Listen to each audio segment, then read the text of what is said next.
Cold, he's a bully. He's slow. He has no skill, no footwork. He's awkward. And I have been given him a name. I named Floyd Patterson the Rabbit. I named Sonny Liston the Bear. And he shall be known as officially as the Mummy. The Mummy.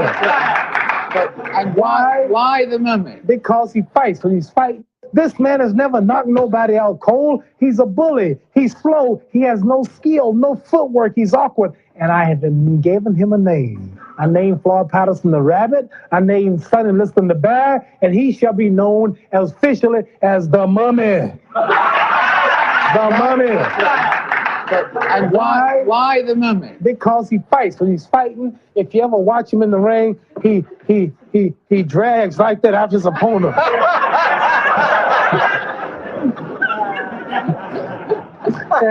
And how's a mummy gonna catch me? When you're fighting a mummy, you just keep a step ahead of the mummy. See? Just move on the mummy. No, mummy, I'm over here. No, mummy, I'm over here. Yeah, no, you moving too fast. The mummy don't move that fast. And all I had to do was to go out and beat a man who had no skill, no class. Seriously, the man had no skill. I don't know why the world is so foolish to believe in him and think that I wasn't going to win. He only beat Joe Frazier, who was fat and off that night. He fought a Ken Norton, a fellow who was frightened, fought me, but they wouldn't fight him. Joe King Roman, the Puerto Rican champion in Japan, who had no skill. He's never been over 5 rounds in the past 10 years. The man fights like a woman. He's wild, no class, no size, and ugly, and I just don't know why they think I'm so great now because I beat George Foreman. He wasn't nothing, no way. They underestimated him. I tried to tell you he wasn't nothing. So now they rank me the best athlete in the world. I mean, I would say that if they would say overall that I've done, if they're saying since I've been in the ring, I would say they're right. But I don't think just over winning that fight, they should make me the man of the year. When Hank Aaron, I think, should be people like him. But you can't put down Foreman like that, you know, can you, Mohammed? Because I did put him down. It's the motherfucking Eagle Double G. Snoop Dogg! Well, I'll tell Henry Cooper, if he's watching this show, to come to the fight and be ready to fight. Because I'm coming to get you. I'm coming to London to get you. And after I'm through beating him, I think he'll have to join the Beatles and be a singer. Well, Henry Cooper's nothing but a tramp. He's a bum. I'm the world's greatest. He must fall in 5 rounds, but if you talk about me, I'll cut it 3. I'll never fight another fella tough as Doug Jones, not even that big ugly bear Sonny Liston. Is he your next fight? Well, after I annihilate this Henry Cooper, I want that bear. And what's going to happen to him? Bad. What's going to happen to him? He might be great, but he'll fall in 8. Clay had started a harassment campaign against Liston, trying to force a fight, even going so far as to rent a bus and drive it to Sonny's house while calling him a coward and a bum through a bullhorn. I'm gonna hurt you, I'm gonna hurt you, I'm gonna hurt you, you crazy, I'm gonna hurt you till you fight me. Well, when you say you're ready to go to war right now... I see that bear on the street, I beat him before the fight. You'd actually take him on before the fight? Beat him like I'm his daddy. I saw Sonny Liston a few days ago, Cash. Ain't he ugly? Well, number one, he's too ugly to be the world heavyweight champion. Joe Frazier. Joe Frazier's so ugly, his face should be donated to the Bureau of Wildlife. You're the champ. Right on. Now listen, that's all over. Sonny Liston is all over. Now you ain't the champ. Hey, listen, for why now? Shut up. How you gonna do this? How you gonna do You the champ. You go fight more than 4,000 people live. One more people in training than you have.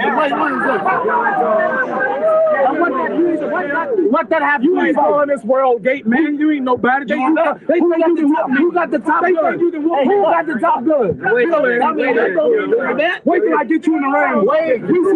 Get your hands off of me. Certain, something I never said. I got to admire this man to be where he is today, to have went as long as he did and as good as he did, plus knocking me down, to get his ranking with no style. How you like that? I want all the basketball players out there, football players, they want to beat so bad, they want to get everybody. I'll go to Mars, I don't care. I don't care if it was 10 feet tall, I whip you. You're right. I think Hoover said before that time, Hoover said you might be going tomorrow sooner than you think. You, Tom Hoover, all of you. Me and Bill Russell getting ready for Gentlemen, I must and cut that beard off because I'm not fighting Billy Goat. I want to give you a target. I want to give you a target. I want to definitely give you a target. I don't want no cushioning. I don't want you to miss. I don't want you to miss. That this will be Buster's last stand. I will do the Buster what the Indians did to Custer. I'm going to wipe him out. If the world thinking I'm fat, but I'm ready. I'm going to dance. That's right. I'm going to dance all night long. Frankenstein and Igor. Hallelujah. Igor. Frankenstein and Igor. I'm going to do something to Joe Frazier that might be illegal. My lawyers told me to bring a bail bondsman to get me out of jail. They might put my tail in jail and get me out on bail after what I do to Joe Frazier. There's a boxer, he's real ugly. You try to guess who he is. He looks like this when he smiles.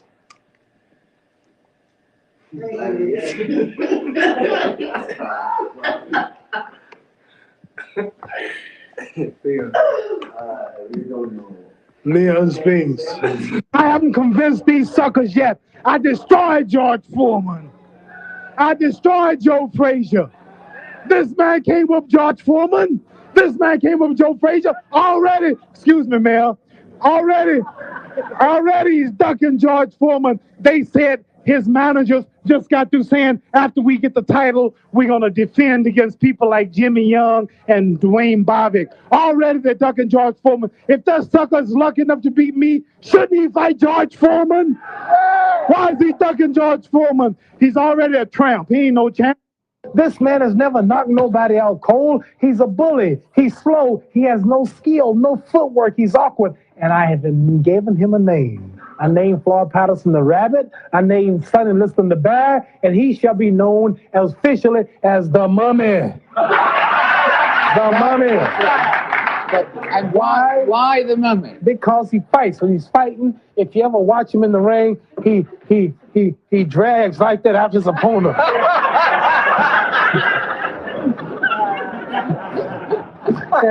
And how's a mummy gonna catch me? When you're fighting a mummy, you just keep a step ahead of the mummy. See?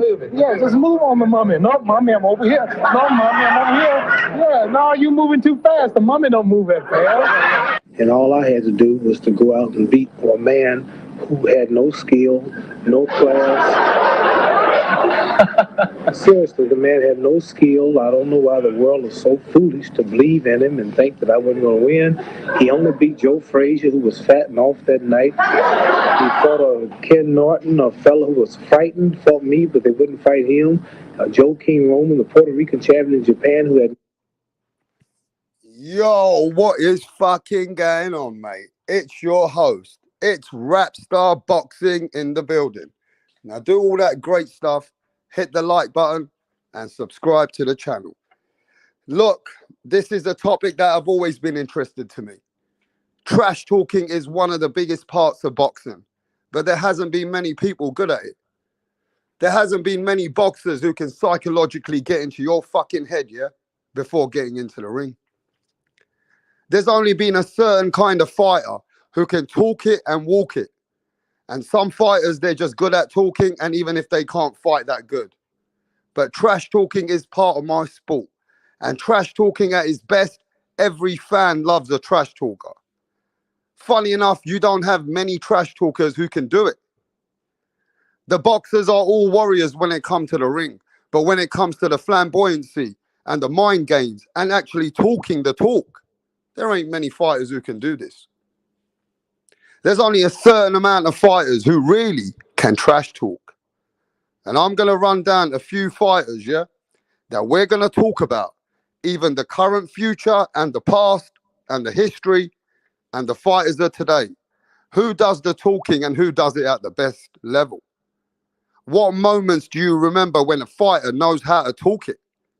Because when it comes to trash talking, bro, I'm telling you now, there's not more than 15, 20 boxers in this whole world that you've ever seen in the past that could really do it.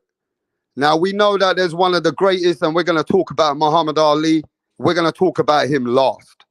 I do have a special guest coming in. I'm going to try and send the guest the link. Last time they weren't able to press the link, but this time we're going to see if we can make it happen with the guest. But hit that like button. Let's get this channel going and let's start this live. But yeah, when it comes to trash talking, there is only certain fighters that can do it. And some fighters, they got the flamboyancy. They're not scared of no camera. They don't give a fuck. When they talk the talk, they talk the talk. Let's start in no order. Let's start in no order. Then the fighters that I remember that know how to talk. Fighters that come to my mind, let's start with Mayorga. Mayorga couldn't speak English, but I'll tell you this, every time Mayorga came to the mic, every time Ricardo Mayorga came to the mic, the man was one of these trash talkers. He will get to you, and he will carry on trash talking. If you don't know and you're a young boxing fan, go watch. If you're a casual, go watch Ricardo Mayorga's press conferences. When him and Vargas went down, it was crazy. Mayorga is one of the best ever trash talkers I've ever seen in boxing. Him and Oscar De La Hoya, what he did with Oscar De La Hoya, his trash talking was on another level. Sugar Shane Mosley. These are the people that faced the Mayorga in the ring, and Mayorga was a trash talker on another level. He even used to come with a fucking cigar and a cigarette. Mayorga used to talk and talk and talk. The man was never scared of talking. So yeah, Ricardo Mayorga, one of the most craziest, I'd say one of the most craziest trash talkers in boxing. And if you know about Ricardo Mayorga, bro, this man could talk. He could talk till the cows came out. And I'll tell you this now, Ricardo Mayorga, he used to say some crazy shit. The stuff that used to come out of his mouth was mad. You need to go watch Ricardo Mayorga press conferences and his trash talking. Big shout out to John McSmith. Big shout out to Tip Bayliss. Big shout out to General in the building. Yes, man. Hayes.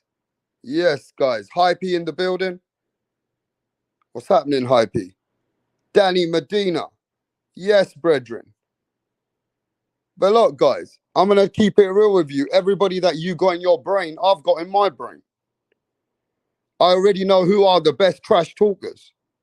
But you got to remember, we're going to do the top 3 best ever trash talkers of the whole boxing, of the history and the future.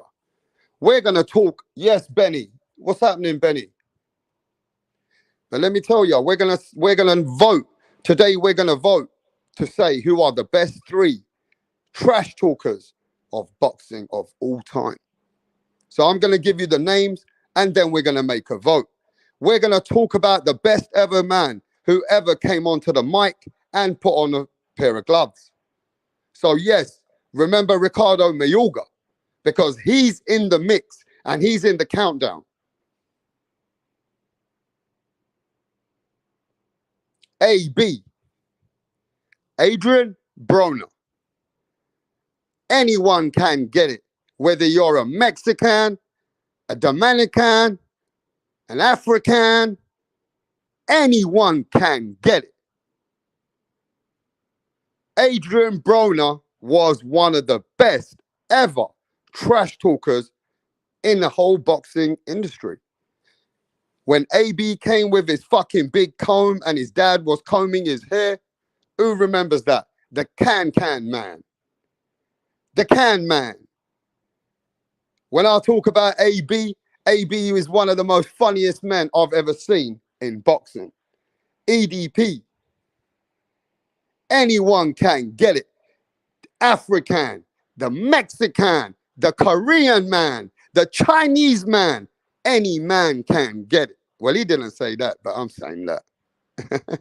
He said, He said the Mexican can get it, the African can get it, anyone can get it.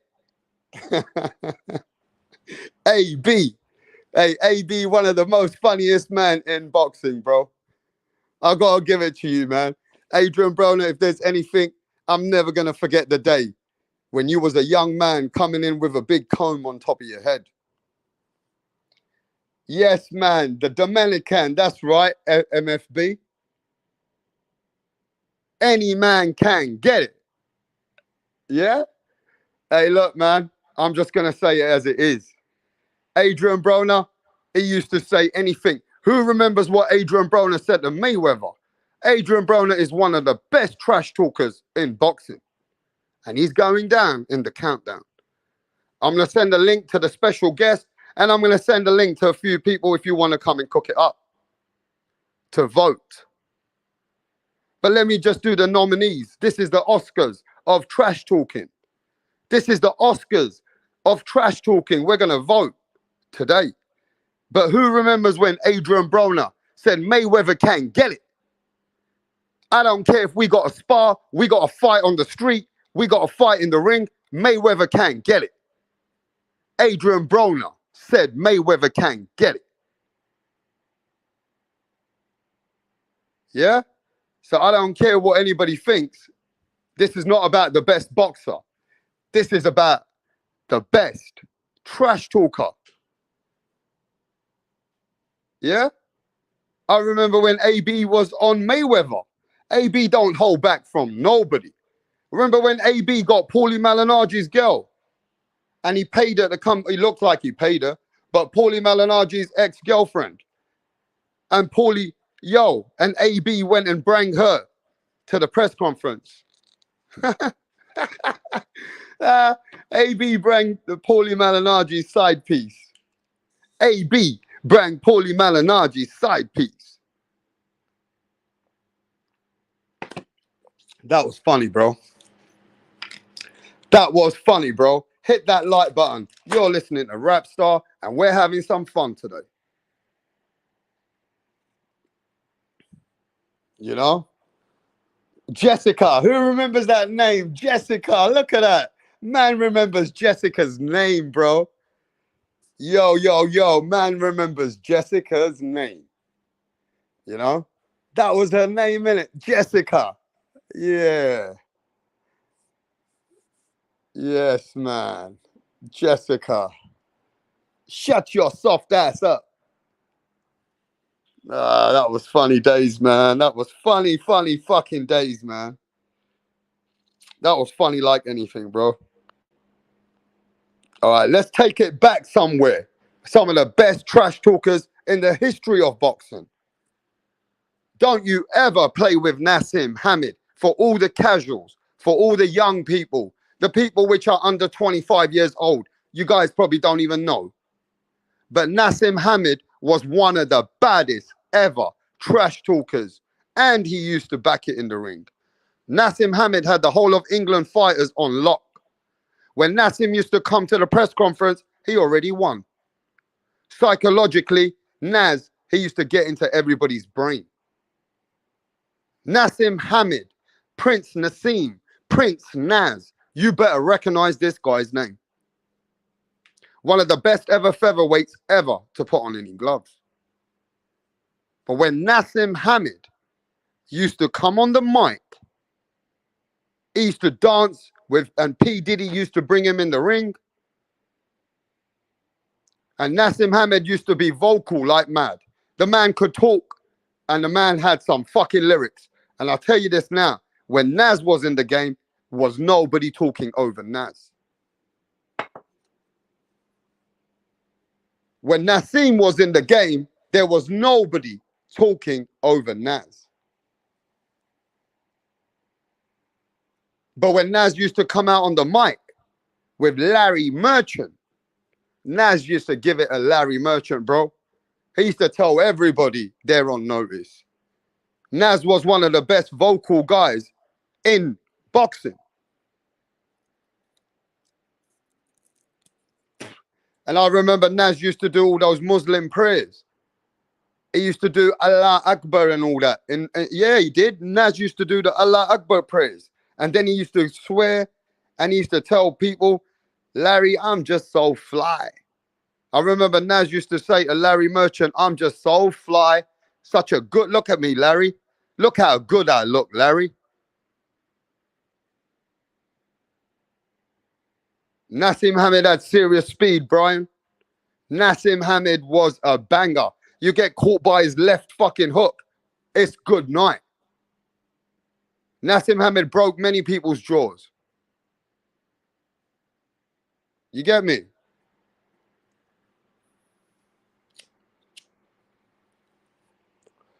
He was one of the best trash talkers, bro. Naseem Hamed is definitely one of the best trash talkers, bro. That's without even a doubt. You can't even question that, bro. Ain't nobody can question that. Naseem Hamed is one of the best ever featherweights and trash talker. I'm telling you now. Paulie Malignaggi. Paulie Malignaggi, bro. Paulie Malignaggi is one of the most, I say, where's he from? New York. That's why he's like that. Paulie Malignaggi always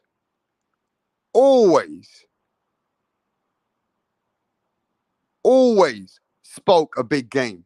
And when I say Paulie got the lyrics, Paulie Malignaggi got some serious Manhattan, New York, Bronx. He represents New York good.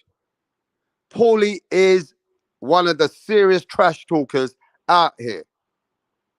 When I say, I remember when Paulie went in on Al Heyman, and then he got the Al Heyman contract.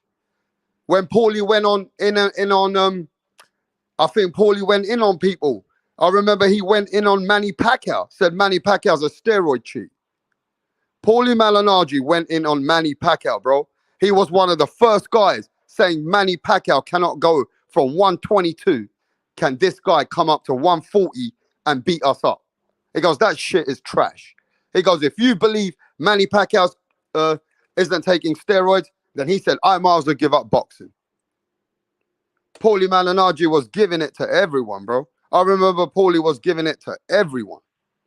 He had the gift of the gab. Paulie had one of the best gifts of the gab. Yo, let me send this link. And if anyone wants to join, I'm going to send a link to the guest. Let's see if the guest can join the live. Last time I sent the link, they said they couldn't do it from the email. So let's see if we can get the guest in the building. Give me 1 sec.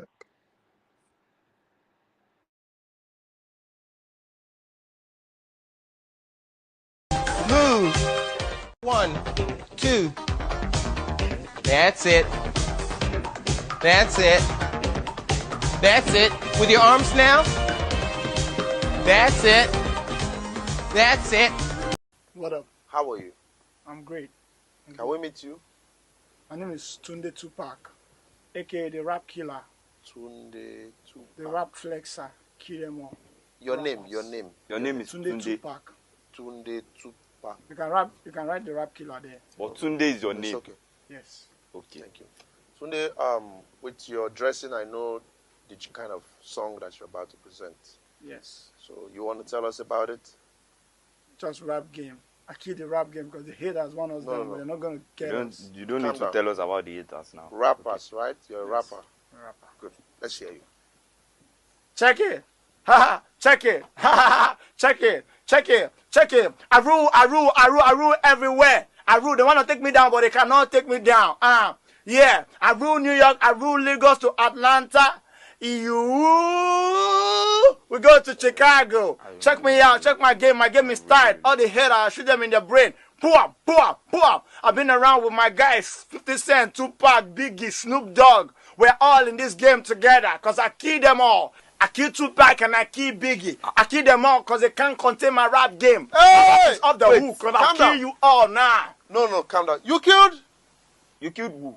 It's just a lyric. Don't fear. Lyric. Your lyric will put you in trouble. You have to be very careful. You don't just go about saying things that you don't know. It's a rap game. That's how it is. Oh, okay. How old are you? I've been in this game for more than 20 years. How old are you? I'm 15 years old. What? Just forget my age. Just focus on how long I've been in the game. And you know Tupac. You know Snoop Dogg. You know By the 50 grace Cent. of God, we met in the States. Oh. Which state? Akwa Ibom. This guy. You're just a joker. You know what? Just go. We'll get back to you.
Yo, we're back in this building, mate. So look, let's see if the guest arrives.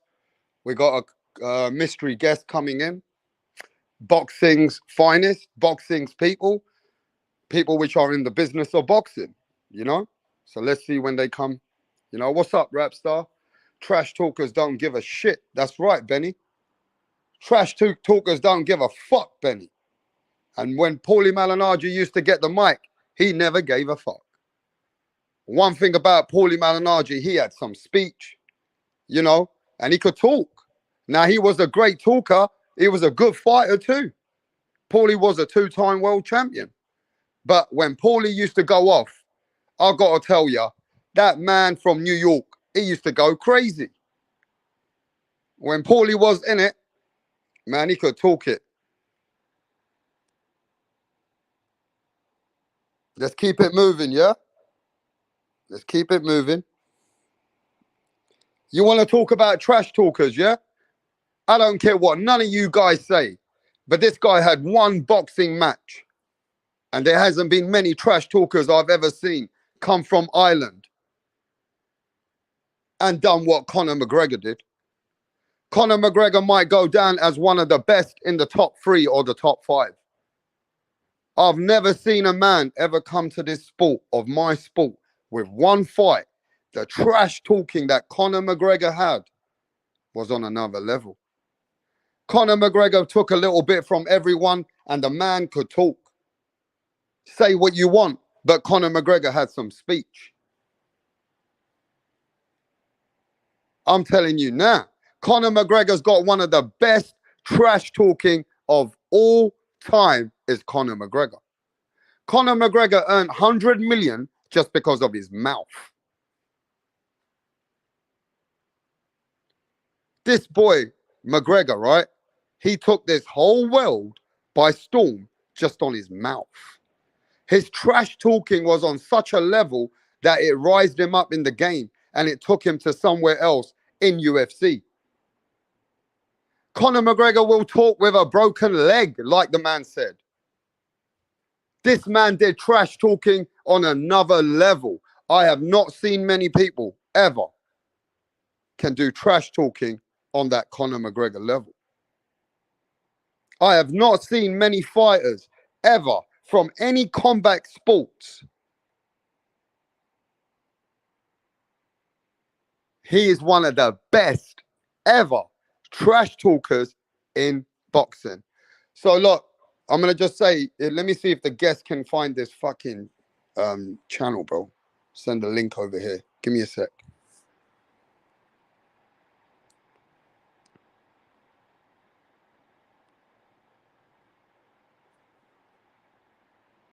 Right, what's going on here, Donny's on the next? Barry's actually going to propose to Sandra. Sandra has been giving Barry mad head lately, and he's witch, yeah? He's doing this behind the back of the boys because they know, yeah, they would have cussed him out for proposing to Sandra. Tracy had one job to do, and that was to record it. But she's all over the bloody place. Barry's clocked that she didn't get the footage, so he's going to propose to Sandra again. Oh, for fuck's sake, Tracy! What's going on?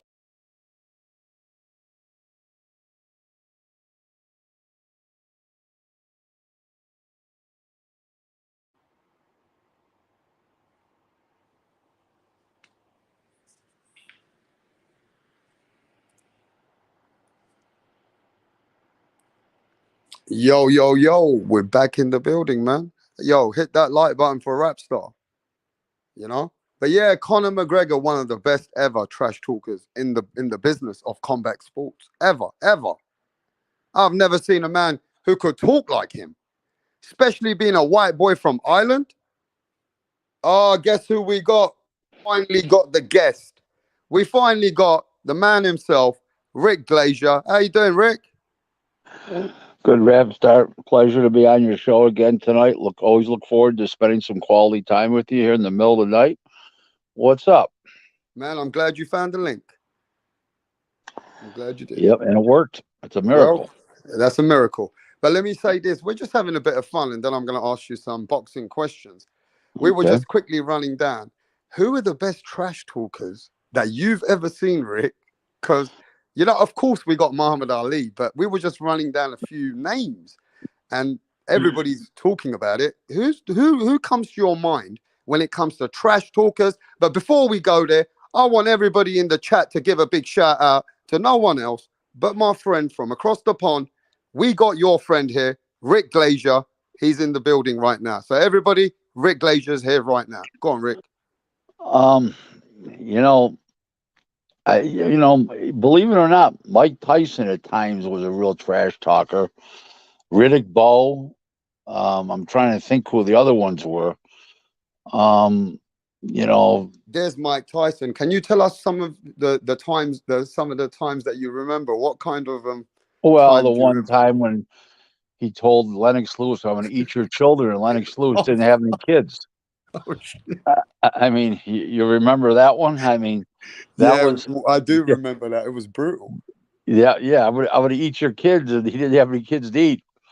Let me give you some more. Look at these guys. I'm gonna just put pictures up. You can talk about. Remember Naseem Hamid? Yeah, he wasn't that much of a trash talker. He wasn't bad, but he wasn't bad. Like for England, he was good. He used to always in the England fights. He used to always give it to them. You know, psychologically, he was crazy. Like the way he used to talk to them. But what about Adrian Broner? Yeah, he's a trash talker. Of course, what's his name is Tank Davis, Mayorga. I'm trying to think of some of them. Yeah, Mayorga, yes.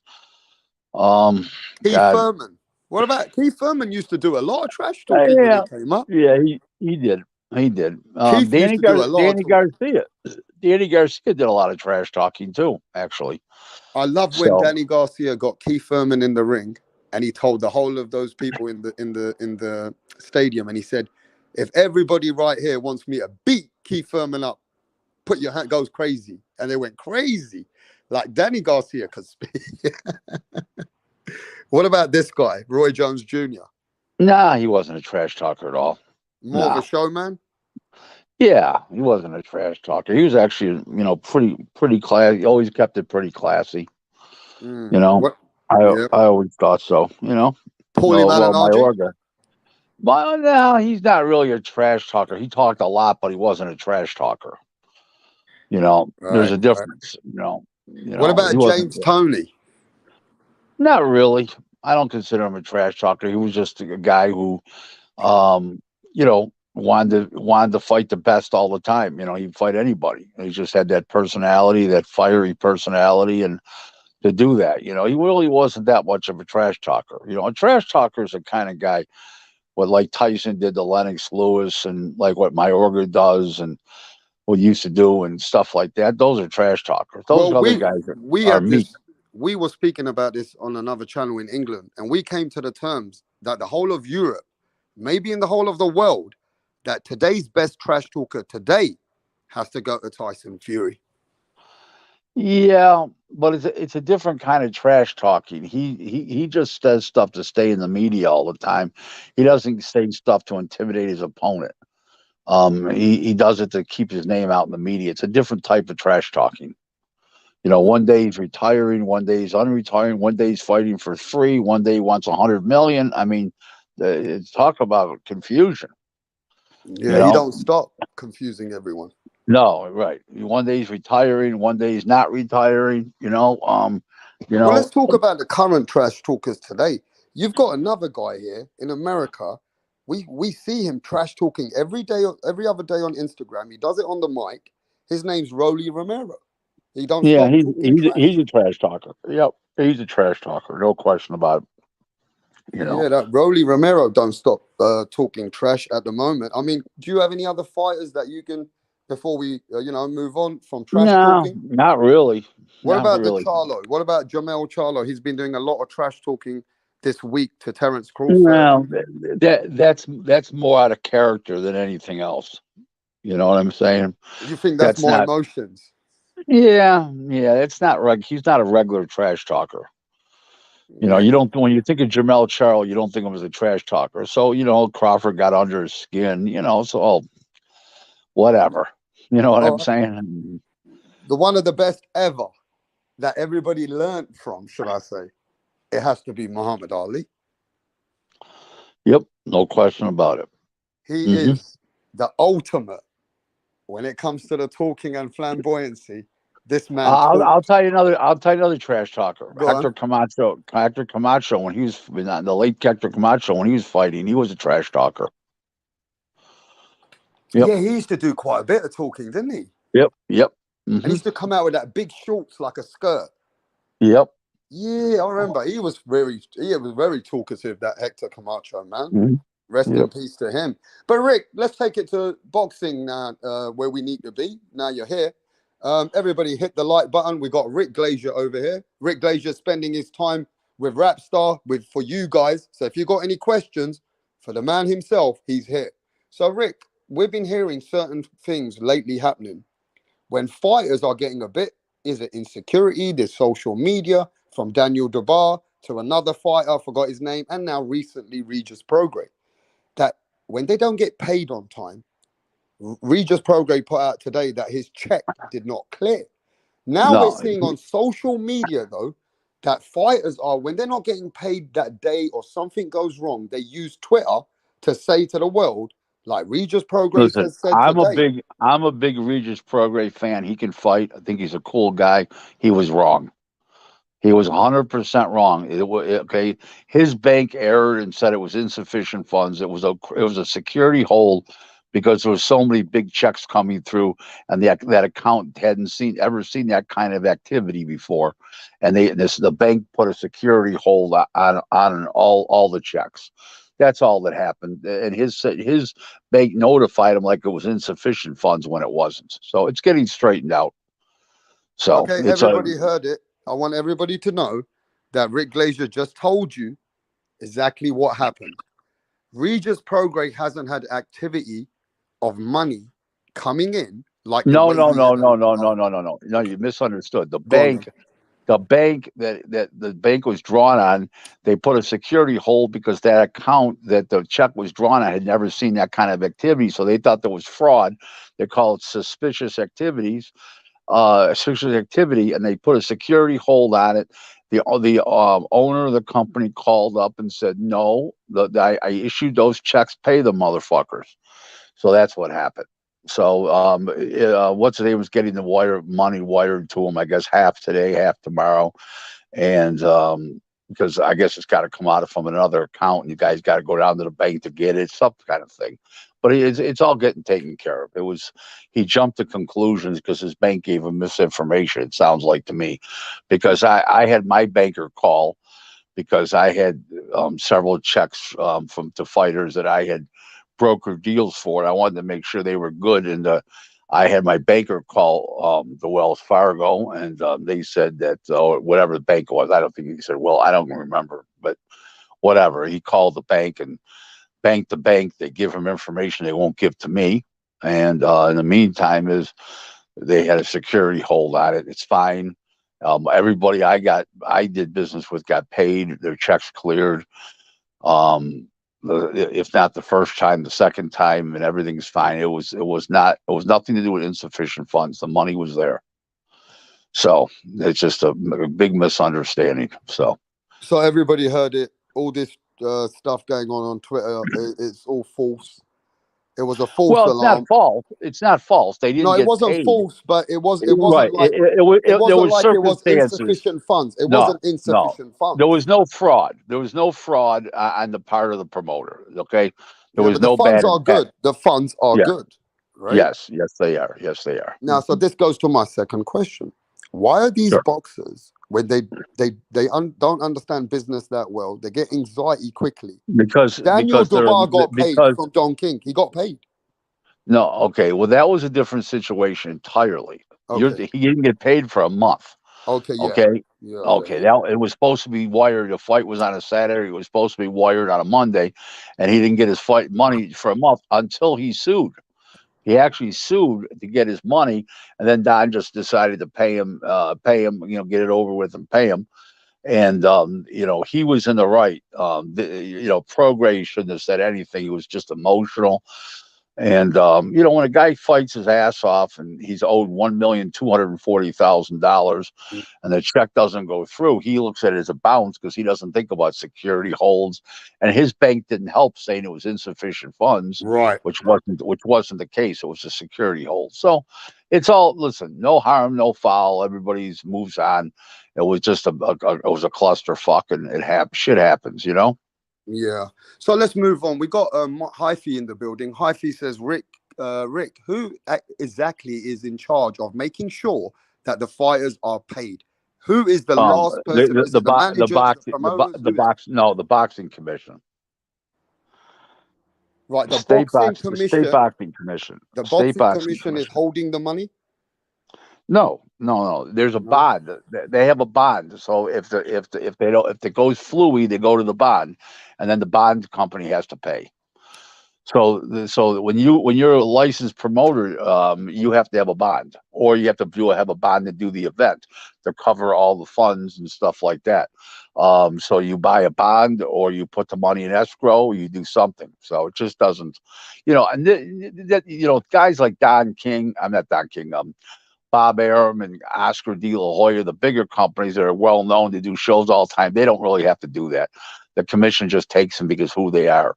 But these other smaller companies and newbies and all that kind of stuff, they gotta follow all the rules and cross the T's and dot the I's. Okay. So the boxing commission and they have the bond with the people which are putting up the money, right? So the boxing commission. No. They bond an insurance company bonds the promoter, right? And they have to have a copy on it with the commission. So if the cut checks aren't good, they go to the bond company and get paid. That's how it works. So every big event is insured by an insurance company. 100%. 100. Even the small ones are. Even really the smaller ones are. There's always a bond. And that bond is the protection for the fighters, for people like you, for your fighters to get paid, for everybody who's in that event. For the commission to get paid, and the judges, and the doctors, everybody. It's a bond for everything, anything to do with the event. As far as the competition part and the officiating, it doesn't count for advertising or renting the building or anything like that. All right, so Hyphy's got another question for you. He says, Rick, how often is it for fighters to have their training camps financed? Well, let's say Bob Arum's fighter is fighting Oscar De La Hoya's fighter, and and it's a big fight, it's a mandatory, or it's a unification bout. Bob will say, listen, I want you to win, and we're going to have an escrow account here of $60,000, $75,000, $100,000, whatever it is for a training camp, and we're going to dwell it out from here. Okay, or they give it to them up front if it's a responsible manager, but they want to make sure they're spending the money properly and not just pocketing the money. And there's safeguards for that. But it happens. It depends. Now, if they're fighting each other's fighter, in other words, with Bob Arum's got both fighters, he doesn't give training. They normally don't give training expenses. But if you're fighting another promoters, they want them to be in the best possible shape and the best sparring partners and the best nutritionalists, so they'll give them the money. Right. Now, when a fighter knows, right, no matter if he's going to Black Prime or he's going to any new promotion, and you got all these fans and casuals which are up and down saying, yeah, he ain't going to get paid. You don't know, these are new companies. Triller couldn't pull it off. You know how fans are. They don't understand logistics of boxing, of business. Right. Mm-hmm. Where we need to talk about here is when you go to a new promoter like Black Prime, Adrian Broner's going there, Terence Crawford's going there. When they are fighting there, are they already with their attorneys got these letters saying that there's a bond, and insurers already there to protect it? They have that, or sometimes the money's already in escrow. Okay, so if the money's in escrow, does that mean, let's say you're a fighter, Rick, and you got young fighters and they're watching you now. If a money's in escrow, is it guaranteed they're going to get paid? Yeah, absolutely. As long as they perform, they can draw on the money. Yep. Right. Now let me ask you this: has there been a fighter who goes in the ring and does something horrific and gets disqualified in a way, or just say walks out the fucking ring? I don't know. Have you seen where fighters don't get paid? Right. Anything happen? Well, that's the commission. That's the commission's call. That's not the promoter's call. That's the commission's call. That's what I mean. Right. You're not paid when. Okay, is every different contract totally different for every fighter? How they get paid? No, there's only a couple options. A check the night of the fight, escrowed, money within 7 days. It depends if it's your own promoter or not. Some guys, their own promoter, they say, okay, you got 7 days to pay. It's in the contract if it's their own fighter. So it depends on what the situation is. It's negotiable. Let's put it that way to you. All right, so we got some fans in the building for Rick Glaser over here today. Hard Times Boxing says, Rick, do you think the recent Prograis and Zepeda $2.4 million bid by Marination was too high, or did they make money on it? Now, he's asking you, do you think that 2.4 million, how do they recover it? I don't think they made it. I'll put it this way to you. It was double the amount of the second highest first bidder, so obviously it was too much money, and I don't believe they made any money. So I hope that answers the question. Why would they invest in a fight like that and bid that much? I have no idea. I wasn't in on anything on the deal. I did business with them after the fact, after they won the thing, first bid, and nobody consulted me. I said from the beginning 1.4 million should win the first bid. That was my belief, and it would have won it. Because Tom Brown only bid, I think, not only, but he was the highest bidder besides Marination, 1 million, I think 258,000. So 2.4 million would have won it. So if I was an investor and I wanted to do a bid and I had money that I didn't want to give to my tax for, let's say, a couple of years, and I'd say I want to put it in an event, would you be able to guide somebody to get them into a bid of a boxing match? Sure. It doesn't take any talent to lose money.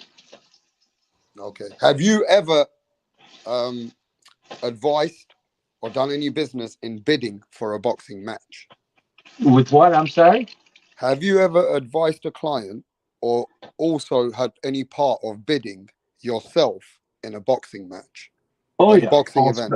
Paul Spadafora versus Pito Cardona went to first bid. Several of them over the years. Not many. Not many. Probably 6 maybe at the most, maybe. That you've had some part of bidding in that bid? Yep, or either bidding or not taking place. Yeah. Quelling a riot, not taking place. One of the two. Hmm. Okay. Okay. So you understand the structure of what it takes. Is it a bit like an auction? Yes, absolutely. It starts normally at 12 o'clock, Okay. sometimes 1 o'clock. It always starts on the top of an hour. Right. And this way, there's no misunderstanding of what time it starts. It's not like one of those deals where, well, you told me it started at 12, at 12:30, and I didn't know it started at 12. It's always at a round hour. It's normally two to five people in the room as far as the bidders go, and they it goes to the highest bidder. Okay. So also it's a business boxing where some people know each other, so they won't burn their bridges or they won't bid against some events which has nothing to do with them anyway. Well, some people don't care if they burn bridges, so it's tough to describe. It depends on who the players are. But just to let you know, if they get along really well, they'd make a deal. Like Eddie Hearn and Bob Arum always make deals. They always a lot of people. How do they make a deals. deal? They make a deal behind the scenes? No, they just make a deal prior to the purse bids. And a lot of people do that. Right. That's why there's not that many purse bids. Normally they come to an amicable conclusion. But sometimes there's purse bids. This time there was a purse bid. So that's how it works. But then anybody can come. There could be a big fucking you have to be licensed with the organization. Number one, and number two is not only do you have to be licensed with the organization, you have to put up 10% of the purse bid that day, and within 7 days, another 10%. It's basically what the rules are. It depends on which organization. But you have to be licensed within that organization in order for you to bid. Correct. I'll tell you something, ladies and gentlemen. Halim in the building. These are points that Rick Glaser is giving you that we never hear about it. And you're only hearing it on Rapstar because, here's a man who knows how purse bids go. And here's a man who's been part of 6 purse bids himself, and that's Rick Glaser. So when we all hear these talks in these YouTube, they don't know nothing. You just heard that in purse bids, there's relationships. Sometimes a man will make say, okay, I'm not going to go bid over this guy because, he's all right. But then you got other guys who don't give a fuck. They will burn bridges. But there's another issue, Rapstar. Let me explain. Sometimes the promoters can get together. Like Eddie Hearn will say, I'll do this fight. Bob, you get the American rights. I'll get these rights. And we're going to do it here. We're going to do it there. They'll get together. But then Eddie's fighter or Arum's fighter won't take what Arum's offering them. So then it's got to go to purse bids. So and this way they can blackball purse bids though sometimes. Like yes, they can, of course. Like there's power in purse bids. Like let's say Rick is only got 2 more bidders, and Rick he's only got 1 more guy on the table. Rick knows this fight he can put maximum he wants to pay is $1 million, right? Now you got. All of a sudden, there's another guy who was interested in the fight, but Rick's good with that guy, like Bob Arum and Eddie Hearn. So they make a deal behind the scenes. So now you've got a fight that could have been sold for $2 million, but because nobody else competed with Rick, Rick can buy that fight for $1 million. Is that correct, Rick? Does that happen like that? Occasionally, yes. Okay. So what's Hyphy's next question here? Right here, Hyphy has got a question for you. He says, Rick, how come fights are no longer made official like they have been done for years, 3 months prior to the fight? Why these days have you got fights getting made within 8 weeks of announcement? Because the advertising now is done over the internet, which is instant, where the other ones they had to make a print and they had to have an advertising campaign more long term because it was people getting their information different ways on TV, on newspapers, a little on the internet. Now it's basically all internet, all internet related, so they can do it at a later notice. One. And number two is all the big players have their own TV deals today. So they know when the fights are going to be, so they can announce them. It's not like in the old days where you had to secure a date with HBO because there was other competitors for that date. So then the HBO made you announce it right away and start your advertising campaign. Where today, everybody has their dates already in advance, so the TV doesn't care. Okay, that's the two reasons why. Hello. Okay. Okay. So, Rick, the other sides of business that we never normally ask is when these events get going and you've got these TV networks and they get all these sponsors, how do the fighters earn from those sponsors? They don't. They get zero. They get money from the promotion, who gets money from the TV, and that's how the TV pays for it, is through sponsors. That's one of their avenues of income. So when we see these big lights and we see Sony, we see Nike, or we see all these sponsors on the big ESPN, fighters get nothing from that. Well, they get money from the promoter, who gets the money from the TV, so they are getting it ultimately, but they don't get any additional revenue for that. Right. No, why would they?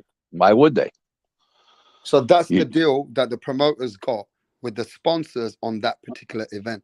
No, not necessarily. Sometimes ESPN will supply the sponsor. Sometimes Top Rank will supply the sponsor.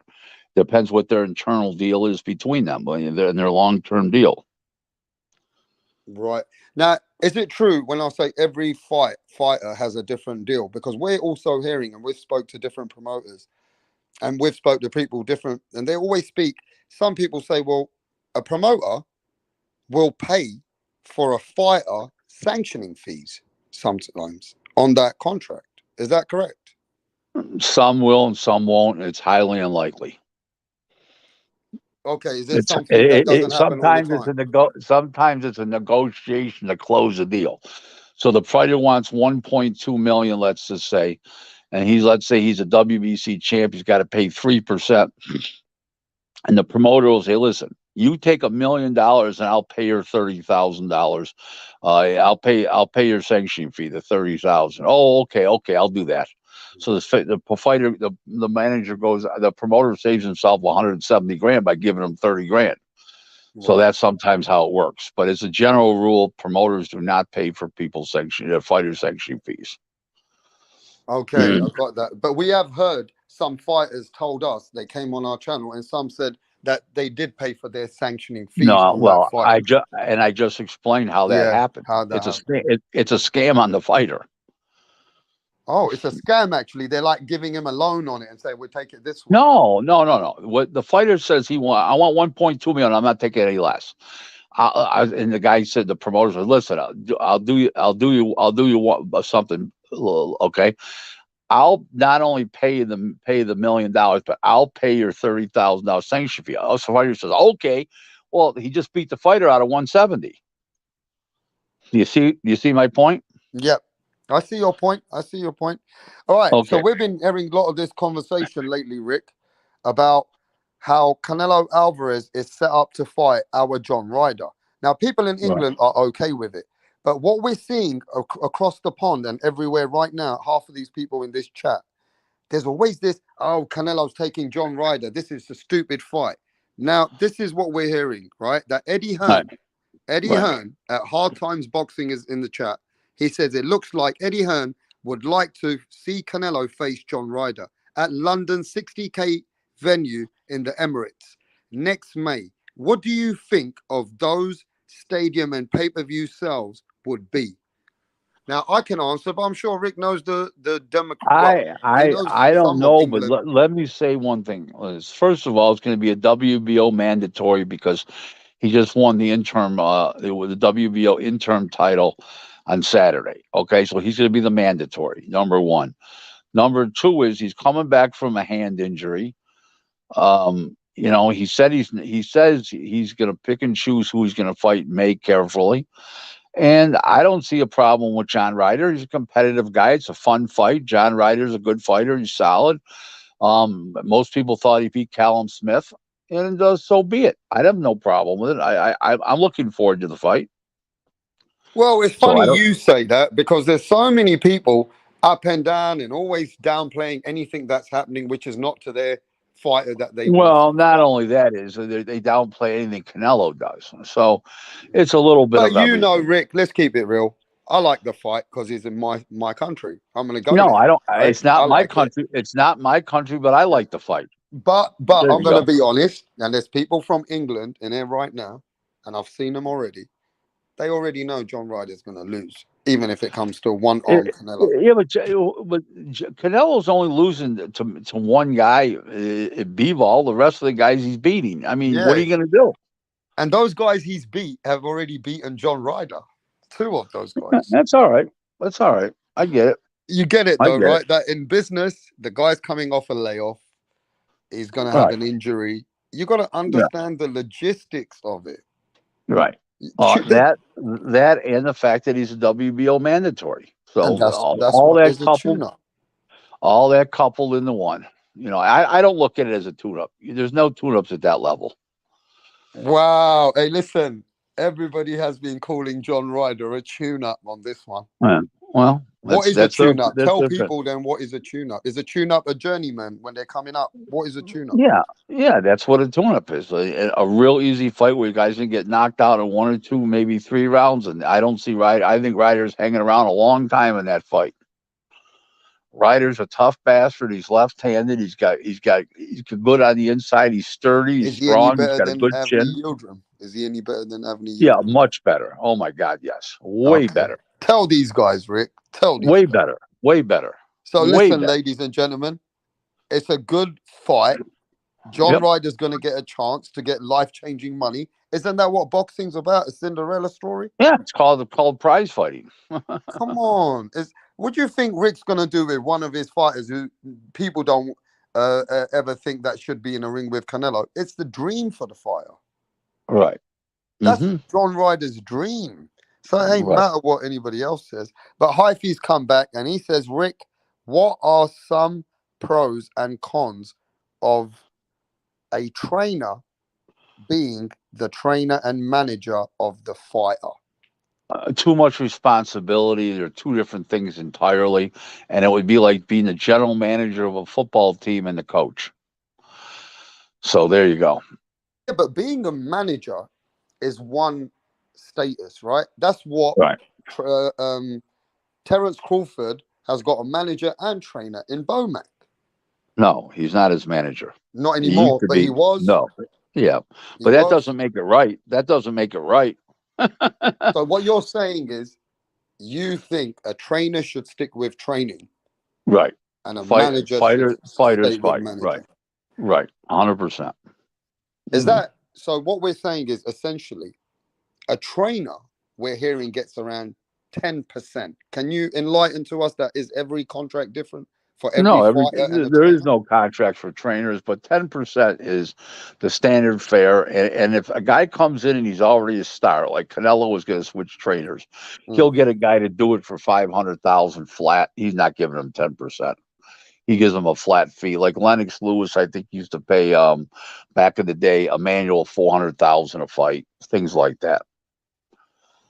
Okay, so you get 10% if you're with the guy from basically the beginning. But once he's a star and he brings you in and he's already a star, you ain't getting 10%. No way. Wait. So this is a lot of bullshit going on the YouTube then. They don't know.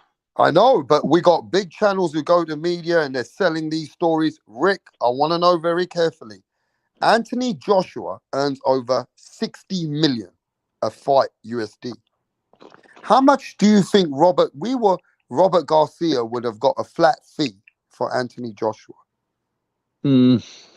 Anywhere between 500 and $1 million. 500,000 and $1 million. He ain't giving him more than that. So doesn't have after a fighter, I want to make the law straight here with what you're saying on my channel, because I know when you talk to me, I'm not like the rest. 95% everything you say, I'll say maybe a bit more sometimes because I have to give you a bit of a hard time. But 90% to 95%, I believe everything you're saying because I do my homework. So I give you credit, right? Not like these idiots, because it's not the way you say it. I look at what you're saying and I go do homework. Sometimes I disagree with you, but I want to know when a fighter becomes such a star what level is it that it gets a base fee? Like, you got to really break it down. When he's like a 500, like a $4 or $5 million fighter, you know, the guy's not going to give him more than, you know, at that, you know, maybe he gives him 5% of that, and if he becomes even bigger, you know, he'll get a $400,000 or $500,000 flat. He's not giving him millions of dollars. It doesn't work like that.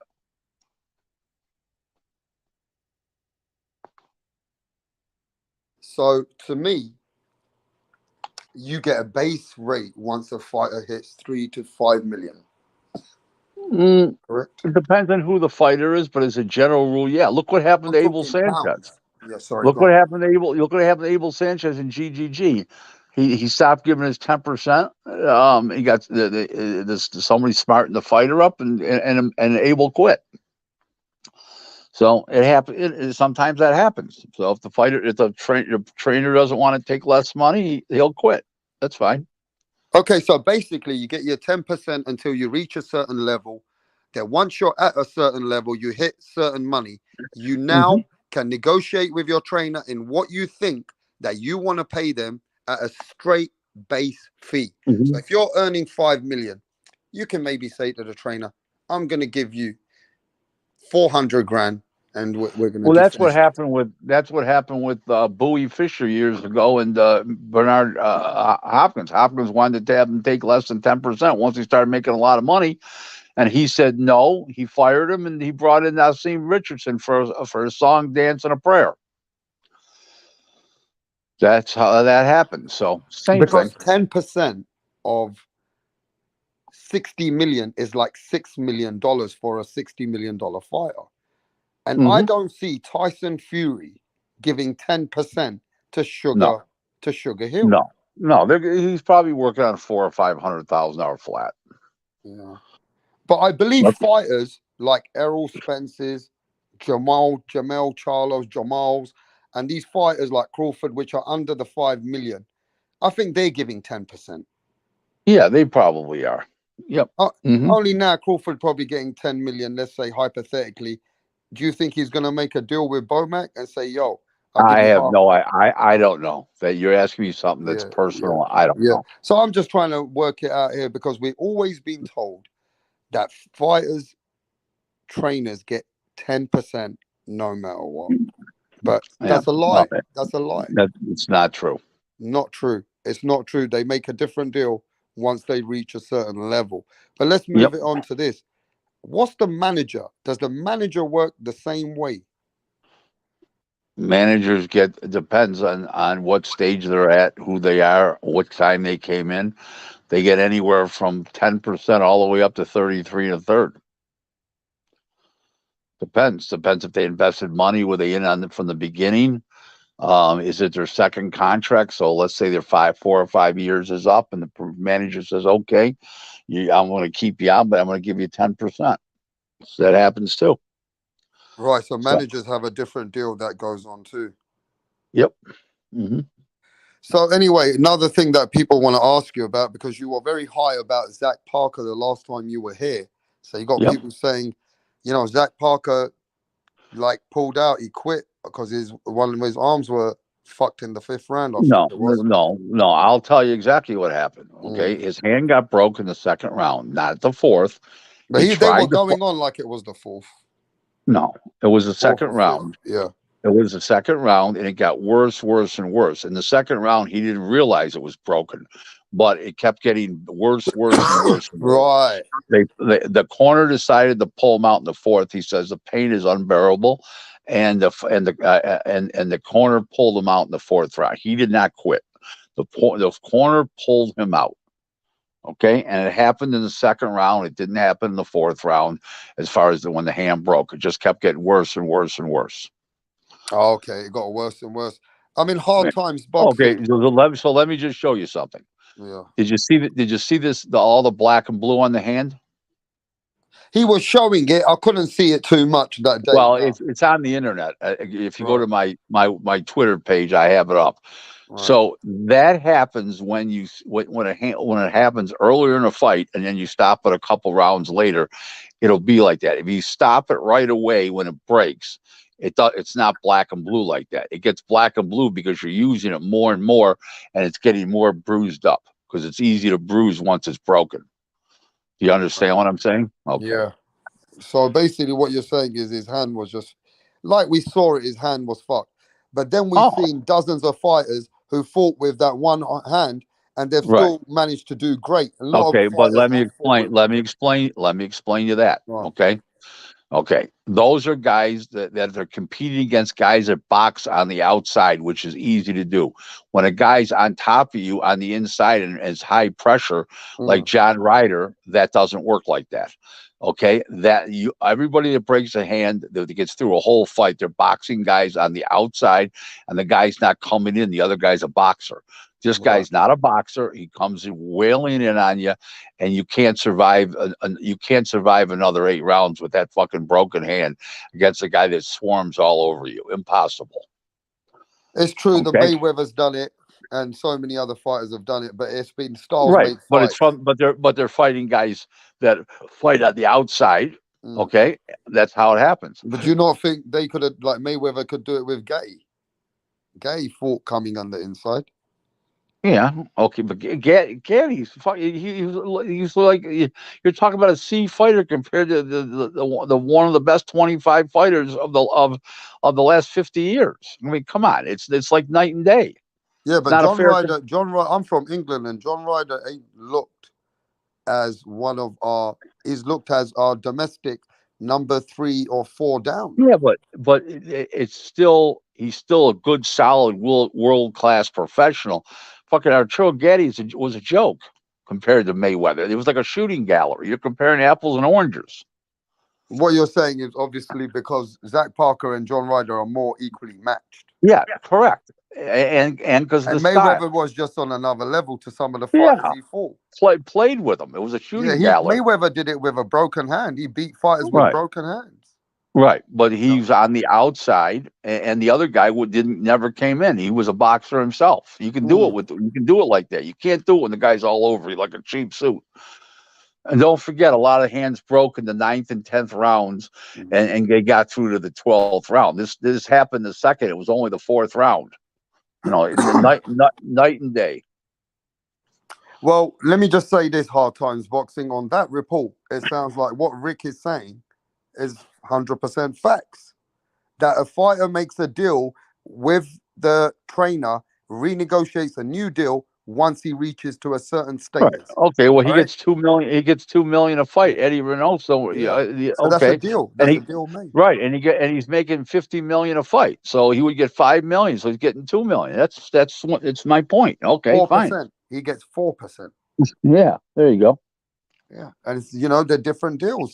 So different deals for different fighters. When a father is training his son, maybe a father gets more. A father gets maybe 10%. sometimes the father gets less. It depends. Maybe, we don't know. Do fathers get more or do fathers get less? That's a good one. Oh gosh. Yeah, so the business of boxing is what we learn a lot when it comes to speaking to people like you, because you got your hands on the business. Now, knowing that fighters going in the ring, what is all their expenses? Because we keep hearing everybody telling us a fighter's expenses. What is the fighter's expenses from head to toe? Well, you got a cut man, you got to pay. Okay, number one, you got a nutritionist and a strength and conditioning coach. Sometimes they're the same person. The strength conditioning coach and the nutritionist is the same person. But these guys get paid. Okay, you got sanctioning fees from the organizations. You got training camp expenses unless your promoter's giving you money, and you got to pay your manager and your trainer. So let's just say there's no deal between the trainer and the manager. The trainer and the fighter. And let's say the deal is he's on the second contract with the manager, because the first contract, you normally don't fight a big fight because it's over in 4 years normally. So let's say he's on a 10% deal, and the fighter's on a 10% deal, and the trainer is 10%. And then by the time you pay the corner men, the nutritionist, the cut man, you're out 30%. And you got to pay the organization, which is another 3%. But it all comes off a depreciating line. So let's just say the sanction fee comes first, and then you got to pay your trainer and your conditioning guys and stuff, and then the manager gets paid. So it's 33 and a third. It's 33%, but by the time you figure out, it comes down to about 27%. And look, at the end of the day, it seems like a fighter has to pay out 37% of his money. So that's just from a hypothetical. Yeah, Rick broke that down. but you don't get there. No, he pays about 33% if he's got a manager on a second contract. Yeah, okay. But let me just explain this to you. Without those people, he doesn't have the success that he does. He needs those people. Everybody has a role, and they need to get paid for that role. So let's say a fighter's got to give up 33%. What's the taxes? You got to pay taxes in your country. Right, but you that money comes off the top. So let's just say there's $1 million. Right, so okay? $1 million. A fighter gets right. $1 million. So let's say 300,000 comes off the top in round figures. Okay, then you pay your taxes on the 700,000. So you pay 30% on top of that. So you pay, say, 30 times 6, 210. So you end up with about 490. Holy fuck! No, it's business. It's like anything else. Yeah, but Rick, that's a lot of expenses on a boxer. Well, that's part. No matter what. Okay, so let's just say I'm running a business. Wait. Yeah. Hold it. I'm running a business. I'm bringing in 30,000 a month. Let's just say I'm just using figures. It's not. I'm not saying I bring in 30,000 or I do or don't. So you bring in $30,000. Okay, you got rent factor. You got to pay your secretary. You got to pay your utility bills. You got to pay your cell phones. Your all that kind of stuff. So all of a sudden, you got $15,000 in expenses. So you end up with 50%. You make 15,000. Now you got to pay your taxes. You're out another 5. You're down to 10 grand. See my point? Hello? I'm there. I'm here. See my point? Yeah, I hear you. Every business has their financial expenses, right? There's pros and cons. But as a fighter, that's why you get fighters. They get fucking bitchy. I want more money. I want more money. Well, and that's why today on social media, all the fighters are going back and forth. Now, I want more money. Then what they should do is they should fight more than once a year, once every 15 months, once every 18 months. Don't blame how much money you're getting. Blame it's yourself. You're only fighting once a year, once every 15 months. The fighters need to take fucking blame for their actions, okay, and responsibility for their own actions. Okay, there you go. There's your answer. How are you? Hello? Rick, sorry, man. It keeps fucking my mic keeps going on disabled. Can you hear me now? Yeah. All right, look, at the end of the day, it is what it is. But you got boxers bitching out here all the fucking time. I got to pay this guy. I got to pay that guy. Now I get it. I got to be honest. I get it. That why fighters are bitching is there's a lot of money going out of their purses. And that's why today a fighter says $1 million ain't like it used to be. Because he's not losing. This is his expenses. But at the end of the day, every business has an expense. But let me ask you a question, John. Shouldn't he fight? Then shouldn't he fight? Then shouldn't he fight twice a year? Yeah, they should. Now I agree with that. These fighters shouldn't be sitting back and bitching about money. Right. What they need to do is fight at least 3-4 times a year. Look at Chavez. We saw on Chavez's record, he fought 3 fucking champions back to back within 8 months. We've seen fighters who fought 5 times a year. How about Oscar De La Hoya in 1997 had 5 world title fights in 1 year? Oscar De La Hoya has only worth over 300 million as well because he fought so much that he gave his more than anybody else. You don't get fighters like Oscar De La Hoya today. No, they want to bitch on Twitter about more money, but they don't want to fight as much and be active. Right. Now, can I bitch about how much you pay me? Yeah, please. Please, because I really wish that I could. Nah, I'm Look, just busting balls with you. hey, look, man. At the end of the day, Rick, we always like having different topics over here, and you said it yourself. You go to all these channels. You've been on Fight Hype. You've been on boxing, this and that, and you said it yourself. Sometimes we have different topics over here. You like what Yep. you hear. Oh yeah. You know, we want to learn stuff. We're here to educate ourselves, and we're here to ask the questions what a casual fan can try to understand the business. We're breaking it down simple, so it's something we want to know. But look, I got other people who got contracts with fighters, you know, and we've got somebody here right now who knows the business of boxing, Rick, and they're in here right now, and it's the Donaire family. We've got Nanito Donaire and Rachel Donaire in the building. How's it going, Rachel? Rachel, hey, what's up? Hey, Rachel, how's it going? Hey, I like to say can you hear me? we can hear you. And we've got Rick Glaser here as well, Rachel, just like to let you know. Dude, how can I like miss it? His face is on the screen. Oh yeah, sorry. I mean, you don't even have both of you like sharing the screen. He's taking up the whole panel at this point. Yeah, I gave him a good picture. I thought I'd make his day. I've got a big head, so there you go. We gave him a big heading, but don't forget, Rachel, I gave you the big heading sometimes.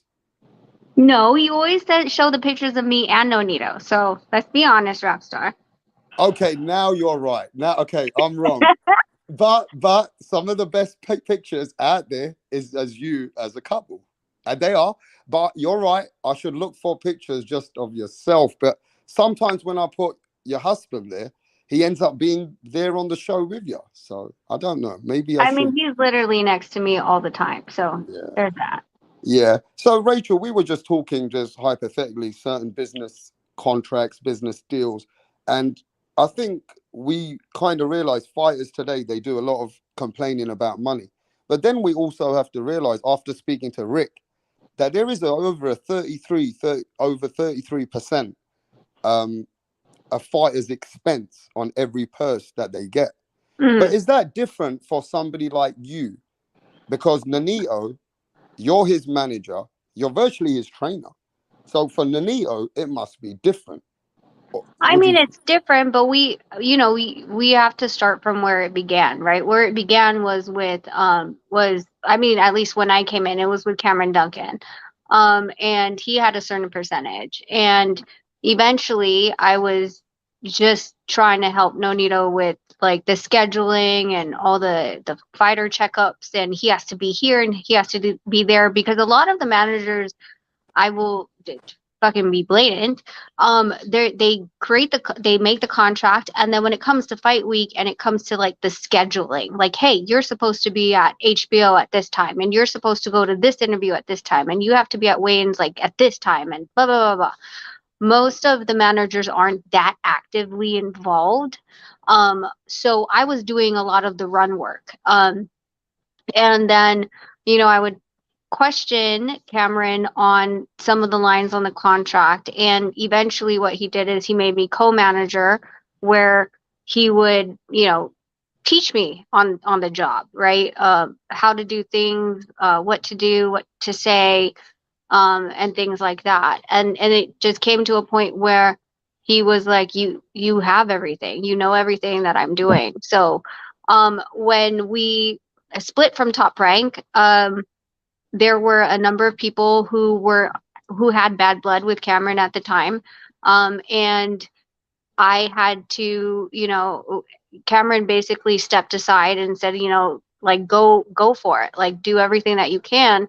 And that's where, I started talking to Richard, really in depth. I had numerous meetings with different guys, but Richard was the one that I've just always had a good feeling about Richard, his transparency and stuff like that. So yeah, I mean, things are different. I'm of course really vocal about what Nonito is desiring to do. And Richard, the thing about Richard, what I like is, we sat down and we had a conversation at the WBC before the ratings meeting, and I said, hey, this is the route Nonito wants to go, and we want to look at this and this option. And then you know, you guys saw what happened at the BC. Like, he was positioned in the best way possible. So, I wanted to fight more at the BC because, you know, as much as Maloney was number one, and we asked to be ranked at number one, and they fought us against it. Nonito actually pulled my coattail down because I was standing up, and he was like, "What?" And I was like, "We were going for number one. Let's go for number one." And he's like, "We're okay with number two." And I go, "But let's be honest. If we're talking about the level and quality of opponents, I have the number." We didn't know we were number two at the time, so I knew number 1, 2, and 3 and who they fought in the last 5 fights. The guy that Maloney just fought freaking fought someone 3 or 4 fights ago who had a 0-1 and 0. The guy before that was a debut fighter. So talk to me about level of quality of opponents. Yeah, but you can't. Let me interrupt you. You can't go by that because first, for 3 reasons. First of all, he's from basically a third world country in Thailand. That guy, number one.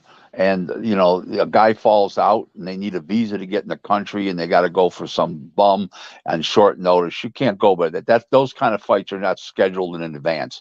Those are last minute opponents. You can't go by that. That's number one. Number two is you can't blame that on Maloney. The WBC, I'm sorry, ordered an eliminator between him and the Thai guy. It's not Maloney's fault who the Thai guy fought. He was ordered to participate in the fight. He participated and won. You can't blame that on Maloney. I'm not blaming anyone, but at the same time, I want to call to light. Quality, right? But when you're talking about quality of opposition, I'm explaining to you why you can't go by that. Okay, here's number 3. Okay. As soon as he knocks out Butler and Nui, he's going to move up. So number 1 and number 2 don't matter. As long as you're number 2, you're still going to fight for Maloney. If you were put number 1, which you couldn't be anyways because the other guy won an eliminator, you'd be number 2, which you are. You're still going to fight Maloney and get the same amount of money, percentage-wise, okay, on a purse bid, because it's going to be a vacant title. So it didn't matter if you were number 1 or number 2. It did not matter because Inouye is not fighting Maloney again, and he's not going to fight you again. So it didn't matter. He's going to move up. Okay, so on 2 points, sitting in the BC is the reason, like from heavyweight all the way down to bantamweight, was a learning experience for me. And I wanted to hear what was the thing that they kept hounding on, and the phrase over and over again was quality of opponent. Now I know that. You're 100% right, but you're dealing with a different issue. That's 2 different issues. Okay, wait, Rick. But you have to understand, in October, Nonito was ranked number 4, and this Thai guy was ranked number 2. Right. Number 3 was Takuma Inoue, who hasn't fought in the 18 division in his last 3 fights. So when I look at that, and I'm looking at where they're fighting and who they're fighting, I'm going to still come for the best position, right? Like, if I fall to number 2, that's fine, but I'm going to state the case and state the obvious if no one's calling it out. So that was number 1. Number 2, as much as I hear, you know, during the ratings, we were fighting for a vacant, that's not what Top Rank was fighting for when it came to mandatories. They wanted him to be elevated to full champion status when Inoue vacates. That's not happening. But that's what was asked. And so that was like, if I go for number 1 and we get granted number 1, it didn't happen. But if we did, then that wouldn't have been even possible for them to come up the next day. But you also said that when they agreed with you to fight Maloney, you said that the next day, if I'm not mistaken, Rachel, that they were going to change their mind. Is that correct? That they wanted to be elevated to full elevate Maloney without even fighting for a belt. They were going to basically email him the belt. Is that what we heard? Yes, the next day during the mandatories. That's what Top Rank asked. No, they weren't going to do that. No way. Well, that's what Rachel was there, though, Rick. She was right there. She was that's what they asked for, Rap, but they didn't grant it. Okay. No. But they asked for that? How could they ask for that, Rick? Rap. That's just a negotiating angle. So they can say, okay, we won't do that, but we want to, no matter what, we're going to be number 1. That's just a negotiating. They knew they weren't getting that. Believe me. I know who represented Top Rank there, Don Majeski, and he's as sharp as a tack. So, but to be fair with you, the Donaires had to be what they had to do in the convention is to make sure that yeah, right. But what my point if was, Inui is not gonna be no more, vacating those belts at some point, right? If he vacates, they need to be in position to know where they're gonna get no, for what but they belt were they going to. need. The point was they were going to be in position whether they're number 1 or number 2. It didn't matter. If Rachel, my question is this: if you didn't go to the convention and you don't even go there, and Richard Schaefer don't even speak for you, do you automatically become in line for the title? No. No. So you No. have to go to the convention, you have to show your presence, and you have to get your representative to make sure they let the WBC know that you are in line and you want that belt. Well, Correct? they have to let them know that their intent is to fight for the WBC title, not any of the other organizations. Because what happens is these organizations push it. Let's say I'm just saying, given the name of an organization, I'm not saying it happened because it's not. But let's just say they looked at where Donaire was 4 last month. All of a sudden, he's number 2 in the BA. They said, well, why are we going to do that? You just went from 4 to 2 in the BA, and you must be pushing yourself angling there. Why are we going to do this here? So you have to sort of know your politics and keep yourself in line with what the politics are of that organization. Do you agree with that, Rachel? Honestly, I mean, you've said it before. I'm still understanding the politics of the game. I only just fight for, what as far as the movement, like I said, like I talked to Richard and I said, this is what I want for Nonito. And Nonito's agreed with me and backed up. This is what he wants. So let's get this done. But I mean, do I know that the sanctioning bodies don't necessarily like each other? Yes, for sure. Like I don't think they all get along. Right. I don't know who or why, but I mean, for me, like I don't really want to play in those politics game. I want to be able to just ask for what's deserved. And like I said, like if we weren't like as much as Don did what he did, like it became a fight. Like we were arguing over, we discussed yesterday, we were fighting for a vacant. Now you're sitting up here asking to be elevated to champion. Like it was a whole different conversation. That's just an angle. And where will say, no, you can't do, but we're going to keep you number 1.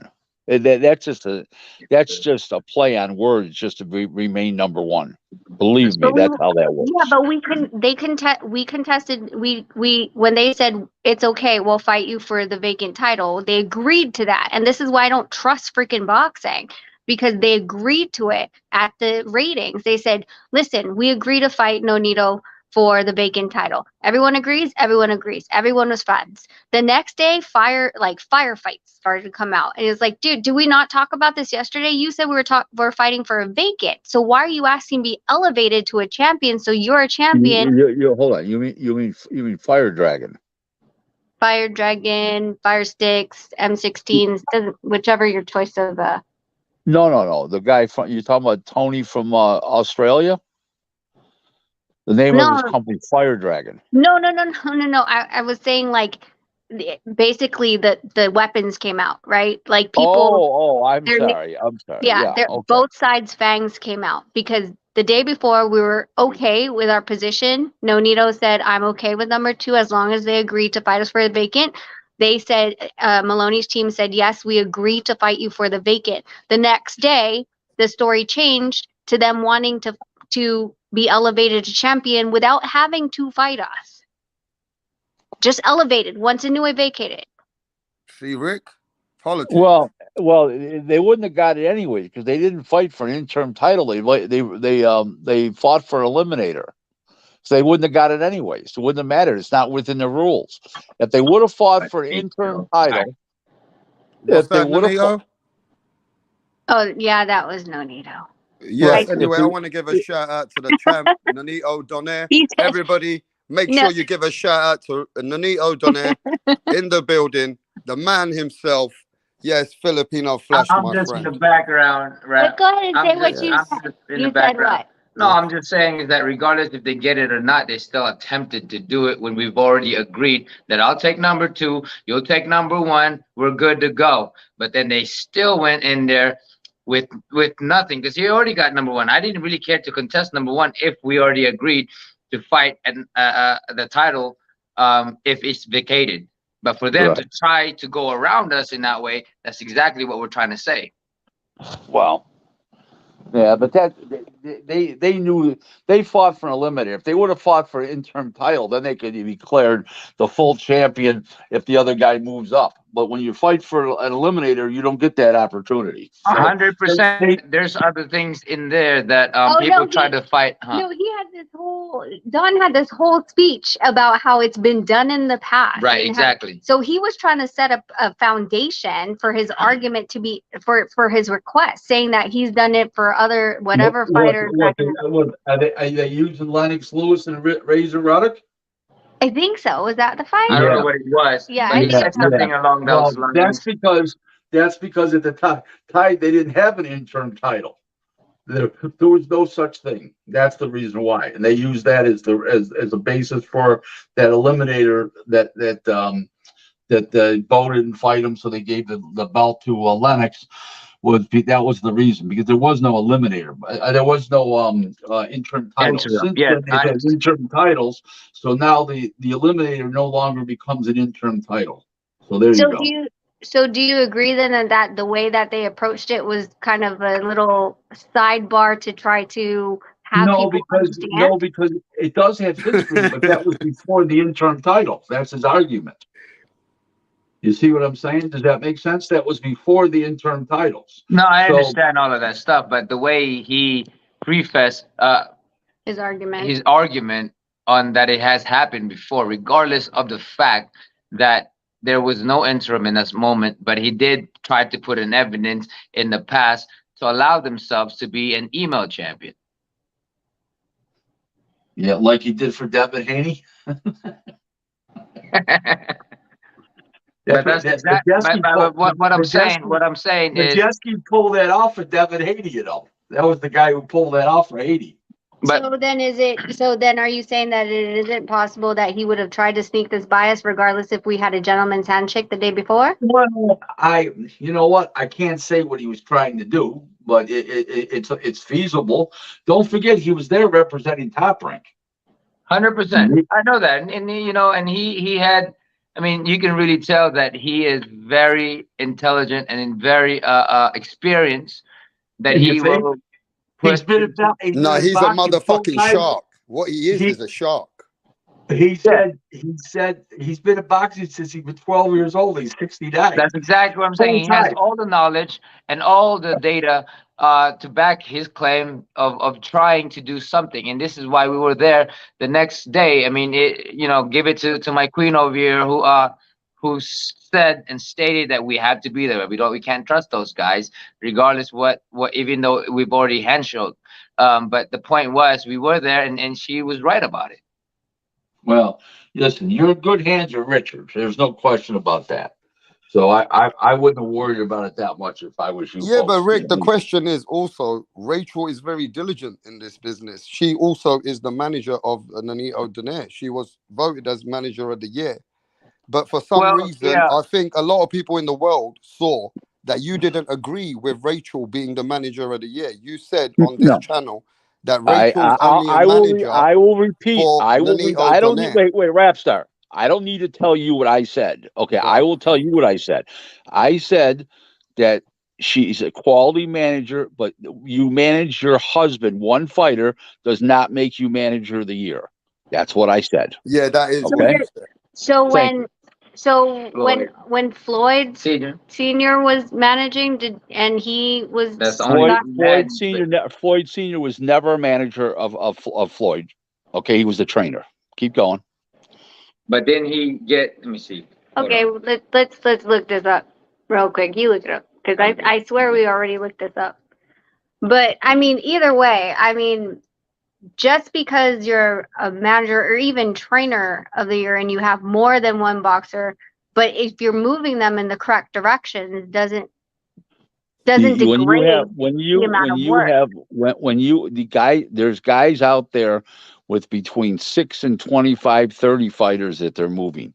Okay, when you have one fighter and he's your husband, or he's your boyfriend, or he's your brother, your daughter, your son. But isn't she still doing all the work as a manager anyway? You're comparing apples and oranges. So does it You're matter if you have 30 fighters and only one made it? No, it matters. It matters in quality and quantity both. Okay, there's no way that Floyd Senior got a manager of the year. Might have got trainer of the year. Okay, but never manager of the year. No way. No way that didn't happen. Don't remember that at all. He's not a manager. Anyways, I've been on long enough, Rap. It's been over an hour. Okay, if you guys want to have me on with the Donaires on another night, we'd love to do it. You're to the Donaires. You are the great guy, and Richard, he does a great job for you guys. Continued success to you folks, and hopefully you guys in Maloney. It'll be a pretty good sized fight in Australia. There's a lot of people from the Philippines that live in Australia. You probably know that already, and would be definitely an excellent fight that I would love to see. Okay. Yeah, Rick, it's always a pleasure to have you. You're one of the most controversial figures in boxing. Don't get too carried away. I'll just say that you are sometimes, but you've always got your voice here. Whether people agree with you or not, it doesn't matter. Rick, well, it is what it is. Thank you very much. Happy holidays to you, the Donaires, and continued success with Richard. Okay, you have a great evening. Bye now. Thank you. Okay. Well, look, at the end of the day, Rick Glaser is how he is. But I had to tell him that I think I disagree with him. That Rachel does all the work, and I confronted him. She does the work as a manager. So anything she does for Nonito Donaire, it is in managing. So she does all the work from A to Z. For me, if she's representing her husband, it's still her client. And in fact, she's doing more maybe than a normal manager. Because what she's doing is not just out of work. For her, it's passion. This is something she wants to do. So it must mean that she's going through everything more than a manager, staying up late nights, doing everything she's got to do to make her business better for her husband. So for me, you're still a manager. I don't see how Rick, and I wanted to say this, but he had to go. Rick doesn't give you that credit because he feels you only represent your husband. But you're still doing the work, if not, and more. I mean, it's a bit of Rick. Rick has his ways that he feels that you are not classed as a top manager because you don't represent other clients. What do you think about that, Rachel? I mean, I think that like he said quality and quantity, but then okay, so 30 name me a manager that has 30 fighters that 25 of them are actually moving the way that they're supposed to. You tell and us. you can't. You literally can't. Like that's the thing is, whenever you spread yourself too thin and it starts to degrade. Like there's always someone that's going to fall through the cracks, and move a different sort of way. And so when that happens, like do you just get like he's saying quality? Okay, well, so what manager has 30 fighters and all of them are fucking world champions? Yeah, I hear you. I mean, I think also I wanted to ask the question to Rick because Rick knows I'm very, very. I'm straight up, and this channel, even if I've had Mauricio, I've had Rick, I've had it with Bill Haney, I've spoke to the Lopez's.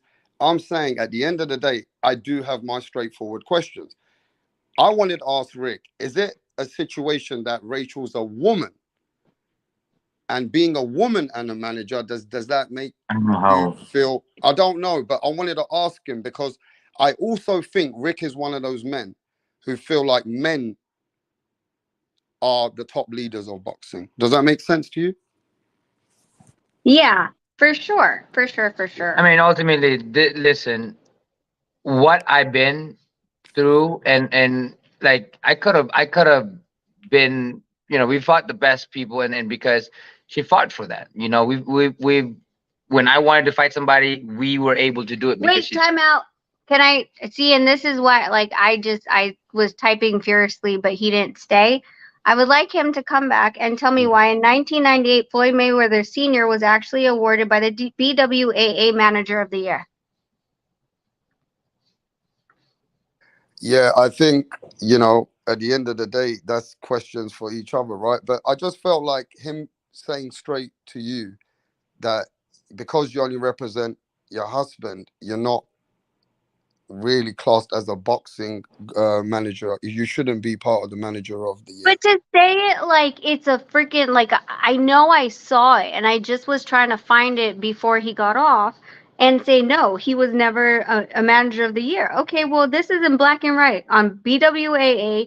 It's 1998, Floyd Mayweather Sr. for manager of the year. So, I mean, what I don't like is, okay, like you can say maybe I don't know, and that's why when he said that he was trainer, I took a step back for a quick second. I'm not going to spread fake news. I'm not going to say something that isn't an actual fact that I haven't verified. But the shot was literally like, no, it wasn't like I don't remember that. Like, was he at any point? That's not what it was literally like, and when you talk to someone like Rick, like you have a certain respect for the amount of experience and the time that he's had in the sport. And I will always admit that I'm more of a newbie in the sport than a lot of these guys. And can my information get crossed? 100%. But what my question will be now, say if a woman boxer, say if Rachel was the boxer, and Rachel is like, I don't know, like a boxer up there today, like a Baumgardner or Jessica McCaskill or whatever, and her husband is doing all the work, the manager, and her husband's staying there where she's got what he's got to do to deal with the top players in boxing. Would the husband be classed not manager of the year because he's the husband? well, that's the whole point about Mayweather Sr., right? Mayweather Sr. was the father. So does that mean he doesn't get credit for what he did during those years that he had, well, the year of 1998 specifically, where he got manager of the year? Does that mean we just, say it's gone and done with because that was his son, so it doesn't count? Yeah, I hear you. I mean, I don't know, man. I was surprised that he came out with it like that. And to be honest, no, I wasn't surprised. To be honest, I was waiting for you to retaliate. Well, I was going to say, like I said, like I'm humble enough to know that I have not been in boxing as long as he has. What strikes me as really cringeworthy is when I give that respect to someone and they shoot me off of quote unquote fact that is not backed by any facts. And I'm taking it as fact because, again, the respect that I have that he's been in the game for so long. Maybe he does know more. Maybe I got my lines crossed on trainer and manager. And as I'm typing it and it freaking comes up that, nope, 1998. Tell me how his name is right here on BWAA as manager of the year.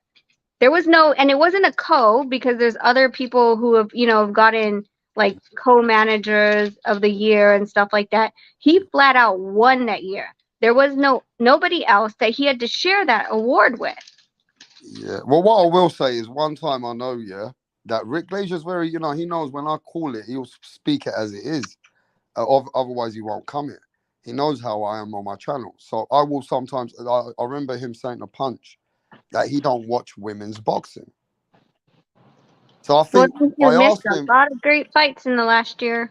I asked him why he don't watch women's boxing, and I think he said he don't agree with women being in boxing. It's not a sport designed for women. This is a male-driven sport.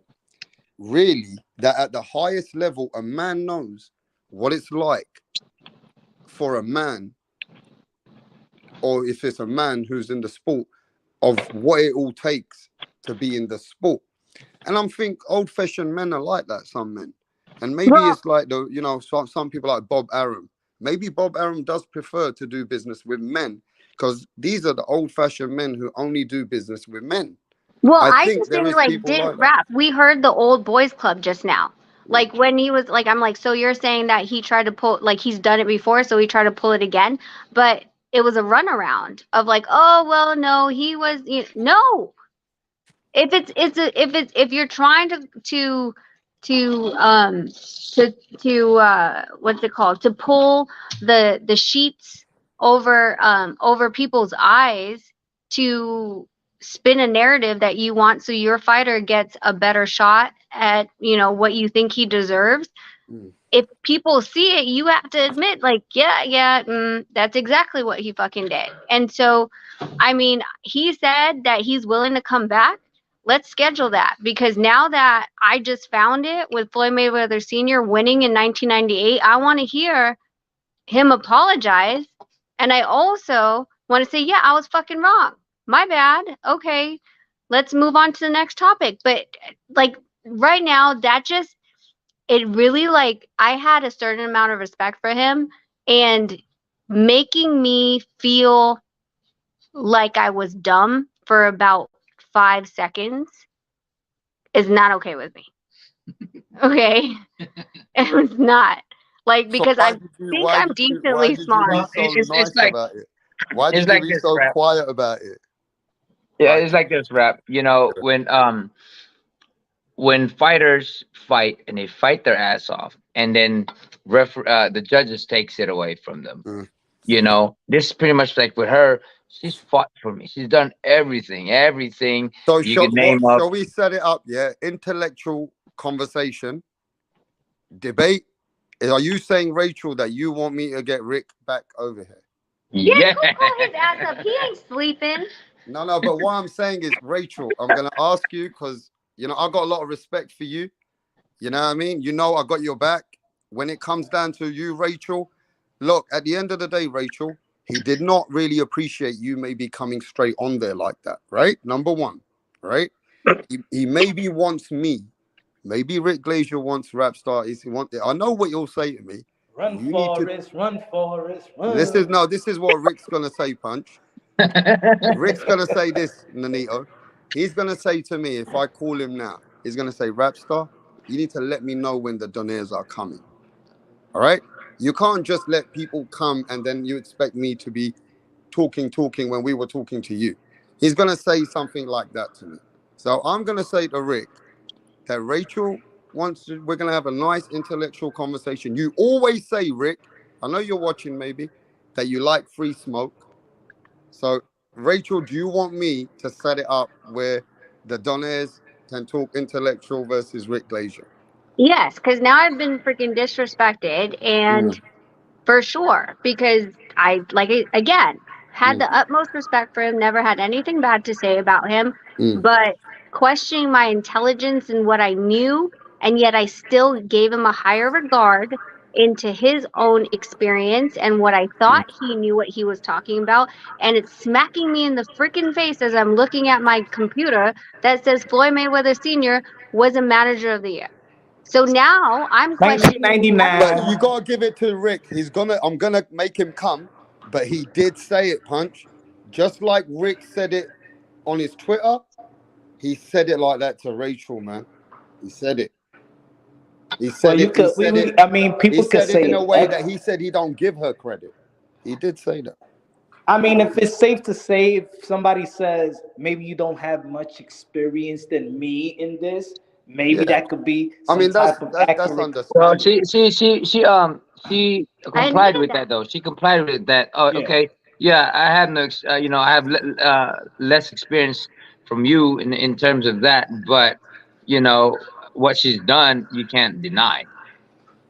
Exactly. You know what I'm saying? But I will promise you, if I get Rick back, it'll just be Rick and Rachel. And Rachel, if he agrees and he's a bit, he can get heavy talk. I can't involve myself because I've asked him to come for you, right? Now, if he talks to you in a certain way, it's between you and him. But if anyone else spoke to you like that, they'll be getting it from me. But I can't say nothing. And if you get in a certain way with him, you can go explicit. You are allowed to do. I ain't even get a scoop of popcorn, let me just say this to my sister, bro. Let me say this to my sister. On Rapstar, you can say what the fuck you want. I got your back. You can say what you want. I won't hold you back on this conversation. But he can be Rick Glaser. He knows I know what he's like. He can be in a way that he can get really rude. I've seen him scream on here, and I've seen him shout. He can get in that way as well. That's okay. That means that he's emotional, and most of the, I feel like I'm always been the one that's always level-headed, and once you come at me emotionally, that just means I got you. I mean, the fact that like I was literally typing in Floyd Mayweather Senior Manager of the Year, and it's pulling up, loading as he's exiting. Like you could have stayed for like 2 more seconds for me to load in and be like 1998. Like 2 more seconds. I put it in the chat. He's been Senior was the manager from '98 to 2000. I think he got fired right All right, before. I'm gonna send him a message right now. But you guys keep talking while I send him a message. Yeah, he fired him after 2000. You know what I'm saying? Like, come on, this is Floyd Mayweather. I mean, he's one of the fighters that's highly documented. It's almost like Nonito Donaire. Like, we know details of business moves or business change, promotional change. These are the type of boxes that, we got a lot of things documented of them. So Floyd Mayweather Senior being a manager and trainer, come on, man, like everybody knows that. Why downplay it? Look, I say a manager is a man. If you got a fighter, you got a world champion, you manage his career, you're a manager. You know what I'm saying? It is what it is. It started off funny though, Punch. I actually thought we were gonna have a good conversation. But hey, yo, if you never work at McDonald's, you was flipping burger. You flip damn burgers. That's it. You know what I'm saying? Maybe you don't have the experience of the assistant manager that flipped the burgers for probably 15 years. But a manager is a manager of a fighter. If they get hired to manage, they get hired to assist. They get hired as a promotional company to promote a fight, especially in the sport of boxing. There's a lot of managers that we don't know. It's the world is a world sport. Not everybody is high level like that. Not everybody is successful like that. But what we see Rachel do, you know what I'm saying, and also be nominated for it, and her client, which is also Donito Donaire, that's her client, that's the husband. She's still working, and she's going to the WBC convention and she's doing what she needs to do, or any other convention. She's working. You know what I'm saying? To downplay it because it's just her husband. Hey, there's a lot of wives in the sport of boxing. They can't do what she's doing, okay, or even have the intellect or have the knowledge to even read contracts and stuff like that. So, I mean, that's kind of unfortunate that another person in the industry will say that about another person in the industry, But it is what it is, I guess, I just needed 2 more seconds for my freaking thing to load. On the BWA, you literally have to go through all of the categories and all the years, and by the time I found it, he clicked off. I'm like, son of a bitch. Fucking on that. I'm sorry. Some trainers or managers too. Tito Trinidad's dad was a manager of the year. I forgot. I think that was before Floyd or two years before. Yeah. Senior. But that's all he had. That's all he had to, though. So that's what I'm saying. Like, the thing is that I feel like he doesn't want to admit that, because if he admits it, then that means you're right. That means I'm right. Oh my god. It's almost like saying it's almost like saying, even about, I understand, because there's people in the industry that has to, how you say, gain their stripes, right? When Bob Arum came to boxing, he was an attorney, right? He wasn't getting credit for Muhammad Ali as a promoter and stuff like that. He still had to earn his stripes as a promoter and to get that attorney labeled off of him, Even though I think an attorney is always going to be an attorney. They read contracts and stuff like that. But you understand what I'm trying to say. But it's safe to say, and it's correct, and it's factual to say that this person has more experience, but to say that they're not managing, or just because they're managing her husband or one person, man, if you can manage one fighter, you still a manager. Don't matter a husband, no matter brother, or anything of that nature. So, well, that's why, like, when he started saying, well, the quality of opponents, well, the BC should have never ranked that guy higher than Nonito. You want to talk about, oh, well, he came out of Thailand, but I don't give a shit where he came from. The record speaks for itself. He fought someone who was 0-1-0 4 fights ago. Should not be ranked higher than Nonito, because if that's the route we're going, then we'll go and beat up people that are 0-1-0 and debut fighters, and then get ranked indefinitely as number one. Like, come on. Like, what are we talking about? Yeah. Like, it's excuses and excuses. Rapstar, wake his ass up. Damn, man, I had put a hot cocoa. I had it all ready, about to sit down. relax, enjoy the show, and then I thought I switched the channel to TNT, and I saw Forrest Gump running, you know. Shit. And you know what I'm saying to my mind? I'm saying to my mind, he's going to leave the panel. All right. Hello, guys. I'm I saying just that, no, spoke I'm to saying him. to my mind, he's about to leave the What? panel in 5. Nah, I just 4, spoke to Rick. He 3. just spoke to me. I just so I said to him, Rick, said it nicely. I said, Rick, you know, you left on the conversation, and you know, at the end of the day, by making some statements, you know, you always like having a debate, because I know how to speak, and because I don't want to make him feel like, oh, I want him to come there just for the sake of my channel, because I don't give a fuck for that. I said, you came here to make a statement. Why don't would you like to debate it with Rachel? And he said, yeah, I don't mind. So I said, yeah, they're still on the channel now. So he said, no, I'm going to do it Monday night, right? I got boxing stuff to do in the morning, and now I'm going to go to sleep. So I said, all right, I'll set it up for you. He goes, yeah, just tell her we set it up. We'll have a debate. So he wants to do it on Monday. Okay. What time? So I'll set it up for you on Monday. And, you know, he likes a good old debate. And he says, you know, I like a good old debate. It's not a And fucking debate. This is a murder. and I He think said he wasn't at the scene of the crime, and I have a Right. picture of him there. This Okay, is so not a you debate. can do whatever. It's going to be free smoke. I just want to announce it. It's going to be exclusive around 10 p.m. Now, Rick's time. rap. You gotta make a poster, okay? It's like the fight night poster, okay? I'm going to make the best poster. It's coming Monday. Look, everybody in the chat's going crazy already. Monday. Because you know what? Half of this chat, I saw what they said. They said, we know Rachel's coming out with a body shot and knockout soon. And then he said he's going. So he just spoke to me. He said, let's do it Monday. And he goes, you know, we'll have fun with it. I said, all right. No, General, he doesn't get to me. I don't get to put on gloves with him. He's getting it raw. And I went, and I said the no same lube, thing to baby, him. no lube. That wasn't even the gloves we were talking about. And then Punch, you got to remember this. I'm inviting both guests. So if Rick gets whatever, I can't say nothing to him. You're fine, Rap. I don't need you to stand All up right, for me. because you know why I don't need to say nothing? It's a channel that I'm rap. inviting you. I've got Nanito Donaire right there. So if the second debate rap, comes, this is what it's all gonna Filipino Flash is there. Yeah, it's gonna be. Yes. But I'm just saying, like, there's certain things that is really not a debate, though.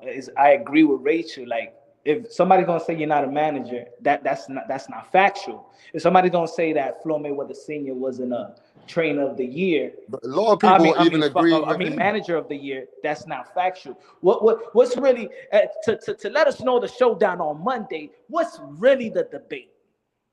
Well, we don't know. Rachel can take it where she wants. Rick is gonna have his views. Already, Rick was debunking Rachel in the way that Rachel said that. You know, he was trying to debunk Rachel, saying that, look, at the end of the day, Maloney didn't win an interim fight. So Maloney can't get elevated to another belt, regardless of what they were talking about the next day. Because even if they were talking like that, they were doing leverages and just trying to see what their leverages they had. But they couldn't do is elevate Maloney to be a champion. And we know that Rachel already told us that they were going to elevate Maloney. So you could see the debate was already started there. No, I fucking won that debate too, because he goes, oh, you mean like Devin Haney? And I'm like, from Top Rank. Same fucking thing. So what they've done before is exactly he said in the what rules, though, but I wanted you to prove the rules to him. Rachel, look, he said the rules, you can go check the rules, that the rules will not apply that claim that you're saying. That's what he was saying. He said in the rules, Maloney's the silver Maloney champion. He's cannot get elevated. Huh? Maloney's the silver champion. Exactly. He's not an interim so why champion. did so there I is want to no hear rules this is what you should be telling him in his face. Elevated. I'm going to tell him in his fucking face. I love this debate. And piss me off now. Make me feel stupid, and I know I'm not stupid. Hey, Punch, he did speak like that. Jason Maloney never fought a final elimination. He fought an eliminator, but not a final elimination. Now you could be upgraded to a mandatory position, right? But not elevated as a champion. You know what I'm saying? I give you an example. In the welterweight division, Keith Thurman fought for the silver, right? For the silver. That was an elimination bout, not a final elimination bout. So nobody stepped up. We seen that Virgil Ortiz was going to step up to fight for final elimination bout to be mandatory. But since nobody stepped up, so they elevated Keith Thurman to be a mandatory, but not elevated as some type of champion or an interim, or even if a belt was vacated, he was not going to get a belt like that just because he was a silver titleist. Exactly. But they were trying. I'm gonna tell you like this, there's certain boxing people that they talk like preachers, and they like talking about the Bible. They know that a lot of people don't read the Bible, can't interpret the Bible. So it's easy for boxing people to just come and talk that boxing talk, that boxing, you know what I'm saying, black and white, white and black letters and white sheets. And a lot of fans don't understand the business of boxing. So it's easy to just say whatever they want to say, right? But you know how this debate's going to go, Punch? You know how I'm going to set this debate up? I'm going to even get 10 intellectual questions for Rachel for boxing and 10 intellectual questions the same for Rick. And I'm going to get both people's answers. And we're going to vote on the panel, because I know he's going to disagree with certain things that she's saying. He's just like that, right? So I'm going to get these questions where some of the questions are going to be a bit tricky as well, because I've got to make it a man and a woman question here and there. But I'm going to see what the panel think about it as well, because he did. I'm going to keep it real. Ask why he thinks that the women should only fight 2 minutes and not 3. He already don't believe that either. And okay, that'll be fun. Well, there's going to be questions like that, right? The women questions are going to be there, and we're going to see the men questions. And I know that Rick don't, now Rick has a bit of respect for Punch, and Punch also realizes he goes back and forward with him. But I know he don't agree with Punch when it comes to women's boxing. He's already disagreed with Punch many times there. When it comes to women's boxing, he don't agree with Punch. I mean, it could be a preference. I'd rather not watch women fight. I can understand that. You know what I'm saying? But saying that women don't deserve to main event a card, things like that, that's whack. But Rachel, you're going to have it's going to be 1 hour. That's what he said, I think. He goes, let's just do it for 1 hour. I said, all right. So we're going to do 60 minutes. I'm going to give you 30 minutes, and I want to give him 30 minutes. And unfortunately, I'm going to have to do something where we do 5 minutes on each topic. I say you just let me come at him. I don't know why you're protecting him. No, I'm trying to do it so it's intellectual, so that everyone can, if we you want to do it. Were intellectual today, and you freaking got cornered. I don't know what happened. He logged off. He was about to go look on Google and be like, oh, fuck. Yeah, I don't know what the fuck happened. But I actually thought, that you're going to have your chance to really rebuttal with him, that it was going to go that way. And I thought you would interrupt when he was going. I actually thought, all right, Punch, get the phone charged. So I actually thought that you were going to rebuttal him and say, wait, before you go, da-da-da-da-da. But you were just very respectful at the end. Well, now the respect's gone. But I'm just saying you were very respectful. Well, I give a lot of people, again, I'm not ignorant to the fact that I'm one of the newer players in the game. So there's a lot. You did give him a lot of respect for being in the game longer than you. And that's, if you ask me, you're a friend of mine now. Yes, I agree with you. You should respect your elders and respect people that have been in the game longer than you. It's like, you don't want to tell a CEO who's been there for 15 years and you've only been in there for 5 how it goes. But when it comes to standing up for your point, you got to do what you got to do. I know. But and now he just showed me his ass. When you show me your ass, then, okay, now the game's on. Yeah. Yeah. Anyway, 10 o'clock Monday. He's got to come. He's called it on. 10 o'clock whose time? His time. I don't know where the fuck. Sorry, I don't know where he is. But He's in the East Coast. so you tell me what time that is for you, because I've already 7. announced it. 10 p.m. USA time. So where are you in the USA? Vegas. So we're on opposite ends. So what time will it be for you? 7. Okay, so it's 7 p.m. Vegas time, 10 p.m. Rick Glaser. Where is he? New York. He's in New York. So it's 10 p.m. New York time. Fucking hell, this is a serious debate. We're gonna have a debate.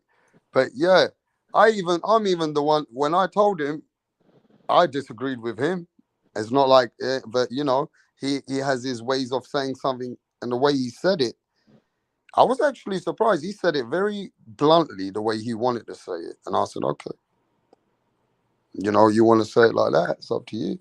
But his thing is that, you know, that's a debate where you can really have it, break it down. And, you know, that's where we got a panel. And most people would agree with you, I think, on most of the stuff he says. But that's because you got to just say what you got to say. Yep.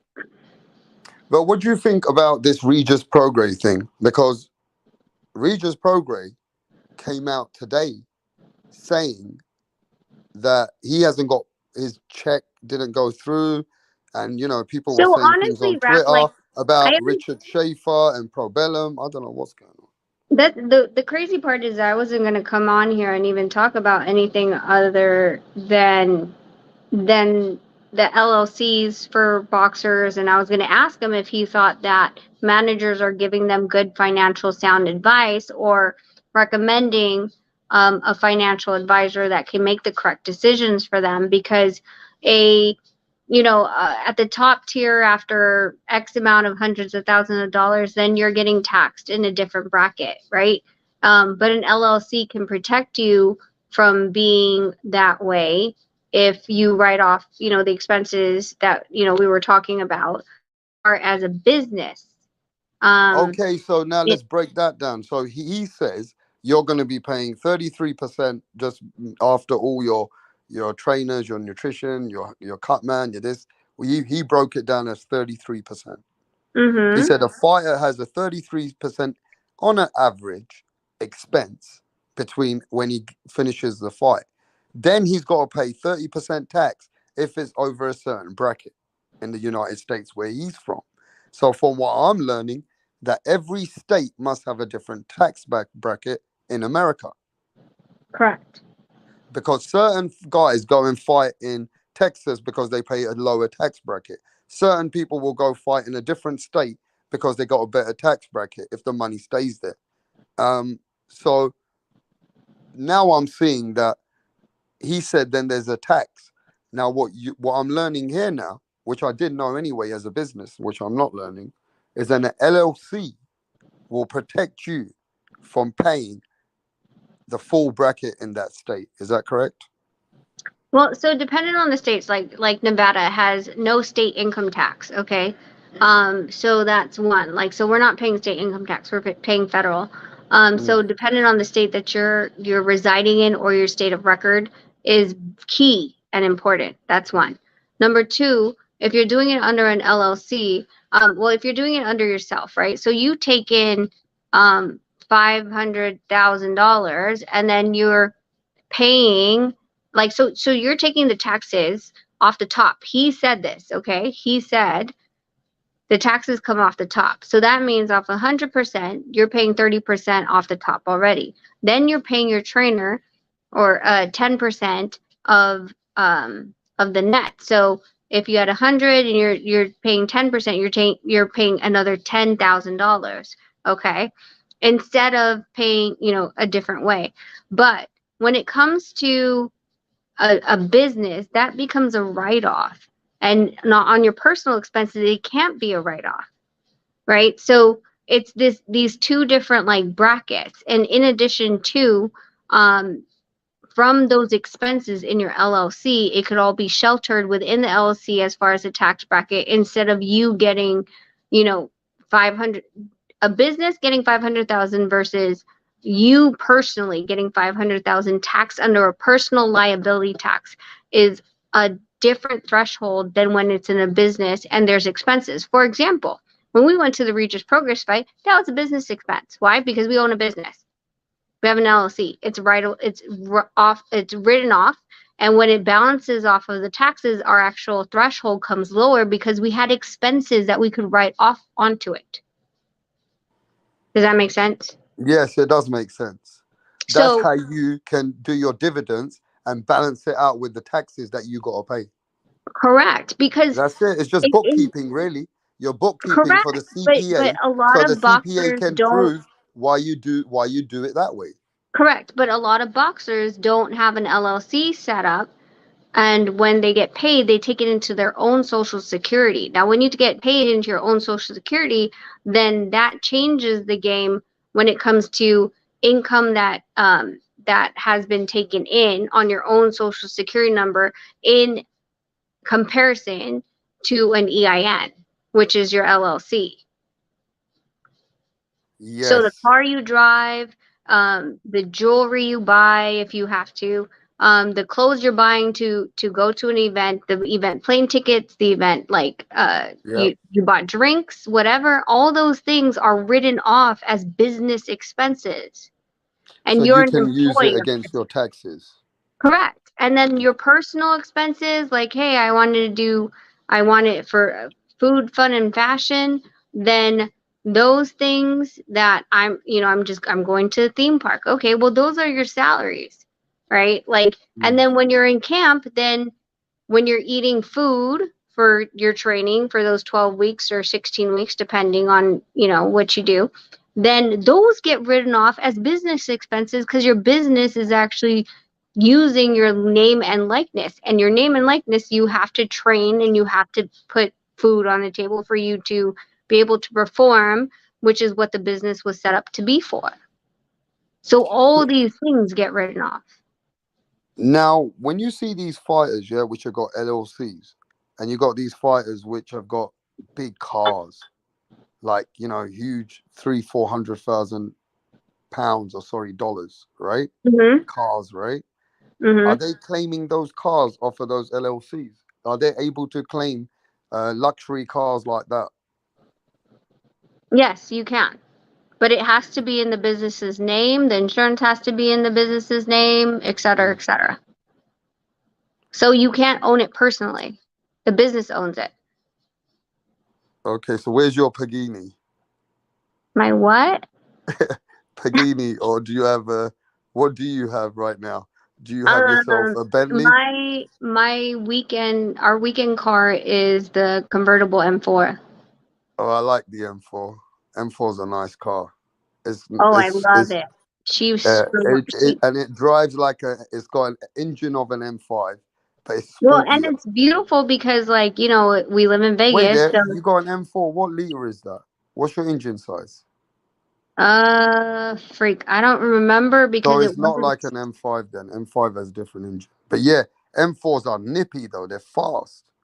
They are, but then the best part is that the one that I wanted was the convertible one that has. And what's irritating is Nonito asked me, he's like, "Oh, do you want to upgrade your M4 to the new 3?" The 2023 M4 has a soft top. Most of Eddie Hearn's fighters, I'm just looking at what you're saying, right? Most of these fighters in England, they all got brand new Range Rovers most of them have got brand new Range Rovers. It's like Eddie Hearn's got this LLC understanding set up for his fighters and they all go to Range Rover and claim a car. I'm always seeing these boxers in England have all got Range Rovers out here, brand new Range Rovers. But yeah, I think this LLC is designed so it can even help you claim your expenses, your lifestyle, and it can help you spend your money against your taxes so it can show you where you can, do your dividends and, your CPA will take care of it. You just got to go through different channels if you want to save taxes because you got big taxes to pay after $1 million. I mean, not after $1 million, but on every million, it seems like you got to pay at least 200,000-300,000. Yes, I think here it's after 300,000, then you start hitting like the higher tax brackets personally. Okay, so Hyphy says food and entertainment while on business can be written off at 50% also. Yep. Yeah? What do Yep. you mean? 50%. Like, so, I mean, like, if you're going out to dinner and it's a business meeting, or you're meeting with you call it potential clients, right? So, Right, yeah. yeah. So if we're meeting with promoters, we're meeting with networks, we're meeting with, whoever, like, all of those can be written off as part of your business expense. Yeah, so this is basically Entertainment's a little iffy. Entertainment, I mean, if you're treating out a client or treating out a promoter, for example, we live in Vegas. We know a lot of people. We can get 75 to 80% off the ticket prices. And we're like, oh, well, let's buy 10 of, a promoter's family tickets to, I don't know, CAW or whatever, right? Then it'd be under entertainment. It's just a little bit like the way that you word, like how you're promoting or how you're taking care of the how this is part of the business. And you usually can put it under wining and dining, right? Like sponsors. Like if sponsors come in, you want to make sure that they're taken care of. You want to make sure that they're showing a really nice day and stuff like that. Then entertainment is more so on that, but it's a little more sticky than just like food, right? Like a dinner meeting. Like for you to be like, oh, well, I invited them and I bought them tickets to a show. And then like, so how much business did you do at the show? You really can't do business at a show. You're watching the show. I got ya. What's happening, Punch? What's good? So Hey, we were just... did Rick ever came back to the panel? No. You already heard? Man, come on, you listening? Rick, stop playing. You listening right now. It's 2 a.m. You on my time, Eastern time. You don't sleep. Come on, man. Just let's talk about this. Let's hash this thing out. Let's come with some understanding. Let's talk factual. Come on, Rick. You listening right now, man. Come on, Rick. Throw up your silk sheets. He doesn't have silk sheets. Cotton, whatever. Polyester. So No, yeah, but look, it's on Monday, Punch. Monday? You said Monday. Monday USA time, man. It's too many times, but So, it's a Pacific. See, It's that's what Eastern. I told freaking Rap. I was like, his time or my time? I was like, we're 3 hours everybody different. just work it out. 10 p.m. USA time. That's all I got right now. Eastern time, because he's from New York. Yeah, so 10 p.m. That's all I know. So wherever else, I don't know how the times work, but you know what I said though. At the end of the day, Punch. The thing is, Rick Glaser, he debunked Rachel from the start. So I thought it was going to get heated. This is me, right? I'm a host, and I thought he's debunking her because of that Jason Maloney straight away. So I thought, okay, I'm going to just shut the fuck up. It's between Rachel and Rick, right? They're in the business. They know what they're talking about. So at this point, I'm just going to leave it. But if Rachel was being nice, and it's her, I'm going to say this, Punch. When he said he was going, it's her fault. She should have stopped him back. She should have held him back. She should have said, look. While I'm listening, I'm actually saying he's about to leave the panel in less than a minute. I'm saying that in my mind. Once I'm saying I'm gonna get my popcorn, like I put it in the chat, I say he's about to leave the panel. It's heating up like NBA Jam. And poof, he's gone. I want to know why though. Why when it gets kind of chippy? You know what I'm saying? Why does I mean he could hold his own. Rick got a lot of experience. But Punch, I asked him and I was like when he put himself in a corner, he put his foot in his mouth because he brought up Devin Haney, and I was like, that, okay, so that wasn't that a top rank move? Yeah. And then he was like, shit. So don't tell me that you guys don't do this at Top Rank and that you have the highest respect for Don, because honestly, I couldn't give a rat's ass about Don. I don't know him either. So when he showed his ass over at the BC and he was saying, well, you know, they were just trying to position and all this stuff and blah blah blah, and make excuses. Like, no, his whole argument from the very beginning was it's been done before. Like, so are you saying? And I kept saying, are you saying that he was wrong? Or are you saying that he was trying to be a snake? Well, you know, no. I mean, it's one or the fucking other. It's, you don't want to throw him under the bus because now I just put you in the corner. Mm-hmm. And then that's where and then I don't know how we got diverted to manager of the year kind of thing. And then when I was looking up, he ran. So, Well, Rapstar asked the question. oh, okay. Well, that's fine. But I said this before. Once I believe if the boxing fans really, if they really understood and very educated about the sport of boxing, I think that the fans will really dislike boxing more than. I mean, fans are frustrated with boxing, but I think if they understand the business and the snakish shit that goes along and and the real politics behind the scenes, because what you see in the surface is nothing, you know. But the real issue behind the scene, did I tell Rap? I say, yo, Rap, if people knew what goes behind the scenes, if they think that the YTBC is interesting, man, the behind the scenes of the sport of boxing is triple that. Right. It's triple that. That's what I'm saying. Just let us go, Rap. Like, we'll go back and forth about shit. Trust me. All right, then I'm just gonna leave it freestyle. Punch. I was gonna ask some good questions and blah blah blah, but I'm gonna just stay out of it. I'm just gonna be the quiet host. But then I'm gonna ask some questions for us and the panel when you guys finish. Yeah, but get some real questions, man. Yeah. I mean, if we're gonna get some questions from the panel, man. I mean, from the people in the chat, man. Ask some real questions. Some I'm gonna tell real the chat questions. after I Not finish on some my question. why this person is not gonna fight this person? What do you think, Rick? Nah, ask some real questions. So, Rap, you were asking me earlier about what is it called again? About the freaking what's his name? Oh, Regis. Yeah. So So this is what Rick Glaser says. He says that the money inactivity of that kind of large money has not been gone to Regis's account, and that's why Regis, they gave him this kind of a email or something to say that your funds are They try not to pay him cleared. on PayPal. But funds are not cleared. Funds were not cleared. So now it's They getting try to sorted super out. chat Regis. Shit ain't go through. So I don't know what's happening with Regis. He come out with it, Punch, that his money was insufficient, but I mean there was insufficient funds. Yeah, They try Rachel. to Apple Pay. They try to Apple Pay Regis.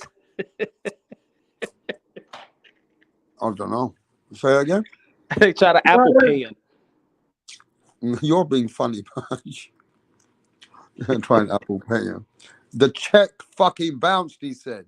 He said the check fucking bounced. That's what he said on first, right? yeah, but what did Rick say was the reason? Rick said that that's all bullshit.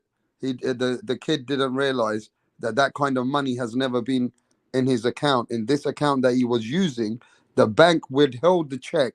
They wanted to clear the funds. They wanted to check. It was a big, large See, amount of that's money. bullshit. That's bullshit because I already talked to that side, and that's not the excuse they're giving. Well, that's Jesus what Rick said. Christ. Well, Rick he's not said fucking that talking about. was some kind. That was in. The money So, was. Oh, save not, save that for Monday. You got him there. Anyway, what was it, Rachel? Tell us what was it? How did it go? What? How did it go? How did it go, Rachel? It was the fact that Marv said it was because there was suspicious activity coming from his account, and the bank flagged it. Yeah, there's a report out. So a guy released a report on Yahoo News. He's What happened to Tip? I think that was Tip. Was that Tip or no? Tip Baelish. That's Tip. But And Rachel, I think he's saying the similar thing. He said it earlier on. There was some suspicious activity about that kind of funds just something about the account they used had never had funds like that in there. That's what he said, I think. Is that something similar? Wait, did you say that it's Regis's account that hasn't had that money, or is it? Or he said it was the account they had, the account they Who? gave for the check. He didn't tell me if it was Regis's account. He said the account that the check went into was never had any kind of money that in that kind of way. Something like that. That, and it's not the style of, it's not the right, what do you call it? It's not the right tier of Right. account. What does that So mean? Tell if us. What does that if mean? you're a private banker, if you have a private banking account with that kind of funds in it, then you have a dedicated person that'll tell you, like, that will double check all your CPA's accounting that says this person has this check number and this is the amount. So when they go and cash it, they don't look like an idiot. And with him saying now that he's going to wire the funds, I know personally that they, at 4 p.m. today, still didn't have the funds wired into the account. Why? Because they still don't have that type of account. They don't have a premier account. They don't have a VIP account. They don't have I don't know what you want to call it, but they don't have a private banker account where the funds will clear the same day. It's going to take 3 to 4 freaking days if you just have a regular banking account, regular wire account. That's it. Yeah, Yeah, well, but the thing here is, sorry, Ted, but the thing here is, Regis has already been in some fights with Josh Taylor and fights where he's been in the tournament. He's made money. He had an IBF title. So how the people handling this account for him were not ready to set up his premier account or what it needed to Not be? Regis. I'm talking about what's his name? Marv The Nation. people, okay, the people who are handling Regis, which is who now? No, Marv Nation. Mark Nation. So okay. So as a premier, so as a private bank account, we have private banking, right? So with a private bank account, if anything crosses like the path that it seems suspicious, my banker will call me or text me, right? It's not an automated, it's literally the person watching my damn account, because the automation will ping him and he's going to call me. Okay. So with Marv not having a higher level of account, because that, you have to remember, like, when you set up an account, right? So let's go back 2 years. When Marv Nation set up the account, did he say he was going to run transactions of it out of his account that are worth $3-4 million at a time? No. 2 years ago, he was going to put that much money onto a promotional fight, right? So when you set up your account, they put you in certain tiers, right? They're like, okay, well, you have the everyday checking, or you have this, or you have that. It flags the bank when you're not put into the correct account type, and all of a sudden you're writing not one, but $2 million checks that people are trying to cash on Monday, in addition to a $50,000 check, a 25, a 75, 150. It's all of a sudden, all this is flooding in, and you never did this type of business. This is not how you set up your account. So looking from a banker's perspective, they're like, this is suspicious activity. Like, did someone steal his checkbook? Because this is not what he's ever done before. Does that make sense? Yeah, I got it.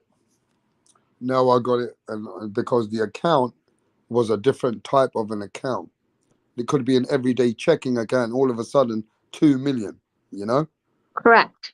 So that's the handler's Mark Nation, correct? Correct. Nothing to do with Richard Schaefer.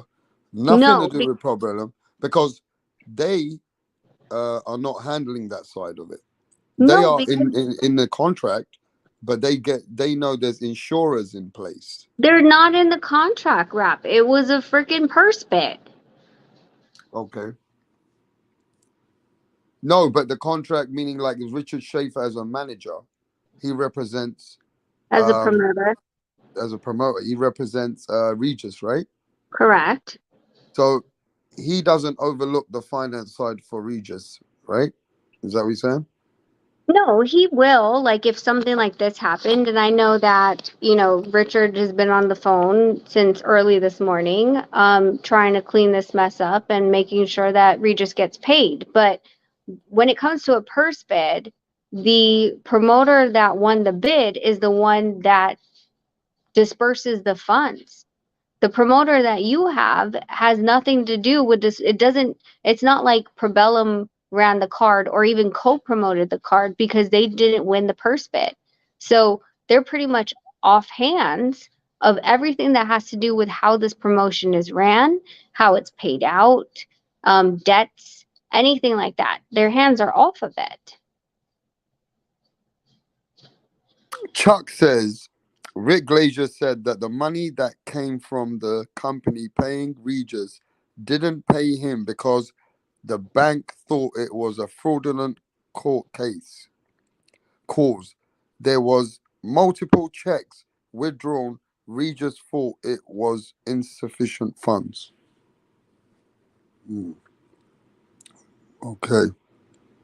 So these things happen in because when people who do the handle your stuff, sometimes things go wrong. They didn't set it up properly, right? So these things happen. But Tip, what was you saying, bro?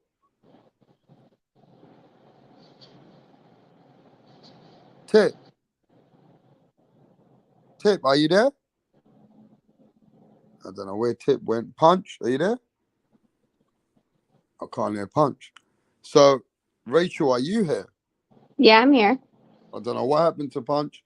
I can't hear Tip, but their avatars are right here in Oh, the Tip building. has music in the background, so he doesn't want you to get flagged. Oh, So cool. Chuck, like that, Chuck, that makes perfect sense to me, but I feel like, okay, I get, like I said, like I think you have to have the level of account. For example, like, and I told this on a back call with another on Discord. Um, they're like, I don't understand. I was like, listen. They're like, well, what was it paid from overseas? I was like, no. I mean, it doesn't have to be, but when I am expecting, so on Regis's side and on his side, on Marv Nation's side, right? Marv Nation, from what I understand, from what he said, his account got flagged. Okay. Now on Regis's side, could his account get flagged? Yeah, it can, because if you're not expecting this large of a wire, the bank will wonder why you're receiving this money. Okay. And so what I do, but I'm proactive, is, oh, I'm getting money from Japan, I'm getting money from the Philippines, whatever. I'm getting money from even here in the US. I'll call my banker and I'll text him and I'll tell him, listen, I'm getting this amount of money from this company. Make sure that you receive it. Sometimes they'll ask me for verification of why these funds are being transferred. For example, a contract. So Yes. they're getting covered, that it's not drug money. And Yes, that's yeah. fine. But I already prepped my banker that you better receive the goddamn funds on my Facts. behalf and not block it from coming into my goddamn account, or we're gonna have some words. Yeah. So you're already in touch with your bank manager. You already got your stuff set up. They understand the checks coming in. So you, therefore, they will then let you know once funds are cleared, right? Yeah, I'll get a text message like funds have been deposited to your account, clean and clear. Yeah, that's it. Just like anyone who has a bank manager, you just need to let them know what's coming Yeah, in and where it's from. what they say. It's about know your client, the KYC docs. Yeah. Hyphy, Right. what's going on? This has been the second time you've tried to come over here, man. What's happening, Hyphy? Hey, yeah, first of all, Rap, good morning, Donaire and Yes, brother. everybody else, good evening. Evening. I've been, I was listening to the little dilemma back and forth, but I didn't heard, Rachel in the past defend herself. And one thing that I think would push you over the end, that's probably at least an argument to be the best manager, but it's something that I feel that you can't get with nobody else. I heard you talking about one time as far as like how you be setting up the travel arrangements, how you take care of all like like the COVID testing and make sure all the tests is right and stuff. So I'm like, damn, she like a travel agent as well. I think that you need to pop your collar one time and brag about that a little bit because you don't get that with nobody else. No, I appreciate. Like I said, like it was my own. I'll fucking call it an insecurity, whatever it is. Like my own humbleness in knowing that, like this is what I do, and I know that no one does it. Like, and because I've seen boxers freaking scrambling for shit, and this is just what I do. But like if you want to call fact for fact, because he's not going to know what the hell I do. Like I've said it numerous times. You're not in this house. You're not in this gym. You have, and he kept giving props to Richard, which I believe Richard deserves his props, but it's a partnership between me and Richard. Um, then like, and I said it. I fucking brought Nonito to Richard.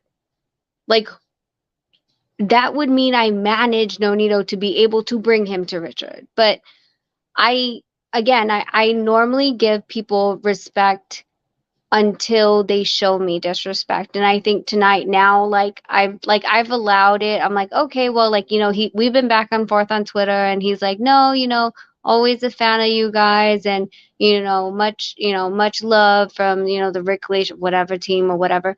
I'm like, okay. I mean, So I thought He did leave by giving you good gestures. You can't. no, he said the Donaires and Richard.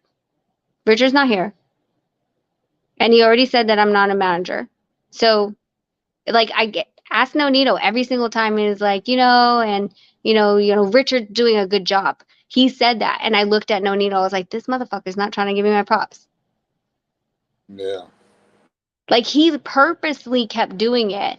And I will like keep showing respect until a certain push point. And I think tonight with him running was my push point where I'm like, you know what? I dealt with you once. I allowed it.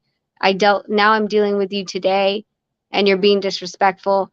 Okay, now the gloves come off because, like I said, I don't know if it's an Asian mentality or what, but it's always like, respect them until they show you different. And he showed me different. So let's go play. Like now let's play because you're fucking lying out of your damn teeth. And it's just because you want to say like I'm a female, he's not going to say it or not. But I mean, you don't do the shit I do at all. Like you over here talking and you don't do the things you're going to say. Oh, well, I know inside information. Okay, cool. Well, who told you that? Because you're not going to say shit. Yeah, I think how do you pronounce your name, man? Hyphy, Hiffy, what is it, bro? Yeah, you said it right the first time. Hyphy. I see. It's a Bay thing. Yeah. So He's from the Bay. Rap. Yeah. Okay, he's from the Bay. So Hyphy, what it is, you feel like some people in the chat that Rachel really, really was took it easy? Is that what you're saying? Like Rachel was very, very polite. Is that what you're saying? Yeah. See, like I'm saying, he did get off at a certain time, but and I've seen Rachel feisty out here. I've seen it too. I know Rachel can go, so I'm just kind of was a bit. I think Rachel just showed him a lot of respect, and he's been in the game for years.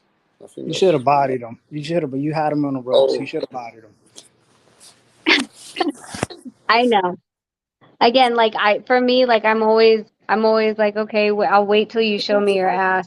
And it like whether or not it worked against me tonight, like let's like I mean I'm gonna present him with that fucking fact and tell me that's any different. Now you're on my radar. So now I know I'm going up against you. I'm gonna look at every single goddamn manager that's only managed one person, whether it's their uncle, dad, sibling, whatever, and then tell me that I don't deserve to be at least mentioned. And again, I never looked for that recognition.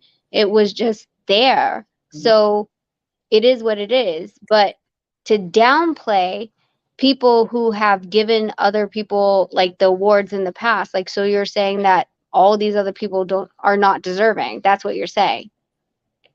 So I mean, like I said, for me, like a lot of the people in the boxing world I've always given respect to, because I understand that I always need to grow. And if there was anything I was going to learn from him, I'm all ears. I'm all ears when it comes to me growing. But Nah, I'm that's not smart all talk. ears yeah, but it's not. I'm not all ears when it comes to fucking disrespect and lies. So now we're on different playing fields. Now we might go to the hood. Now we going Bay, Hyphy. We going Bay. Town shit. Oh, Hey, Hey, turfing. Punch, you You hearing better this, start Punch? turfing. Yeah. Punch, you hear this? I knew he was going to leave because the moment Rapstar brought up that manager question, I was like, Rick's going to look for a way out. I was like, without a doubt, he's not going to And argue they were this. trying to warn you, Rachel, that he's going to leave. They were trying to tell you in the chat that he was going to leave soon. I'm on my phone, so on Monday I'll be on my computer so I can see like the chat at the same time. So I didn't think Punch see it. was telling you that he's leaving and someone else said it, I'm sure. Look, Yeah, man, but he ain't denying it. He said, I'm ready to have a debate. I mean, Tip Bayless, he said he's coming Monday. He said, set it up. You better make sure Rick's here. Look, I'm going to make a poster. He's getting... Make sure he doesn't. He thinks Rachel can't deal with him in a debate, but I know Rachel, she's going to go. I gotta catch him on Twitter. I gotta put a clip up on Twitter. He'll respond to it. Yeah.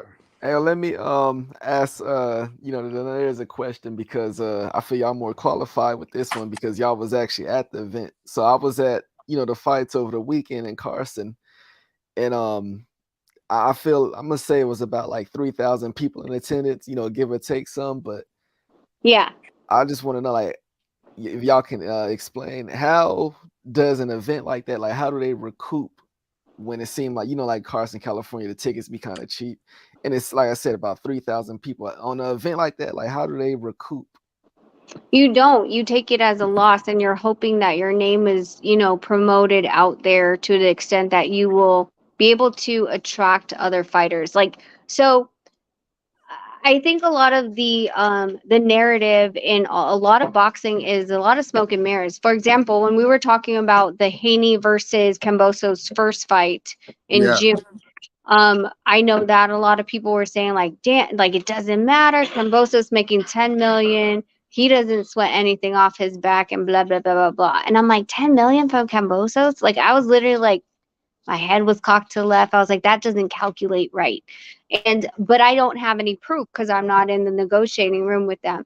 And so it came out, right, that Cambosos is getting sued by his manager and his trainer for funds that weren't paid from the June fight.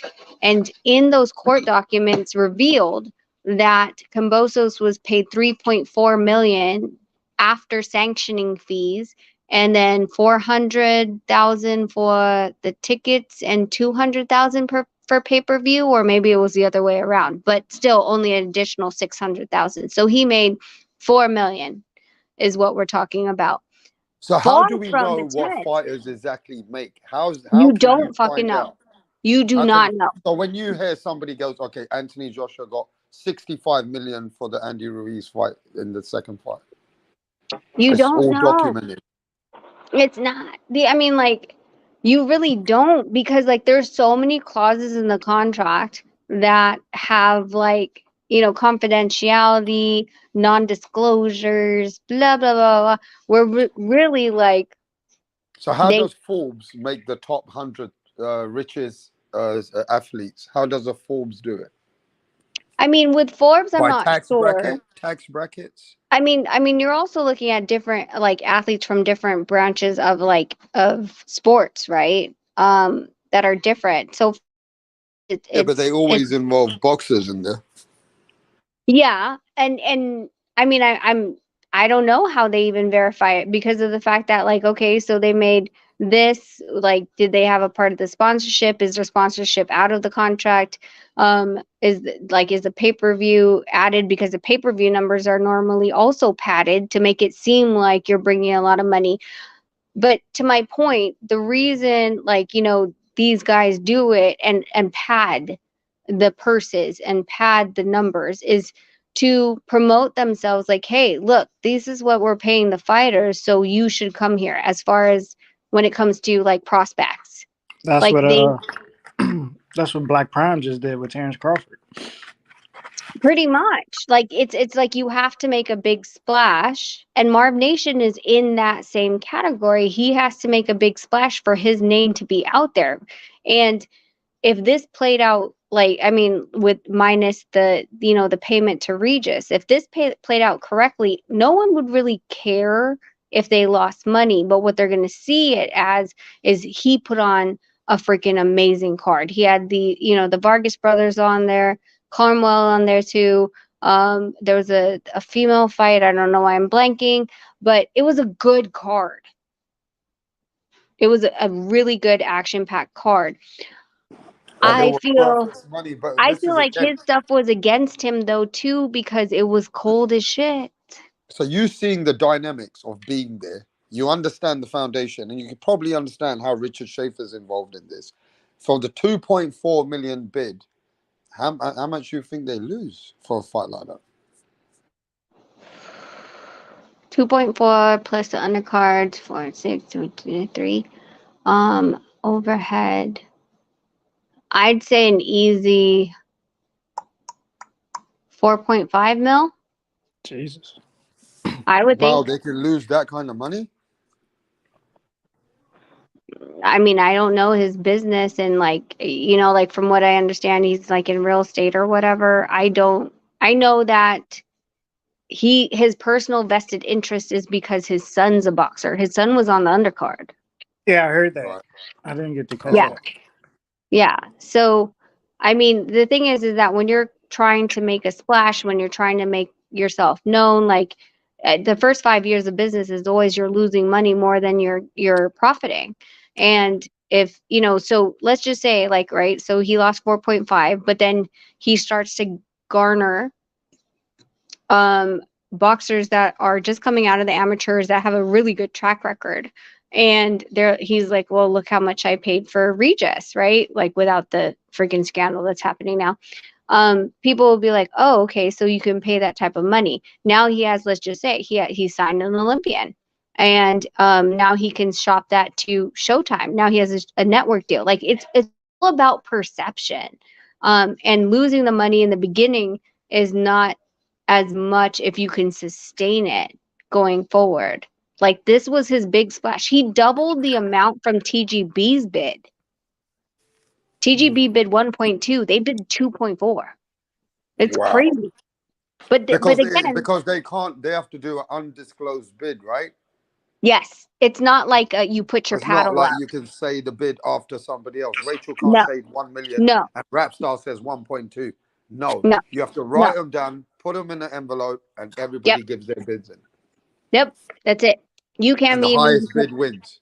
correct. Mm. But that's the same thing that Triller had. Like, remember how hyped everyone was about Triller? Like, oh shit, look at Triller. Like, they like bid for Tio and all this stuff, and how much they bid, and Tio was excited, and blah Yeah. blah blah. And then it fell through. Yeah, that fell through hard. But didn't they held an event before that, right? Was that the Tyson Jones? Yeah, I think it Yeah. was that. Yeah. Where Tyson didn't get all his money? Yeah. Yeah. Yeah. So the thing is, though, these newcomers or whoever do come in, sometimes, they don't have a track record that way. But, but we got just somebody from Australia. And Carl Hunter Hansen is an Australian. And he says, who's Nonito fighting next, Rachel? I guess we'll know after the next 2 weeks, won't we? You So have before Estrada, Christmas. Chocolatito fighting this weekend, and you have Inoue fighting on the 13th. So I really wouldn't have a decision, and the factor that we cannot predict is when Inoue will vacate. So are I you? don't. So what we're really looking for is the Donaires are going to have a good Christmas, and probably let us know what's happening after Christmas, or if not in the beginning of the year. Correct? Yeah, I think that's safe to say. Because I think we'll start discussions after the next 2 weeks, and then I think people will go offline for 2 weeks after that, and then everything will start up again the First week of first of the January. year. Yeah. Are you guys Right. coming out for that fight, or are you staying over on that side? Hell yeah, we're coming out for the Estrada Chocolatito fight. No, the tank fight. That's what I meant. The which one? The tank fight. Oh, January 7th. Yeah. It's not on my schedule yet because we've had a very packed October. Like Nonito went to the BO, then he came home. Then he picked me up, and then we went to the BC, and then we went to Regis's fight. We were supposed to be in the UK actually for the Fury fight. Like we were supposed to go from the BC to the Fury fight, or sorry, BC to be with Fury until the 26th, come back for Regis's fight, go to a Chocolatito fight, and then go to the BA the week after that. Where's And then I'm sorry. Where's the Chocolatito fight? Phoenix. Oh, okay. I'm coming to see. I'm going to Vegas for the Frank Martin Michelle Rivera fight. When is that? That's what is that? The 17th of December. We're gonna be in the Bahamas. And then I was thinking You about know, I'm looking. Yeah. female But fight. I'll say this though, Tip and Rachel and Charlotte. Is it what's his name again? Hyphy. The more and closer the fight gets, Roman Chocolito is becoming more favorite to win the fight. Yeah, man.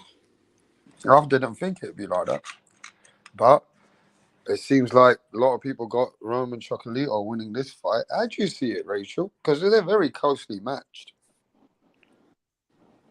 Yeah. I mean, we rescored it. Oh, you did? Yeah, I had it the last fight I had it 7-5. Estrada Nonito had it dead even. So I mean, the thing is that like it, I loved watching it because I was like today all we were doing was talking about like the styles of both fighters. But Estrada, we had at least talked to them at least 2 or 3 times now. Already.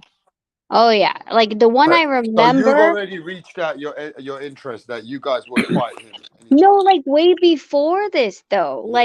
Yes. Like I remember the Pacquiao Ugas fight. We ran into his promotions and we asked them and they're like, no. And I'm like, I'm like laughing it off, like, come on. And they're like, no. And like, we're just like, okay. I don't know if there was another one before that. But then after that, we went to Hermosillo and that's where you saw the Estrada Nonito face off.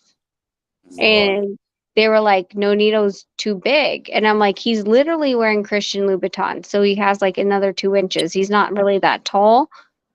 But I don't know if they were listening. So, I mean, if he wins, this would be the 3rd time that we would be like, all right, like, so, okay, so let's stop messing around. Fight. You know what I mean? I feel like the Chocolatito fight would probably be a lot easier to make because Chocolatito was under Mr. Honda and Matchroom. So, Speaking as a fight fan, which fight do you like the most for Nonito? like if I were to create his career path, I like the Chocolatito fight because I think that's like, I mean, the fight posters would just be like legends. That is right? history legends and crazy. Exactly. Like it's such an amazing fight, right? And Mm. so I would like him to fight Chocolatito. He mentioned today, he asked me if we're going to stay, and I was like, no, I thought we're going to move up. So, it's dependent on Nonito. I feel if we don't corner Jason Maloney in the 18, that Top Rank will maneuver him to never fight Nonito. So like I said, so I would actually like him to fight Chocolatito and then have Inoue vacate in February or March of next year when he secures a 122 bout. Then when he vacates in February, March of next year, we already had the Chocolatito fight lined up, and that would hopefully be by April. And so that would still allow us to fight Maloney and take that positioning too. So really targets Maloney, but you ain't gonna stay inactive waiting on Maloney fight, right? No, well, and yeah, and that's the thing is, how do you, like, people are like, oh, well, you got a shot for that. It's like, yeah, when, right? Like, Nonito's positioned, but how do you say when? Like, you can't hold a gun to Inoue's head and say, hey, December 13th, once you step out of the ring, vacate. You don't know when he's going to, because if he was guided correctly, you would want to make sure that your position in 22 is solidified and you have a fight lined up before you vacate. Yeah, but Larry, listen, I don't think they're going in that route. I know you as a fan would want to watch. Larry Liston wants to watch Nonito Donaire against Bam Bam Rodriguez at 115. Bam just moved down to 12. I know he he has. vacated. He's moved down, but they're saying make him come to 115 again. He could barely like, he was saying that he's not big enough for 15. Like, I mean, I will tell you this much. We are not going down to 12. So there's that. It's not going to fucking ever happen. Plus, as much as I'm the one that's like, literally, like, whoever's standing in our way, let's go. Nonito refuses to fight any of Robert's fighters, and Robert refuses to fight us. Okay. Just like that? Right. Yeah. We were just, I mean, if anyone, like I said, this game is dirty as shit. Robert's one of the ones that are family to us. And, Wow.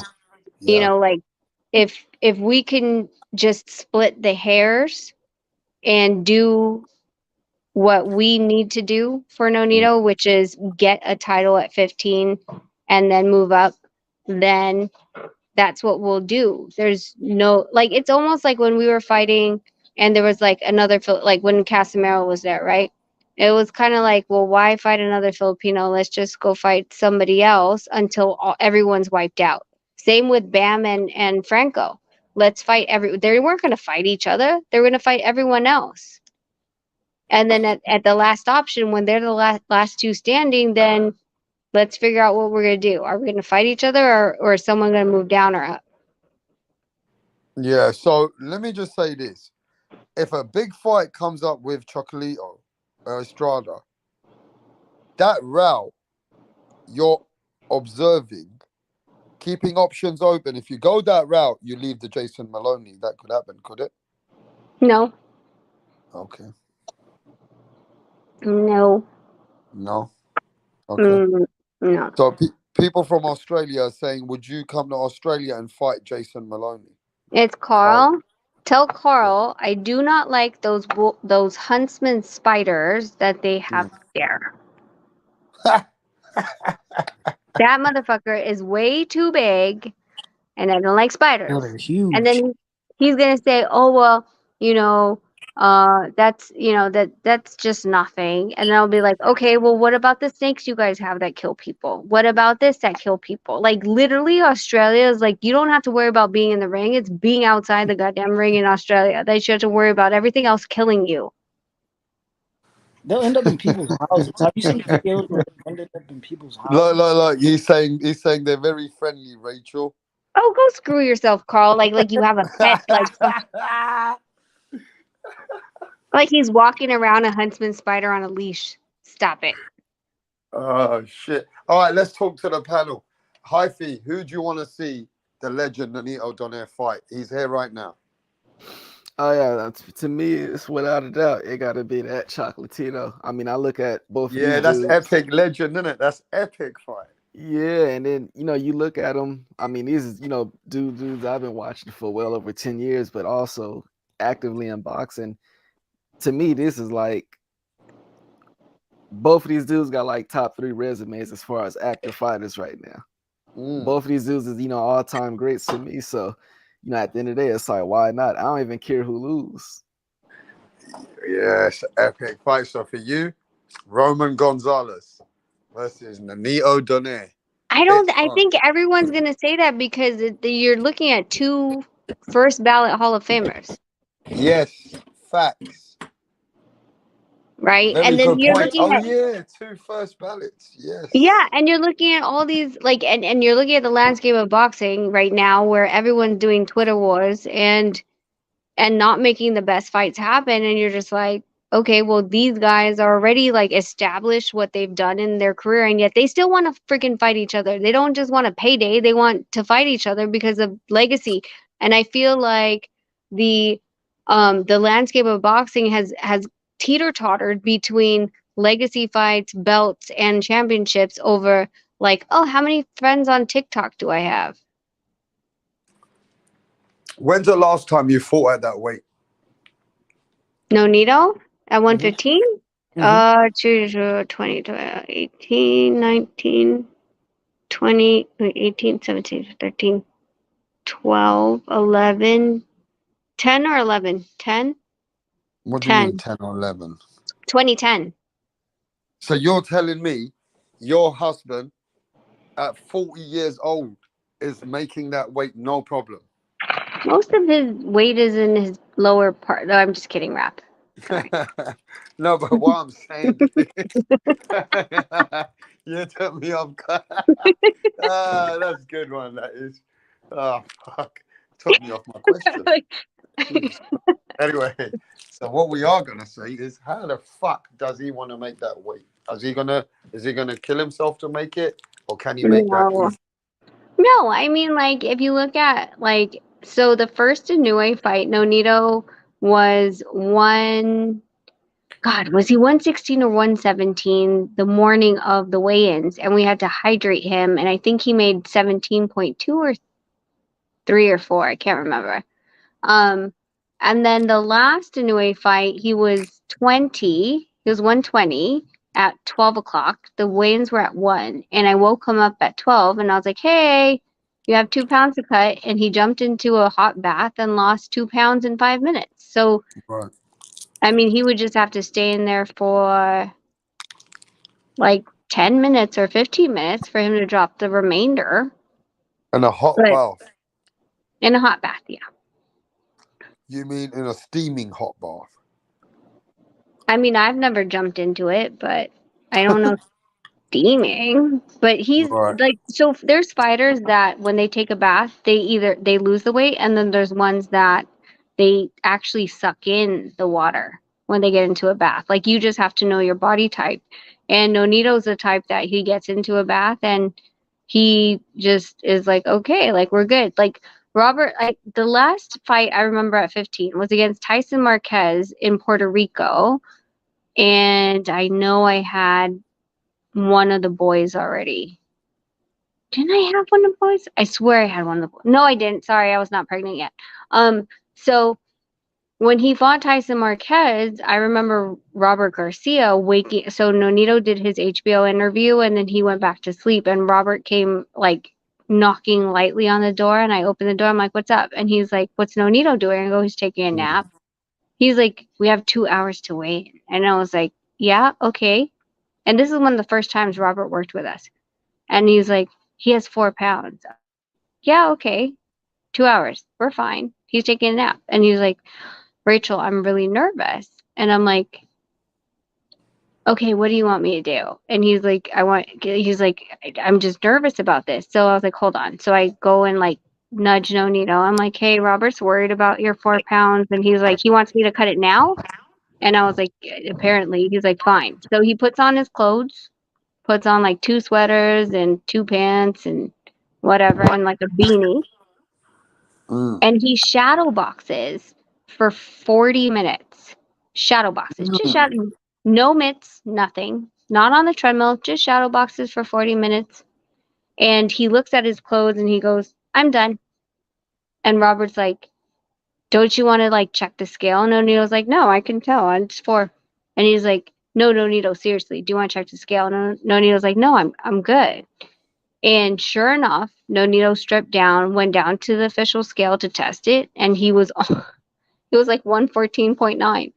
And Robert's like, how the fuck?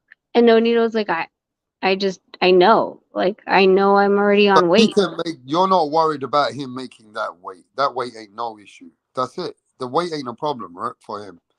Because as we saw him fighting out with Inoue, it wasn't that, at the end of the day that he had any issues with leading The up weight? with. Yeah. No, it wasn't the weight. It was never the weight. Everything else, not the weight. Right. Ted Bayless, you there? Yeah. Well, Yeah. what happened to Punch? How come Punch is there and I ain't heard nothing from him? He's probably. What's he doing there? He's sitting over here. You can see his avatar. Carl said I can buy a spider repellent. Is he out of his damn mind? Does he know how big those those huntsman spiders are? They're But literally to the like Australians, they don't give a fuck about those spiders. no. Okay, so wait. So my question is, would I buy the spider repellent to spray him or throw the damn can at him? All of the above. Like those things are huge. Are you kidding? Come on now. Nope. Nope. Nope. Nope.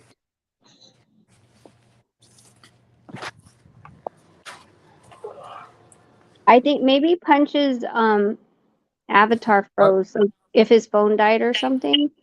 Oh, his avatar's still there though. But yo, so Tim, are you there, Punch? Oh, Tip. So who do you want to see the Nonito rather fight? You want to see the Chocolito fight more than anything? Yeah, I like the Chocolatito fight, man.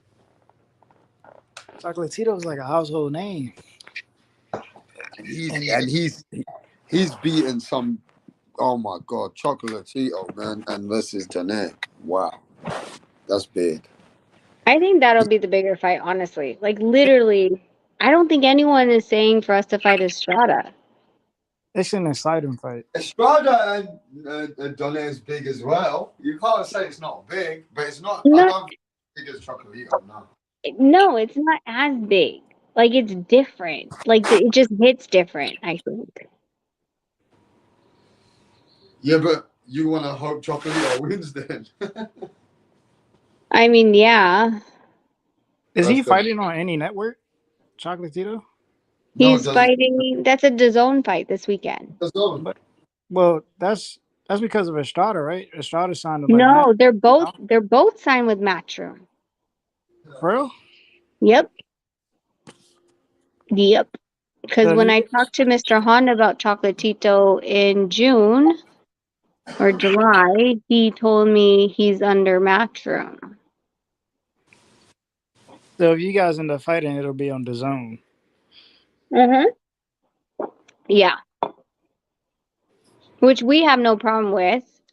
Richard has no issue with. So, I mean, would I want to fight on Showtime? Of course. But, I mean, it is what it is. I mean, that's the beauty. Chocolatito was on Showtime, right? Was it Showtime or HBO? I remember one of them. I think HBO.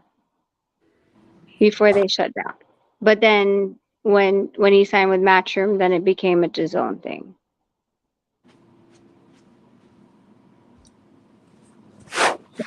Yeah. Hey, can I sneak in another question? Yeah, go on, bro. Yeah, okay. We was speaking about this weight and rehydration and stuff. I remember hearing some about Rachel. You was telling a story about Nonito like one time being like almost 10 pounds over due to like a scale being wrong or something. Can you kind of like retell that story again? So what happened is they have a scale, right? That's from the commission, and it's usually with the promoters, and you go to some guy's room and you check your weight on that scale. So then they move it like about an hour before, and you're thinking that it's calibrated or whatever at some point. So they moved it at like 10 a.m. and he was supposed to weigh in at 1. And Nonito stepped on it, and we didn't know if it was calibrated yet or not. So he stepped on it, saw that he was 10 pounds over. He was like, what the fuck? Like, I was fine yesterday, or he was at least like within 4 or 5. And he stepped on a scale and he freaked out. And then he sweat. And that was it was an 18 fight, I thought. And he came in at 16. And that's unheard of for Nonito. Nonito literally like hits it within like 0.4, 0.6 of an ounce, of a pound. So from that point, that was the Narvaez fight in New York. From that point, what you'll see, and there's a couple pictures a couple times where people are already like stationed at the weigh-ins. You'll see me step on the scale. And so what I'll do is I'll go upstairs where our scale is with whatever I'm holding, whatever I'm wearing, and I'll step on the scale and we'll log it. Then I'll go down and check the official scale, step on that scale, and then log it and then go back up again and double check our scale. So we know like if he's cutting like in a bath and then he, like wipes off and stuff like that and he steps on it, like whether it's 0.2 or 0.4 off, like we know the difference in the scales. And I make sure, like, I'm like, hey, like, is this scale, like, is it calibrated now? Like, and the commission watches me, so that's how I know it's calibrated, because they want to make sure when I step on it, I'm not fucking with the scale. So that's a lot of the reasons why you see a lot of people see me there, like an hour before weigh-ins, fully dressed, stepping on the official scale. It was something that we had to learn by the mistake of just kind of willy-nilly about like the scale and not thinking anything would be wrong or not calibrated or anything like that. So we put that into our what is it called? We did it in our after action report. So now it's routine. I have to go step on the scale. Hell yeah, no, that makes sense because it's just one of them things you probably just don't know about. It could happen until it happened to you, and now I would hope that a lot of other managers and fighters, trainers, they'd all been made aware of stuff like this. Shit can happen. I don't know which fight it was. I don't know. Was it was it the Cambosos last fight where he came in over or something? It was the fight before that he came over with. The first fight he came over with. Okay. So when there's an opponent that isn't making weight, like my team already knows, I'm not the one that stays behind. Someone else from my team stays behind, and they stay with a fighter that didn't make weight, and they watch the fucking scale. When they move that scale, I would have been causing a goddamn fit. Because remember how they moved the scale and then Cambosos reweighed and then he was fine? Mm-hmm. Yeah, you don't move the scale once it's calibrated. Once both fighters stepped on the scale, that's an even playing field. Well, he said, I can't remember what he did. He said he walked to the back for like a minute, and then he came back out, and then he was lowering weight. But they move the scale. Like if I think you'd have to watch like. I think you'd have to go look for like the news reports or something or the videos, but they literally move the scale. The commission moved the scale, and they're not allowed to. They shouldn't be allowed to move it until he freaking makes the weight, because once you move it, then you have to recalibrate it and all these things, and it can change. I mean, I have 2 scales in this house, and I can tell you I'm off by like a pound something in both the scales. Uh-huh. And if you just walk to the back and then you just you did a number 2 and like all of a sudden you made weight, like come on, like You have to like hold people accountable and make sure people aren't being stupid with stuff like that. So I thought that that was fishy as shit. Like I was like, that would have never damn happened with us. I would be like, you better not touch that scale until he steps back on it. All right. How about Yep. this? Chuck has a question for you, Rachel. When a fighter is up on the scale and they start flexing their muscles, does it mess with a weight reading? No.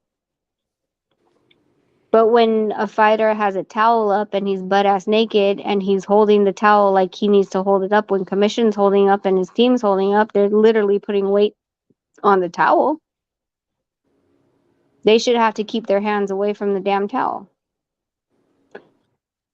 Literally, like we're going through security and you have those yellow marks where you're supposed to stand on the yellow footprints and make a diamond with your hand. That's what it should be. Like they should have footprints on where you have to stand, not higher or lower on the scale. So where you're trying to like put your toes off the scale so it like shifts the scale weight. They should have like, nope, you need to stand on that mark right there. I never knew you can manipulate the scale by like You can. by shifting your weight. Yeah, if it's like if it's in the like if you're I mean like my feet are small, but if your feet are a lot bigger and it's not like one of those huge platforms for the medical scale and it like let's just say like the smaller platforms, like if you rock your feet back, your heel more so off of the scale, then it makes you lighter. Because weight distribution is based on gravity on the center. If your center of gravity is off, then your weight's going to be off. Right. So, has there been times where people I've heard some fighters, because they have to make a bigger weight, I've been told that they hold something or they put something in their shorts to make a certain weight. Have you heard of that? I mean, I've heard about it in the amateurs, but I mean, with fights these days, that it's not really like a minimum weight. Like, for example, like the catch weights, right? You don't have to make the weight in a catch weight. Like the lower guy doesn't have to gain weight. The maximum threshold is what he cannot go over. But there's nothing that says in the boxing rules that you can't be under a certain weight.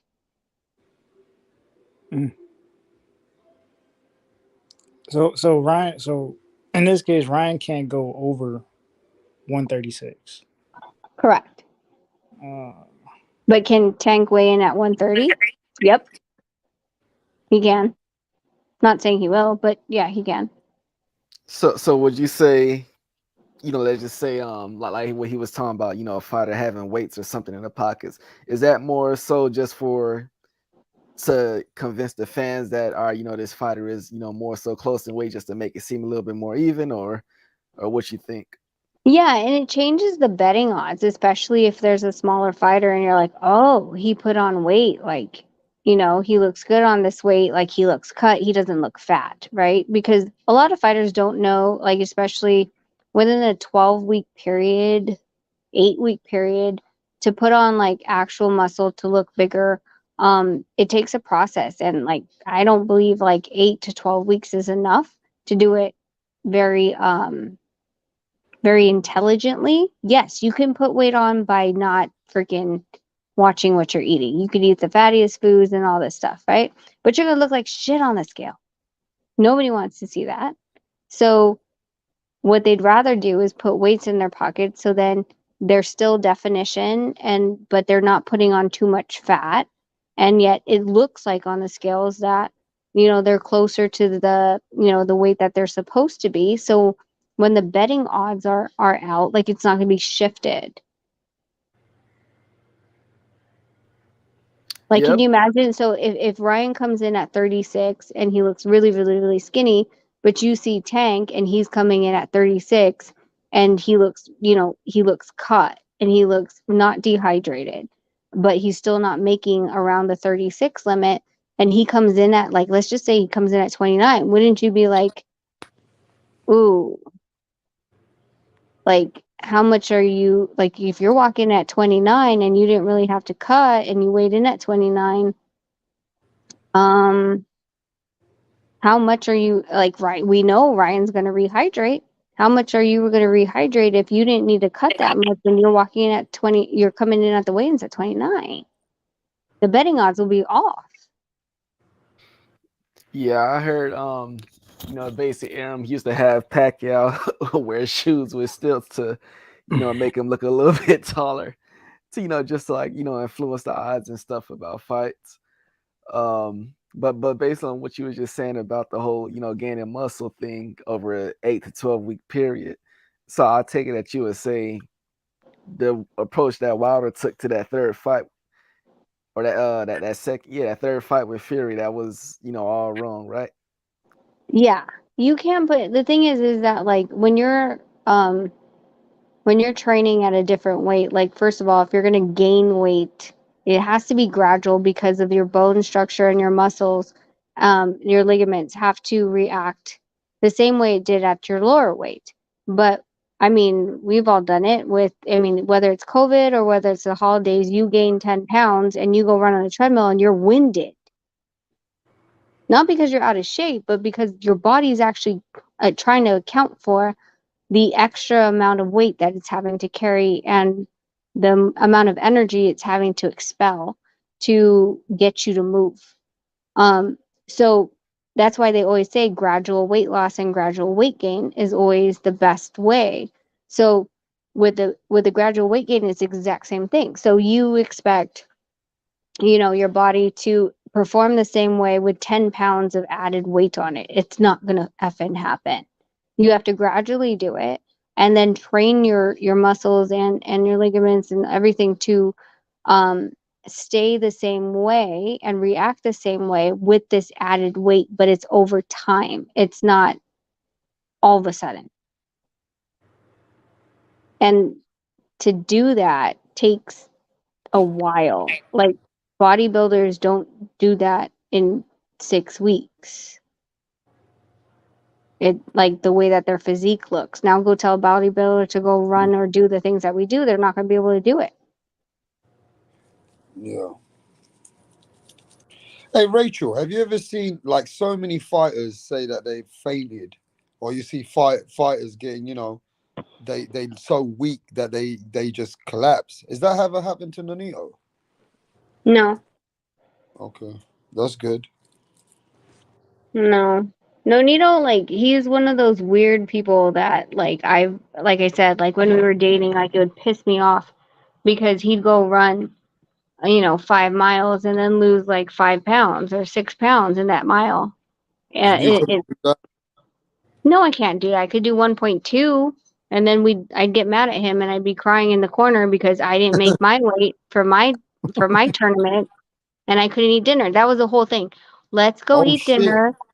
Yeah, so we'd sit there and he'd be like, "Okay, so let's go run 5 miles. We'll lose about 5 pounds, 6 pounds, and then let's eat dinner, and then we'll go to the sauna after." Okay, we go run the same amount of distance, and he'll lose 5 or 6, and I'll lose 1.2. Then I'm gonna be Wow. crying. I'm like crying because I can't fucking eat. Oh shit! How much do you possibly gain after you eat? Because Um, I'd assume a little bit of weight will be put back on, right? it depends on what like you're eating and how much. Yeah, it depends on what you're eating. Like literally, like if you're cutting, you should cut out all sodium. So it's going to be the most blandest food that you can ever think of. I know when I eat meat, I'm holding it for 2 days. So if I'm trying to cut for a Friday weigh-in, I can't eat meat past Tuesday or Wednesday because it's not going to come off. So I'll usually do a heavy meat like the week before. And then after that, then I do more fish because fish is processed through my body a lot more quickly. Shrimp, not salmon. Salmon's high in fat. But so It just depends on your body and how it processes food. Like it has to be down to a science once you're, like in like world championship level and stuff like that. You need to know what you can and can't do. And, like you'll test your body. I had to lose 10 pounds in 2 days one time at the US Opens. I knew I could do it, but it wasn't going to hurt. Yeah, it was going to fucking hurt. Did I eat? No. For 2 days, I didn't eat. But, I'd take down a Gatorade because I needed some sugar to get me to go. And then I would go run in, I think it was Orlando, Florida. So it was easy for me to cut it, but it hurt. Okay. Have you ever? Can you hear me? Yes. I'm making sure. So yeah, being in that situation, you see these fighters today. It's all about healthy eating, isn't it? Isn't it about nutrition and always eating healthy? Does Yeah. Nanio ever cheat? Or because you guys do your own nutrition. If I'm not mistaken, Nanito don't use a nutritionist. No, Nonito is very versed in his own body. Like he won't hire a nutritionist because he knows how his Is body that good works. or bad? It's good because you're making the decisions yourself. So he doesn't like calling it cheat days, he calls it a choice. And it's the same with me. But I honestly introduced him to nutrient dense like foods and because Nonito was born, with like basically no electricity, no refrigerator, and he was eating a lot of dried fish and things like that because that was the only way for them to preserve their food.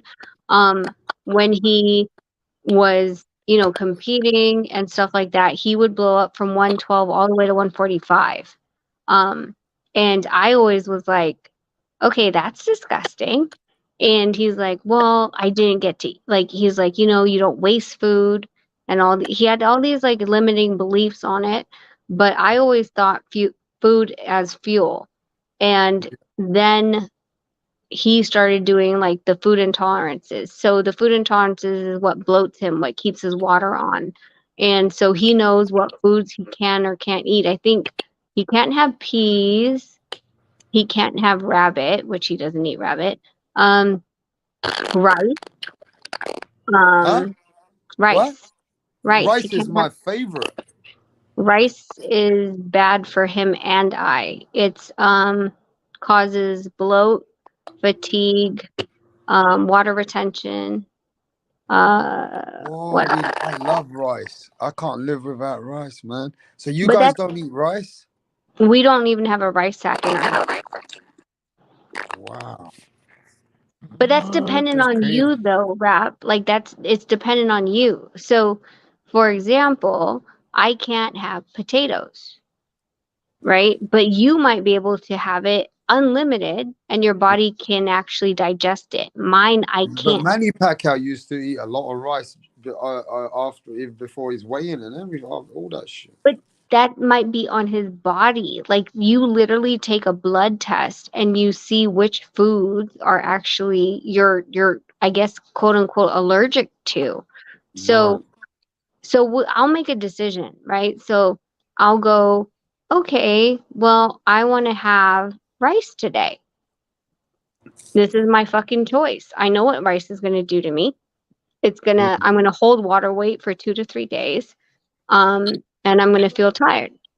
But this is my choice. I want to enjoy it with my family. Okay, at least I know what's going to happen, right? Like I used to eat egg whites every effing day and I couldn't break 115. Like just, after the kids and stuff. I couldn't break 115. I was trying to get down to 110. Couldn't break it. And so I went to, the food intolerance person and they had me list what I ate. They did the test on me and they're like, so what are you eating every morning? I'm like, egg white. They're like, how do you feel? I'm like, I'm tired. And then like take a nap. And then I end up going to the gym at 1 instead of 9 when I want to. And they're like, yeah, that's because you're intolerable to egg whites.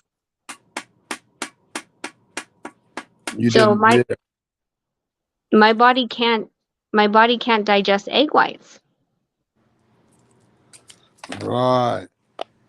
So So you once went to, where did you go to get your test? I went to a health center in the Philippines then, but now you can get these tests at like Walgreens. Right. So, like I said, like for him, it's like a choice. It's like, okay, you know that if you eat this, you're gonna get gas. You're not gonna be happy and all this stuff. But if you choose to eat it, that's your choice. Like, you know what the consequences are. It's up to you at that point. So you know what's good for you, you know what's bad for you. So you Correct. stay. Do you eat a lot of dairy?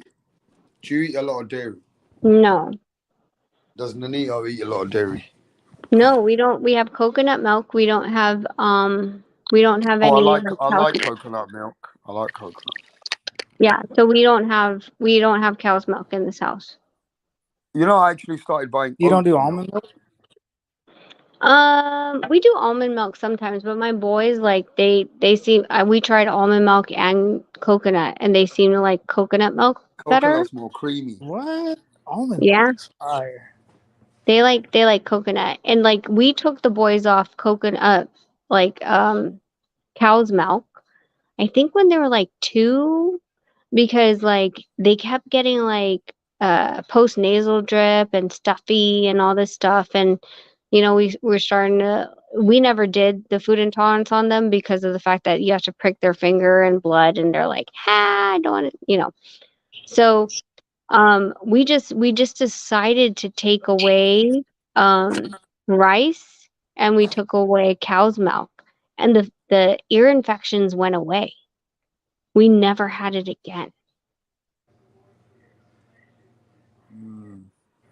So my next question is, a lot of people, especially in Europe and in America, I'm watching online, a lot of people have gone to this plant-based diet.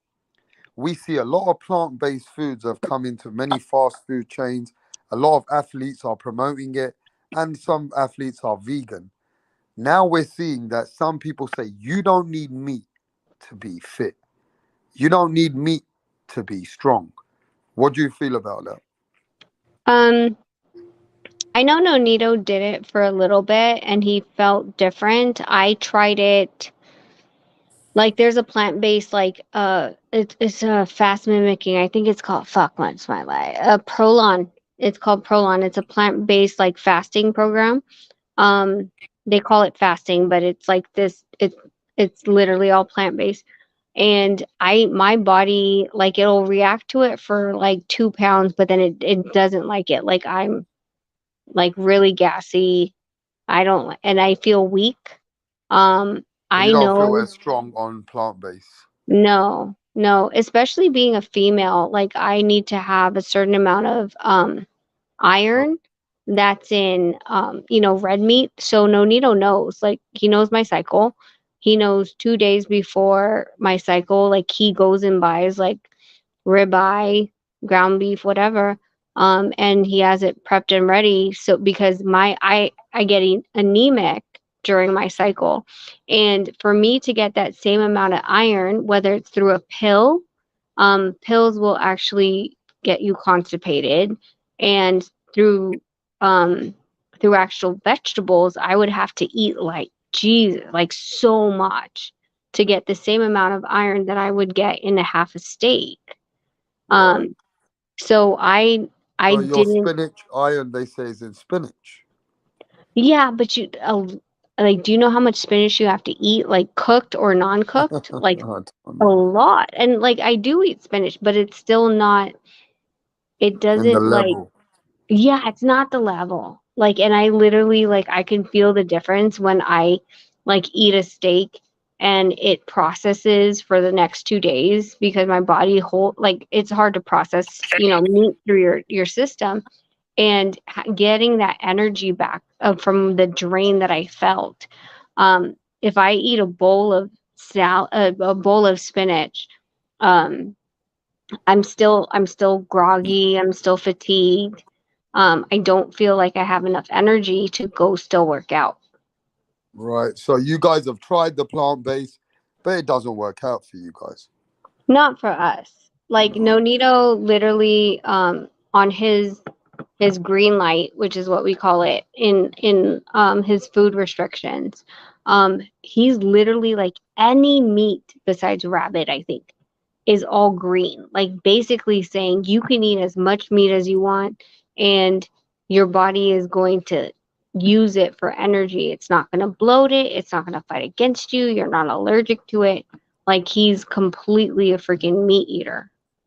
Wait, have And you it's had rabbit before? no, I've never had rabbit. I So was I don't about know. No, that's why I said I was like laughing when they said rabbit. I was like, okay, I guess so. But he's highly intolerable to peas. And um, I used to drink like vodka, or well, if it was there, I would drink it, and I wasn't being picky. And I remember after I did this, like I would always feel like shitty after I drank vodka, and then, but I never like really like try to calculate anything. And I remember I went to a concert, and my girl out, she's like, "What do you want to drink?" I go, "Oh, just give me like a glass of champagne." And then she's out, and she comes back. She brings me a vodka soda, and I'm like, I can't have vodka. And she's like, Try You're that. being she's like, You're being bougie. I'm like, I'm literally not. I was like, Man, what's I'm in this word bougie coming out these days? Oh, you like never heard that before? he's UK.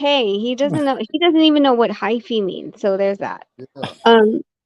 He so yeah, so she's all you're just because I asked for champagne, right? And she's like, "Oh, you're being bougie, blah blah." And I'm like, "No, literally, I'm intolerable to potatoes, which is what vodka is fermented from." And she's like, "Whatever, I don't believe you." And I'm like, "Okay." Literally within an hour, I couldn't walk in my heels. My What? feet swole. Yeah, my feet swole so bad. They were it was disgusting. It Oh was my! like my shoes were like 2 sizes too small. Wow! Like you couldn't see my ankles. And she's like, "Holy shit, you weren't kidding." I was like, "Jesus, like what part of like should not have potatoes? Didn't you understand?" Shit. Are you allergic to anything? Like I don't know if I'm allergic to anything like Rachel is. To be honest, is that saying that anybody over here, hyphy or U-tip, punch sleeping or punch still there? Anybody allergic like Rachel is? Not that I know of. Like everything I've ate, I've been like fine, but I haven't had anything to the point where I broke out. I know my brother; he's allergic to strawberries. He breaks out in the hives.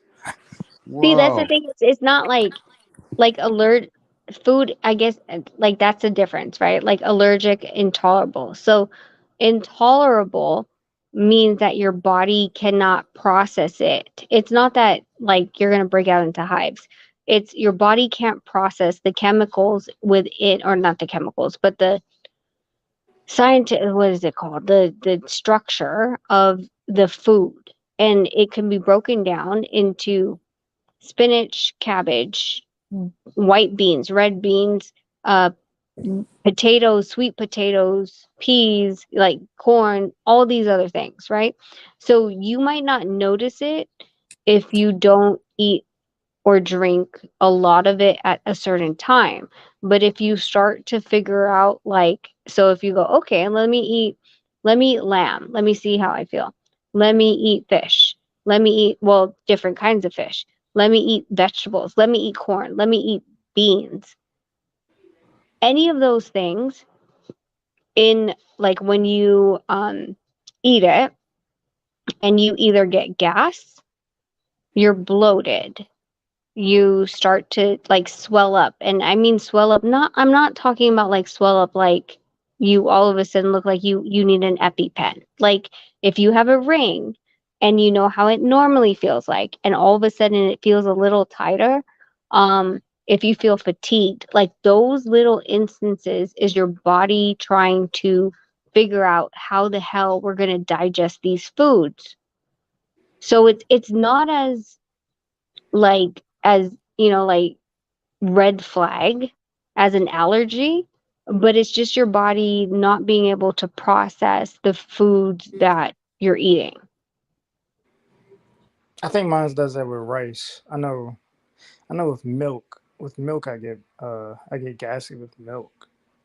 A lot of people with milk. A So lot of people. Rachel, have you heard of a restaurant, a famous guy called Salt Bay? Mhm. Mhm. Have you been? Have you had that?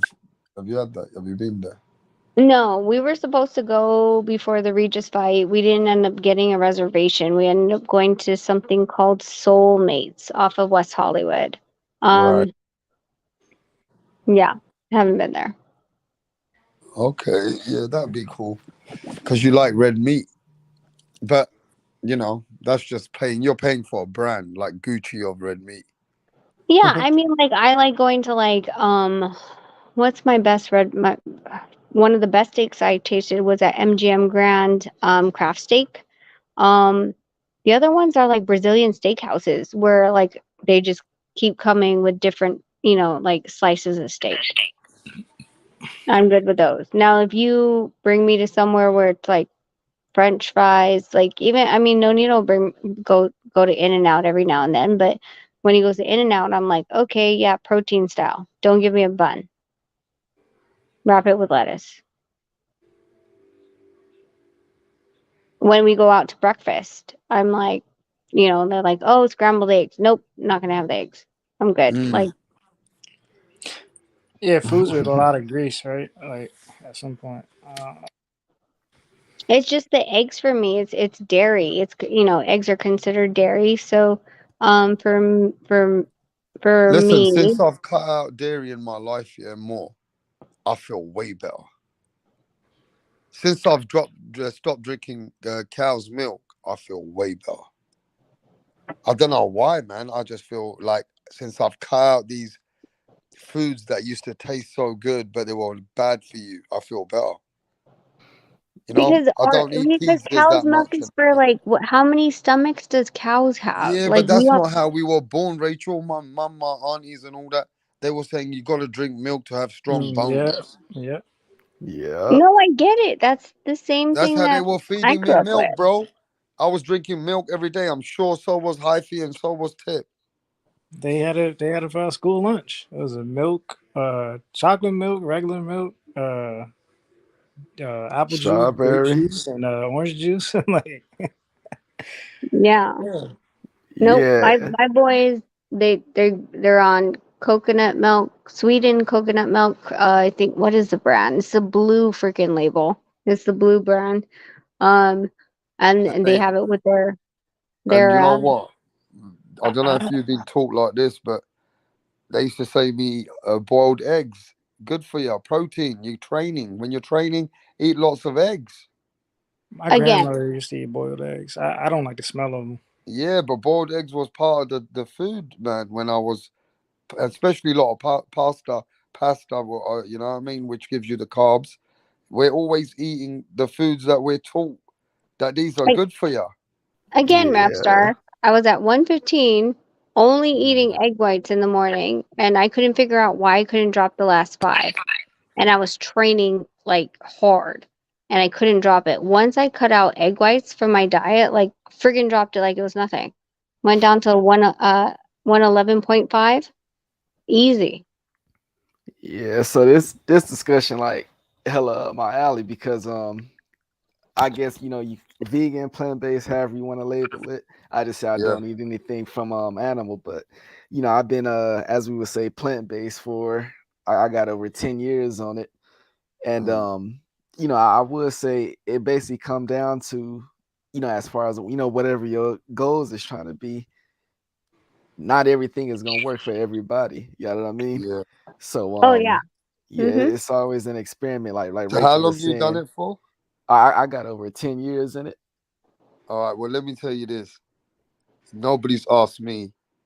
I'm I'm I'm vegetarian. I want to say I'm plant based. I'm going 8 years now, and I haven't had meat, and I feel 10 times better. And I used to eat Big Macs. I was addicted to Big Macs. You know what? And Rachel, I used to ask for extra cheese. I was Oh so my addicted to that. god, wow. Oh, listen, Rachel, I was so addicted to that McDonald's plastic cheese and Oh, that cheese sauce. Oh my God, the Big Mac. It was like an addict. It was just always in my mind. I was Rap. always addicted to crazy food like that back in the day. And we have doner kebabs. Have you seen these big Turkish doner kebabs? I know what you're talking about. They go around with these big Turkish kebabs. Oh my God. And listen, spicy kebabs, mate. We just want fish and chips. I wouldn't stop. But then one day, what happened? I was getting a lot of this bloated stomachs. And I'd think to myself, man, I train well. What's going on? What the fuck I always feel bloated for? I was just eating shit. And then, everybody has this, a situation they want to try. And then I just went in to start wanting to eat healthy. Now, in the beginning, it wasn't like the most unhealthiest food was tasting way better. It's funny how food is designed to get your brain to think this is what tastes good, because it does. Right? All this unhealthy snacks and foods, they taste so good. You get Okay, I know used to you. it. I know why. Rap. Why? It's your food association. We associate good times with good food. You watch a movie, you have popcorn, and you spend time with your family with a big table of food, like on like a holiday occasion, and you have that associated of happy memories with good food. So it'd be different if you grew up in a household where like it like healthy food was what was served when gatherings were, right? Instead of pizza, instead of pork loins, and like just all these fatty, enriching foods. Um, then you would disassociate it. You wouldn't associate it that way. But we literally, like, I argue, like, no needles all the time. Everybody invites them to dinner. I'm like, ugh. He's like, you don't want to go to dinner? I was like, no. I was like, what? I'm like, literally not gonna. I don't like dinner. That's one. Number two, What? I Dinner's the don't. best meal. No, Rap, I eat once a day, twice But why maybe, not make it a dinner then? because I'm not gonna burn those calories when I go to sleep. I need the Oh, calories before I train. I need my wow. energy before I train, not when I'm gonna go to sleep.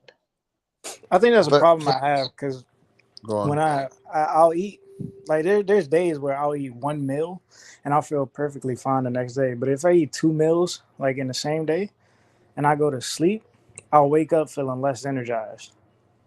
Hey, so let me ask y'all, what is it y'all got to just start your day off with, as far as putting in your body, or whenever you have wake up or whatever.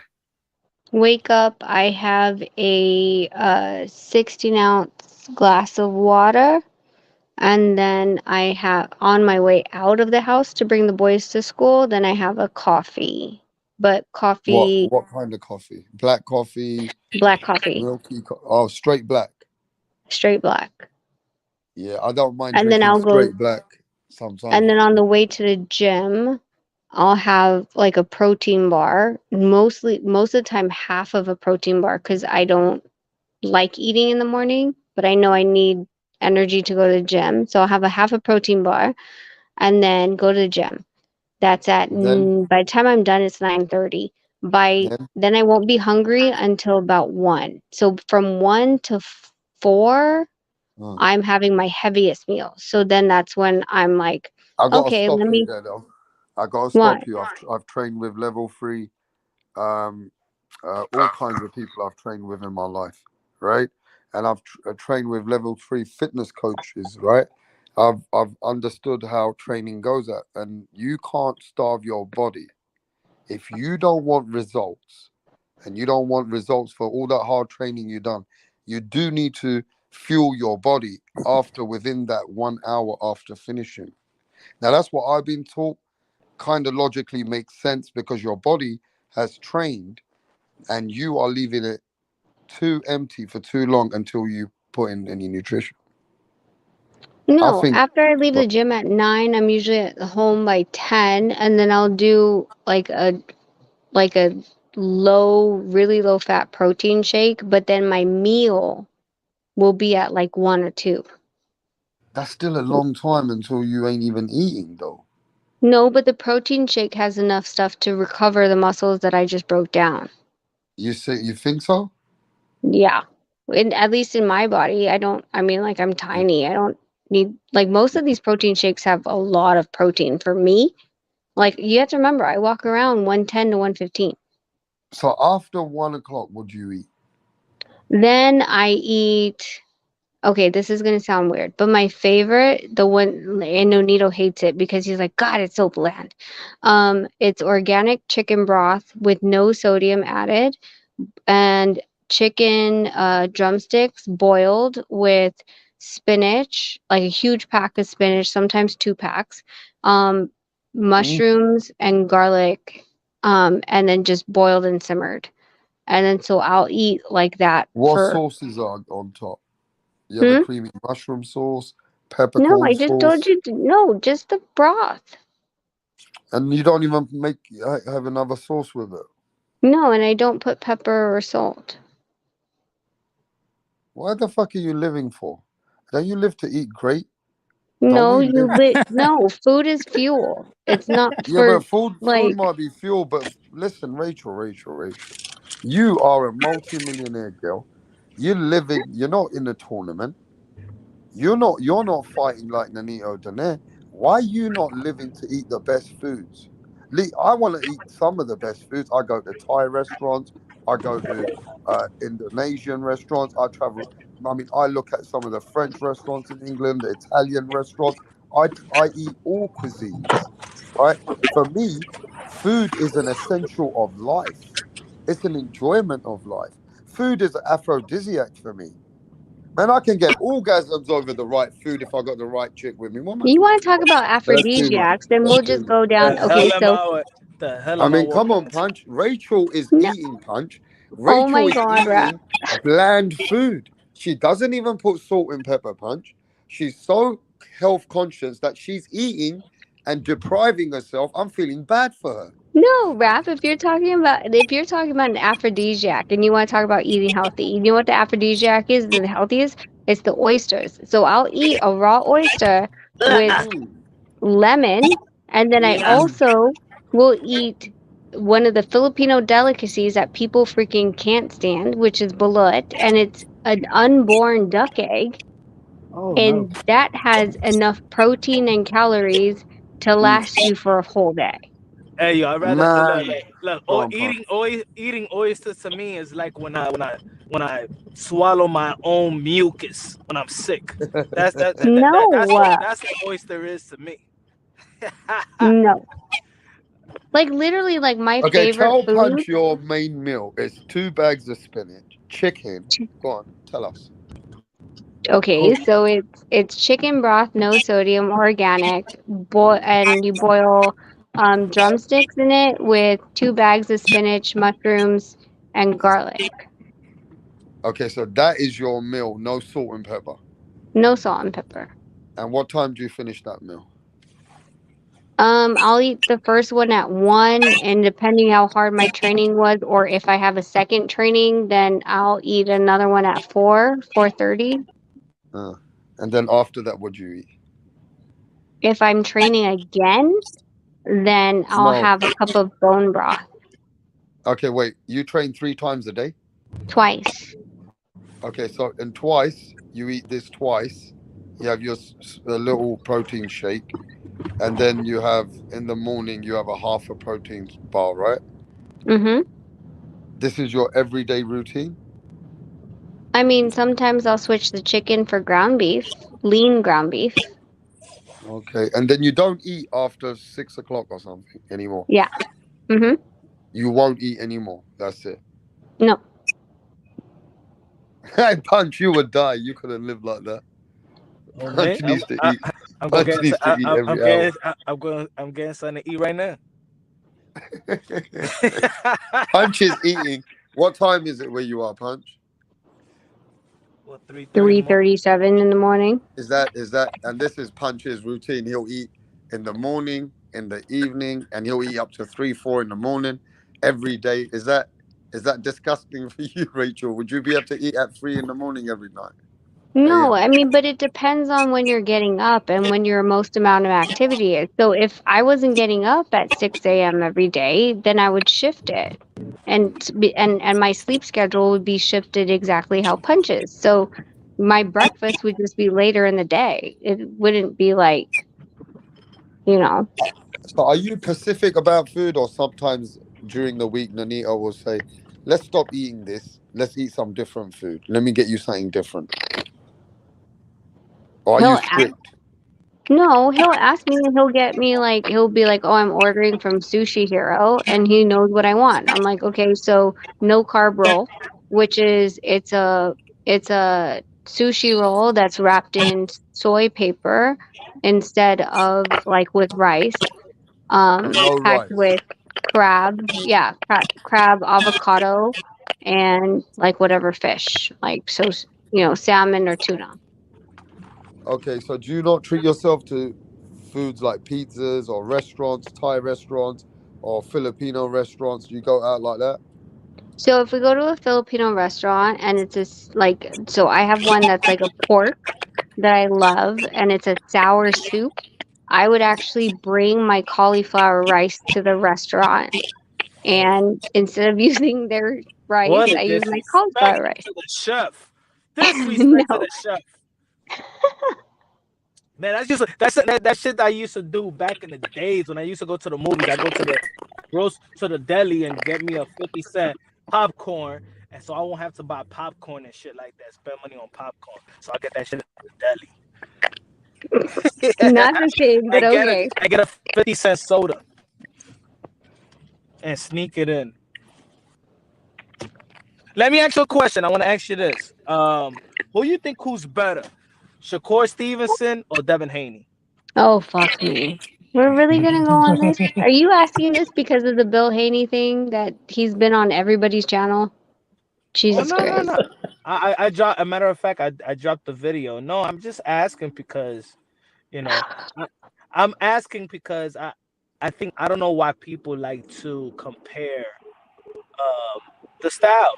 I mean, I don't. People like to compare Shakur Stevenson and Devin Haney. I think they got totally different styles. Yeah, it's two different stuff. Some people like to say that both these styles are boring. I don't find Shakur Stevenson boring. So I want to know what um your your into like. I mean, if you want to get into the Bill Haney stuff, we can get into the Bill Haney stuff. No, I'm just saying because, like, literally in one day, he was on like 5 panels that I saw, and I don't know, but It's a I hustle mean, thing, man. It's a hustle thing. It's transparency. no, It's but a people hustle were thing. trying to push their narrative about like he should or should not fight Loma or Shakur or Tank or Ryan. God, everyone.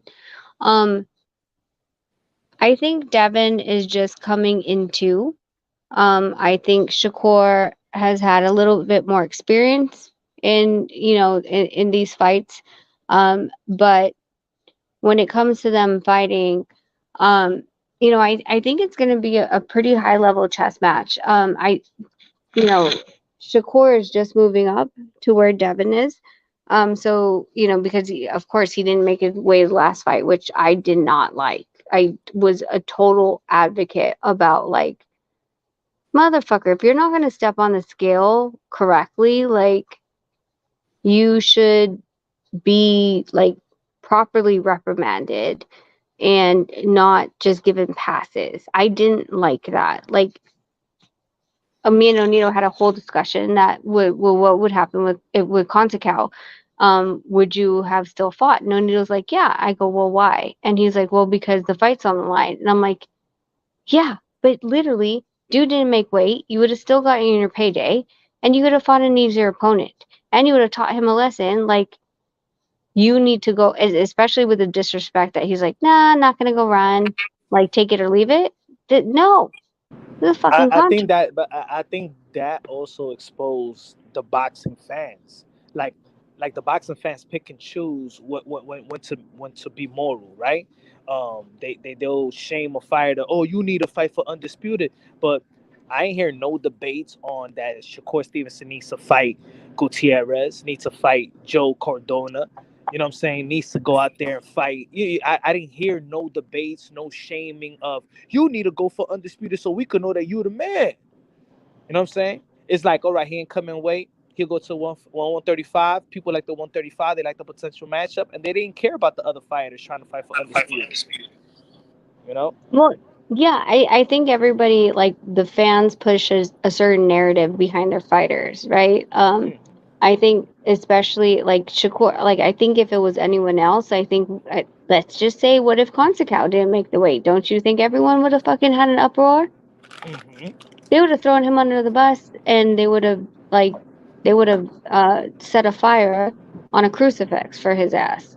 But Yeah. it was Shakur, and they're like, oh well, like the amount of disrespect, like for being in the sport, like it was just like, okay, so you're not even just not going to make the weight, you're also not even going to try for the next 2 hours. You're just like, well, y'all can go fuck yourselves, you know? Like, Yeah.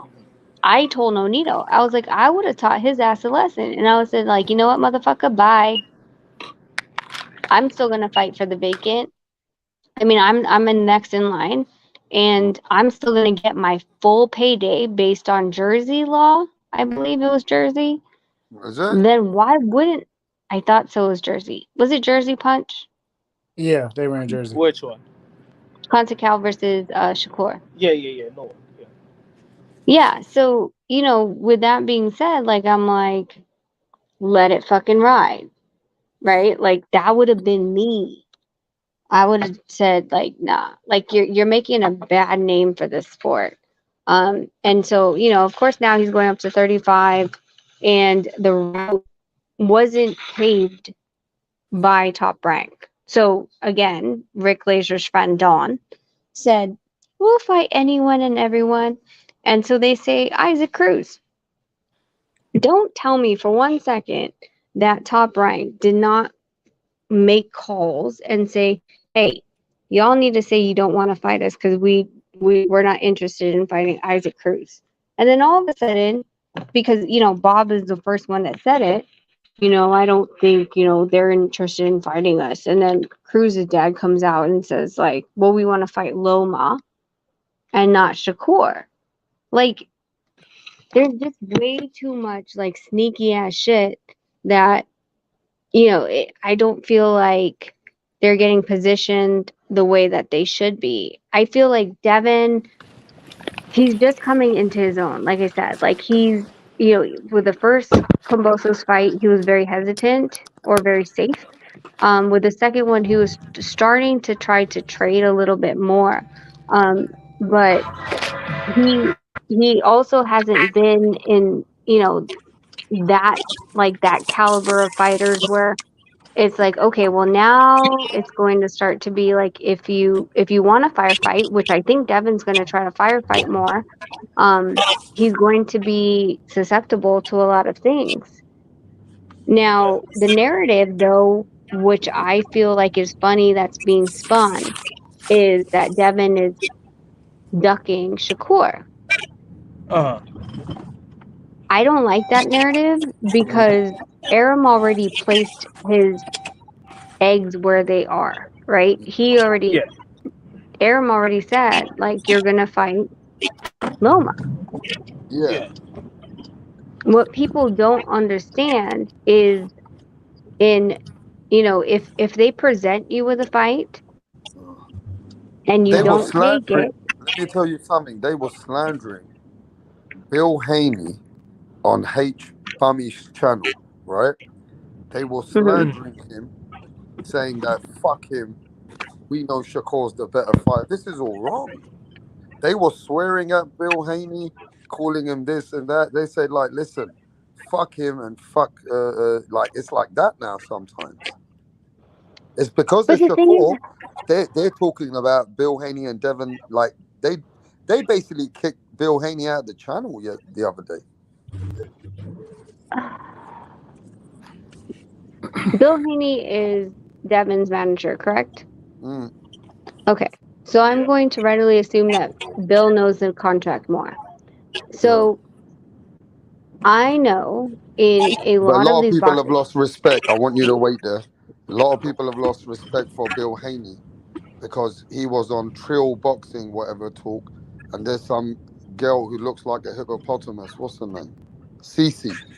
And she turned around and said that Teofimo Lopez's woman is a fucking bitch or something. His dad, and Bill Haney was saying that, and she was saying that Bill Haney, like Teofimo Lopez's dad is a crackhead and fuck his wife, and even talking about his baby. And she said, "I don't care. Don't tell me. I will even talk about Teofimo Lopez's baby. Like it's not off limits." And then that guy in the channel said, "Stop right there. Don't speak about the baby." And Bill Haney was there. And now some people don't like this kind of talk that you go to these trill boxing channels and this fucking woman is saying, "I don't care. I'll say what I want to say about the boxer's baby." I mean, what is all this about? I didn't watch it, so I'm probably gonna have to go back and watch it. Oh, no, you don't need to watch it. I'm going to play it Okay. right now for you. But no, you keep You talking and I'm going to play it for you. It for me, like, I think this is where we have a line, right? And there's so many times where, it just depends on a day for me. Do I want to inform, or do I want to say, But imagine them okay, this talking about you and Nonito like that one day. look, Imagine that over some boxing talk. What? I mean, Yeah. people have So talked his to me and crackhead ass daddy ain't off limits. That little kangaroo neck ass bitch he got ain't off limits, and that damn baby ain't off limits. Cece, no, for me, don't do that, don't do that, don't do that. That's enough. That's enough. That's enough. That's enough. Cece, that's enough. That's enough. Man, she was going to go in. She but was why were going we in on even the talking about baby. Tio And anyway? Bill Haney was there. She was going to go in on the baby. You know what? Fuck Cece. Now carry on. Say that about a baby? Nah, fuck that shit. Now you're going to get the street rap out here. I ain't want to hear that shit. They were talking Rachel, I don't want to hear that shit on this boxing talk. Did you hear that, Rachel? They were talking about Tio because Tio did that Yeah, interview. but don't talk about a man's baby on a fucking platform, bro. Stop it. Yeah, Tio did another. I guess he did another interview the other day, where he did some type of video where he called Bill Haney a bum, and he said, "I'm sorry, your son's a bum." And then like that's what was brought up, and then she reacted off of that, and it just went left. But she's done that before. Like I've seen her do that with Keith Thurman too. Like when Keith Thurman's name is brought up, she does the same thing. That should be cancelled. Yeah, but at that point, grown men and grown people should cancel that. Say, that's it, cancel this, man. What do you think about that, Rachel? When you talk about going to the kids, do you think it should be stopped and cancelled? Well, for sure, I think with the kids, I mean, it's one of those things, like I said, like I like pick and choose, like, okay, do I want to inform or do I not? Like, this is not my fight. You know what I'm saying? Like, I have to be in that certain mindset. And even, with Bill, like when he's trying to explain that they have to fight Loma, like people don't understand. They're like, no, you're the king of your domain. Like you call the shots. And I'm like, Jesus Christ. I mean, like, punch. How many times? I mean, we went on that whole live on the contract, and like some of these contracts literally have, if we offer you a fight and you don't take it, that goes against, let's just say, let's say a fighter only has 2 fights, right? Most of these the world champions, once they become a world champions, guaranteed 2 fights a year. Now, if the promotional company offers you a fight and you decline it, that goes against your fight number.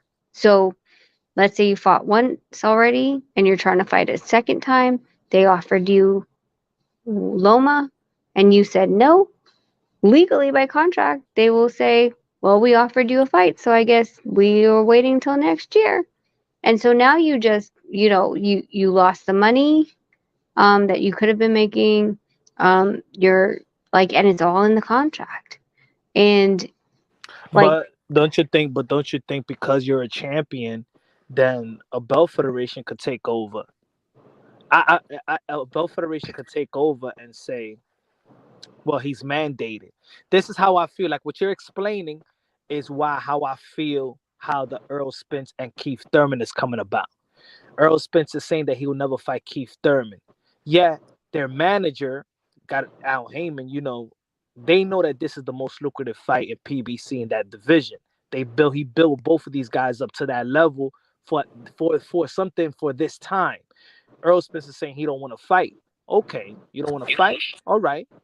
Then we'll make the Belt Federation mandate the fight. So then TGB requested these fights, whether he likes it or not. And if you don't fight him, okay, then drop your belt. But we're not gonna give you Bud if you don't fight Thurman. We're not gonna give you Bud if you don't fight Thurman. Do you think something like? I think that's what's happening, in my opinion. I think that even if he didn't go to BL, you're talking about with Loma and Devin, though. I think that I think that even though that, let's say, I think that Devin still have leverage. I think anybody that got a title got some leverage to say no. They have because they got a world yes, title. They do. And think But about Bill's association with the sanctioning bodies needs to be very strong enough to petition for what you're asking. And I think it's strong with the WBC because even Mauricio Suleiman have stated in the past that everything that you have asked for, we have granted you. Every request that you have asked for, you've gotten it. And if when you're building up a fighter and you're a manager and you pumping money into this organization, that's why they stood in the WBC. That's why he's been a youth champion. All the titles all the trinket belts, regional belts, is all with the WBC. So he's facilitated a lot of fees and a lot of money to put Devin Haney in that type of position. No, I understand that, but now you're going to what has to happen, whether behind closed doors or not, would it have been interesting for Bill to be at the BC on one mic and Dawn on the other side of the mic? It would have. Would it ruffled a lot of feathers? Yeah, fuck, it would have. For goddamn sure. Because what Top Rank and what Dawn was standing there for was their agenda. And there was no Devin representative besides Top Rank. So are you willing to go against your promoter in an open forum and say, actually, if the what Devin would like is not what Top Rank's saying. We actually would like the WBC to sanction this. I think that if I was the manager, to be honest, if I was the manager and I see the landscape and all actuality, as much as a fan, we want to see Loma and Haney. In reality, I don't need Lomachenko. I'm undisputed. I don't need Lomachenko. My fighter is the one that's actually suffering to make the 135-pound division. Gervonta Tank Davis don't want me. Ryan Garcia don't want me. I am doing you guys more a favor. Yeah, I'm giving my legacy a favor too. But I really don't need Lomachenko. And for me, looking at the business of boxing, he got one more fight left with Top Rank. Am I fighting Lomachenko? Because they know if I leave the belts, they don't want the belts to be all vacant and stuff like that. They want me to fight Lomachenko. They're going to throw everything possible. You're going to give me anything I want for this Lomachenko fight. Or do I vacate the world title and go to 140 and y'all can give me a Richard Comey or Pedraza and that's it, I'm out. I think if I was a manager, I would push that. Like, you know what? We're going to drop the belts. We're going to drop the belts and you could give us a fight with Pedraza, Comey at 140, or anybody else in Top Rank, and that would be my contract. And I still have I will play that card. I want to know how far Top Rank will go and how much they will give me for a Lomachenko fight. But here's the unknowns, right? I've never seen Devin's contract, but we've seen it in the one that we showed on your on your life where if you become a world champion, there's a plus plus. So I've had fighters that thought that their contract was done and they realized there's a +5 on the back. Is Tank it Davis. really? I don't know tanks, but No, I'm is it saying. is it really what they perceive it to be? Okay, so that's one. Number two, coming out as a free agent with all the belts is worth more to the promoters. So you have to play the money game.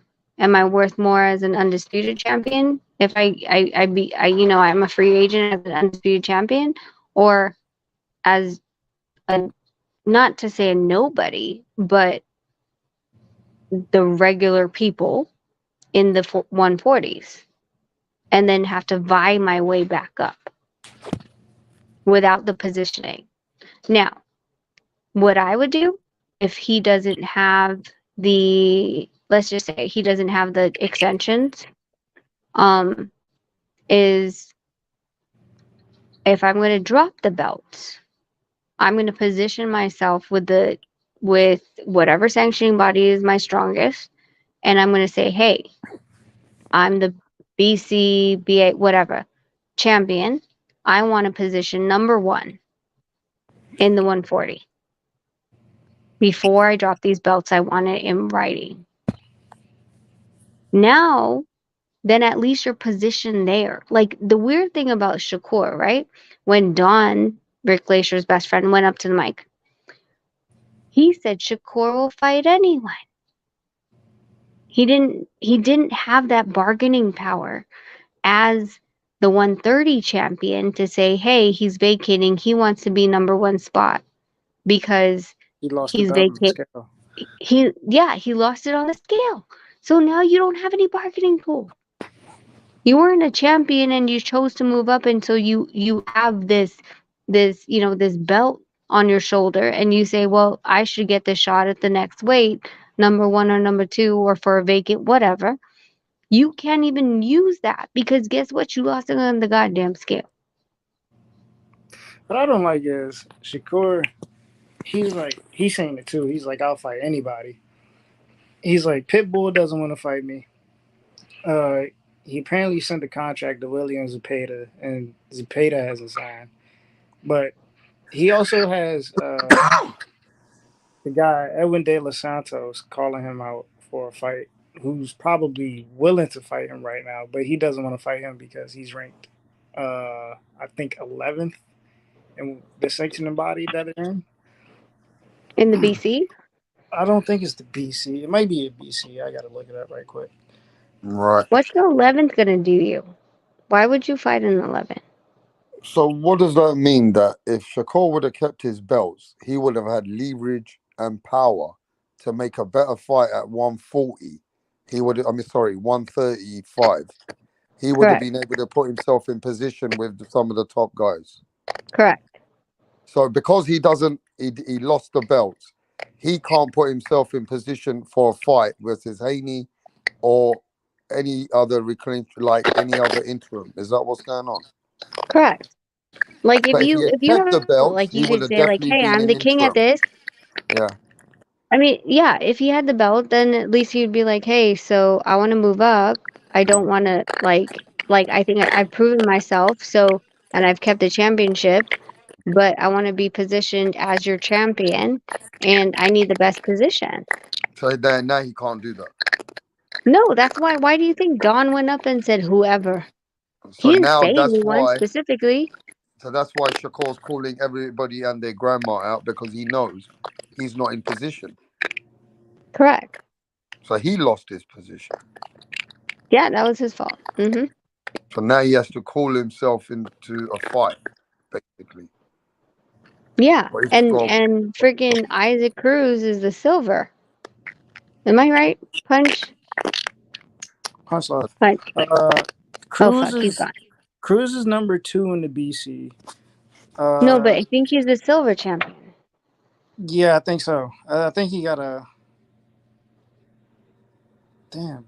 Did he get one So last Larry week? Liston wants to know. Larry Liston says, what was the beef with John Rel Casamio about, by the way? Maybe it's a touchy subject, but interesting because I just saw the live from that earlier on. It's not a touchy subject. The beef was that Sean Gibbons didn't want in the VADA paperwork. He was doing smoke and mirrors all day, and what happened is, so it was like Sunday, and we were talking about VADA. Then on Tuesday, he was like, "We're WBC clean." And I called him out on it, and I was like, "That's funny because if you were WBC clean, they don't know where you are, who to contact." I provided the information for Sean Gibbons to the WBC because they couldn't find John Real Casamero for the VADA testing for WBC clean. But that's not what we were arguing about. We were arguing about VADA 24/7 365, which is a different caliber of testing. And most of the talk and the showboating came from Sean and Sean's minions. And so the fight fell through in July, I believe. And then when we revisited the fight in August, they were sent the contract and Casamero wasn't signing it. And so Nonito just did a face off with Casamero on not Instagram, YouTube. And Casamero said that he doesn't sign his, because Casamero was asking Nonito for his contract. And Nonito's like, "What are you talking about? This is not how the boxing game works. Your opponent doesn't send you the contract. The promoter does." And he said, "Well, I don't always see my contracts from Sean Gibbons." So they fell out. And I told Nonito to back off because he legit is just, I don't know. He's not knowledgeable because of how people have handled him. And so from that point on, we backed off Casamero. We helped him secure the fight that he has this weekend because Nonito knows Akaho from Japan. And I passed Akaho off to Jose De La Cruz and Klimas, and so they're fighting this weekend. I mean, the one thing Nonito doesn't like is But what people. was it about that Nonito got angry that who said something about you? Sean. He made So was memes it about Sean me. who actually took digs at you and said things at you, or was it Casamero? Sean. Not Casamero? No. You Okay, never heard him anything from his mouth. And when yeah, we see, look people back at got it it, wrong. Some people got it wrong. no, yeah, John Riel, like I tried to egg him a couple times. He was on YouTube and I was like, "What are you talking about? Say that, like, bring me on the live, like add me on StreamYard, blah blah blah blah." I'm like, "You want to talk shit?" And like he kept saying, he was like, I have no issue with, Mrs. Donaire. Like he would always say that. And I'm like, "God damn it." Like he wouldn't say anything. I was like, "What the fuck?" But when I looked back at it, like there was nothing I can see about John Riel saying about, he egged me on in August, like telling me like, "Hey, I have a fight for you with some other girl." But he never really like said anything as far as like when we were fighting with Sean. It was Sean making the memes. Oh. So that's how that fell through, huh? Yeah. And that's why even till today, you guys and Sean don't have a good relationship now at all. So after, in July, when the fight fell through, we had a conversation with California State Commission. We were all on live, and this is when not live, sorry, we were all, on a Zoom call. And this is where they said, like they announced to their people, they're like, "The fight's still on." And I was like, "Sean, shut the fuck up. I already like pulled the fight." So they announced it to everyone, like, "Wait another hour. We're going to get good news. The fight's going to be on with Donaire." I was like, "No, it's not." So we go on, and the California State Commission talks to me about the VADA. And he's like, you know, if he wasn't abiding by the VADA like contract, like we could have helped you step in and communicate with Sean to get the contract or for the, you know, the paperwork. And I was like, and Sean tries to play stupid. He's like, we never had the paperwork. VADA didn't send it to us. I'm like, listen, I hear your excuse, but the VADA application is on their website. Can we stop playing like we're not in the 21st century? So, and then the commissioner went after him for what he said about me. And he said he was going to issue an apology. That apology never came. So it was like, okay. So then you fast forward, and then Casimiro's purse bid gets won by Probellum, Richard Schaefer, and he blamed me for it, like I'm the one who bid when MP Promotions never bid. They couldn't bid because they didn't have a license.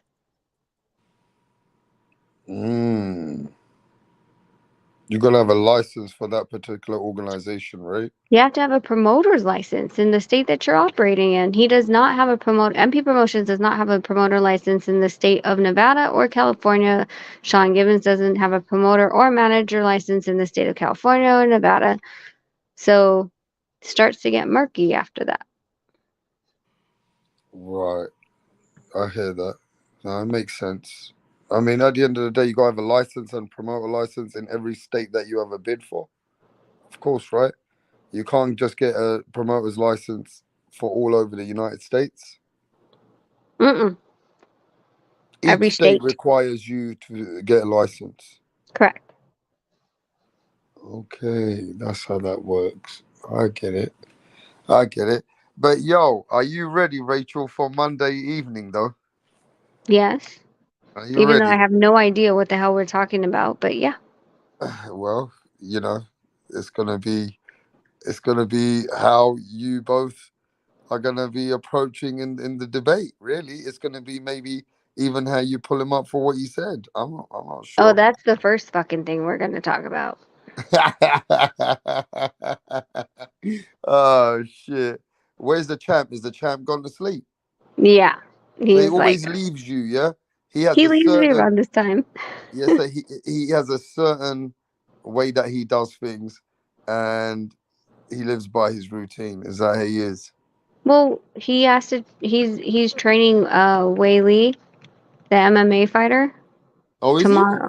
Yeah, tomorrow again. He's been training her all week. Oh, he been training Wei Li? Mm-hmm. Oh, Wei Li is a badass fighter. I remember her and that girl Joanna. What a fucking fight! Dude, you want to talk about weight cuts? That She chick is wake up. She's 153 right now, No, she's not. and she cuts at to 15. No way. Look at her picture with Nonito. I'll take a picture with her tomorrow because I'm training her tomorrow too. Yeah, take a picture with her and send it to me so There's I'll at no. least have it. When I saw her, like, you know, I've seen her on TV and I'm like, ooh, she's bad. When I saw her in person, I'm like, fuck that. Like, there's no way I'm helping her spar. She's that big? Dude, her shoulders are probably the size of Nonito's or bigger.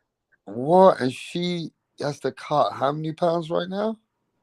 Well, she just fought. So she's off camp, but she's training still, but she's off camp. But she's got to make it to 100 and what? 15. Holy fuck. So she's on some weight cut there. And she lost to that girl Rose. I know that. But did she win her last fight? Because I don't watch MMA that much. Honestly, I don't know. You're right. So I know that she seems like she's been doing well again. I feel, but yeah, man, she's one of the top girl fighters. That Wei Li. She represents China, right? Yeah. Okay, She's and a then how? strong they're just doing punch game and she's a heavy-handed puncher for sure and she picks up really quickly. It's And what? I Nonito's teaching her just hands, boxing. pure Mhm. boxing, Mhm. and he gets paid for his services. Yeah, but like I mean, like they were like, oh well, you can do kicks, like you can like so Nonito. The thing is, even though she outweighs Nonito, Mm. she can't touch Nonito when it just Right. comes to hands. Yes. So it's different, right? Mm. And he's like, Nonito's like, then Nonito's doing 5 rounds, 5 minutes with her, 5 minute rounds. Right. And he's like, she doesn't know how to breathe. I was like, it's not that. It's like, listen, I'm in shape, but when you put me in an element that's different, like I'm going to be gassed because I don't know the correct form. My body is trying to figure out everything. I'm expending more energy just trying to figure this out because my body doesn't work this way. So you're comfortable. You've known this game like boxing for so long, but if I put Nonito in jiu-jitsu, Nonito gets winded. Mm. It's the same with her. If you take out everything and just have her box for 5 minutes, it's exhausting to her. So for her, she gets exhausted if she just uses hands. For 5 minutes, yeah. She needs to be an all-round, like her feet, wrestling, jiu-jitsu, and then she can use hands, and it needs to be in portions.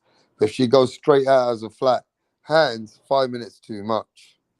Mhm. But she's getting used to, like, she's trying it, right? She's doing Mhm. it, like they're trying to push her just to use hands. Yeah, just to clean up her game and seeing punches, which way you, because you have to remember Muay Thai has a certain way with punches and the diversion of So and she's how wearing you head guard with Nanito, of course. headgear and gloves. So he's using headgear and he's sparring her. Yeah, but situational sparring, like he's not like Yeah. going. He probably goes 15% if that. So he goes to like just to work with her. Mhm. Oh, I got you. Yeah, I mean, he's got to use it very tactically. She's the UFC girl, so he has to use an ability that works for her. Yeah.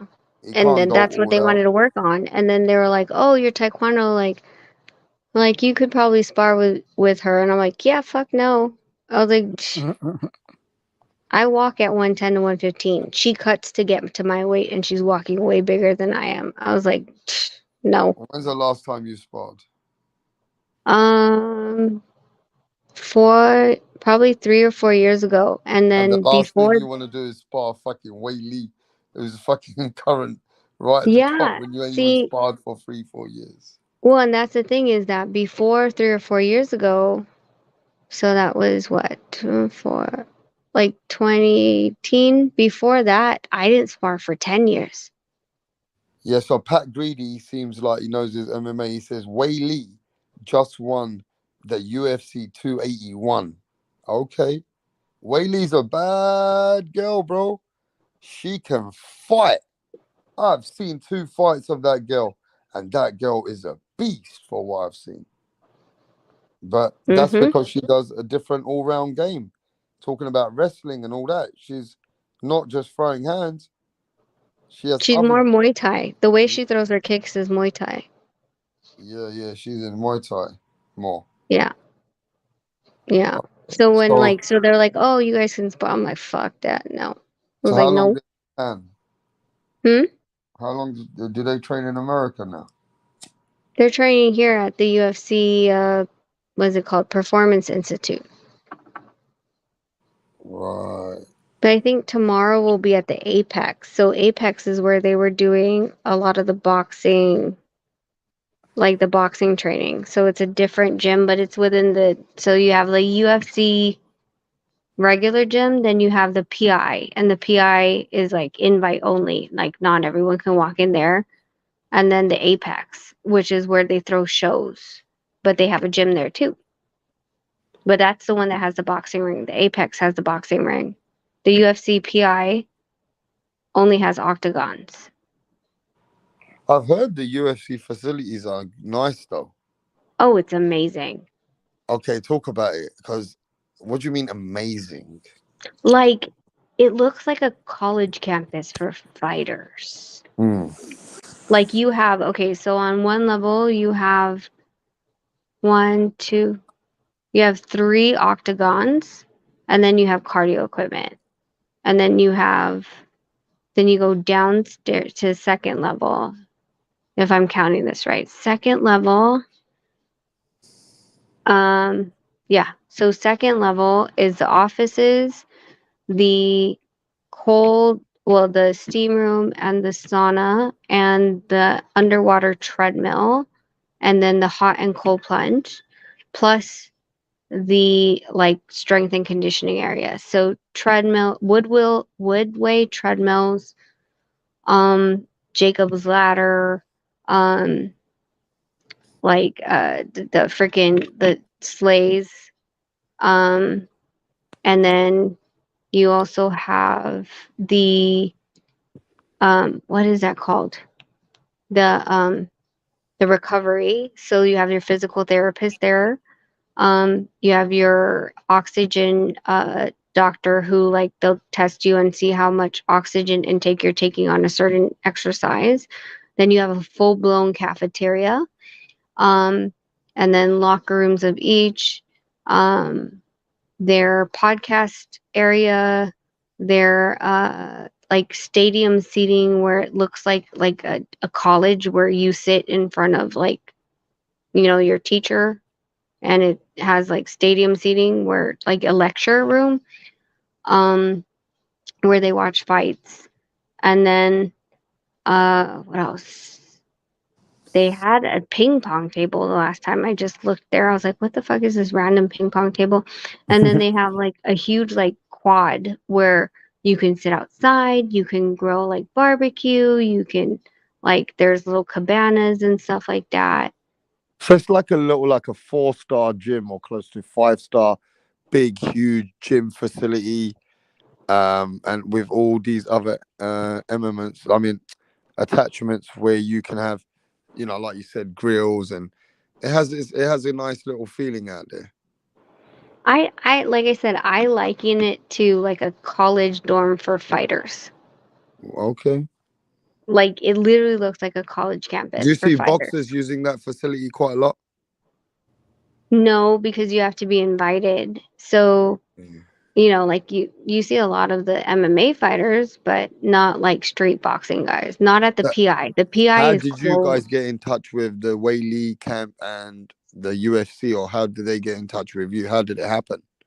So, because we're in Vegas, we know a lot of the UFC fighters. Like we know Nate Diaz, Oh, you do? Ken Ken Shamrock, Shamrock. Frank Mir, all of those Mhm. guys. Like we know a lot of them, and sometimes depending on who they're fighting, they invite Nonito out. Brandon Moreno, when he beat Figueroa, he was sparring Nonito once a week, straight up boxing. Mm.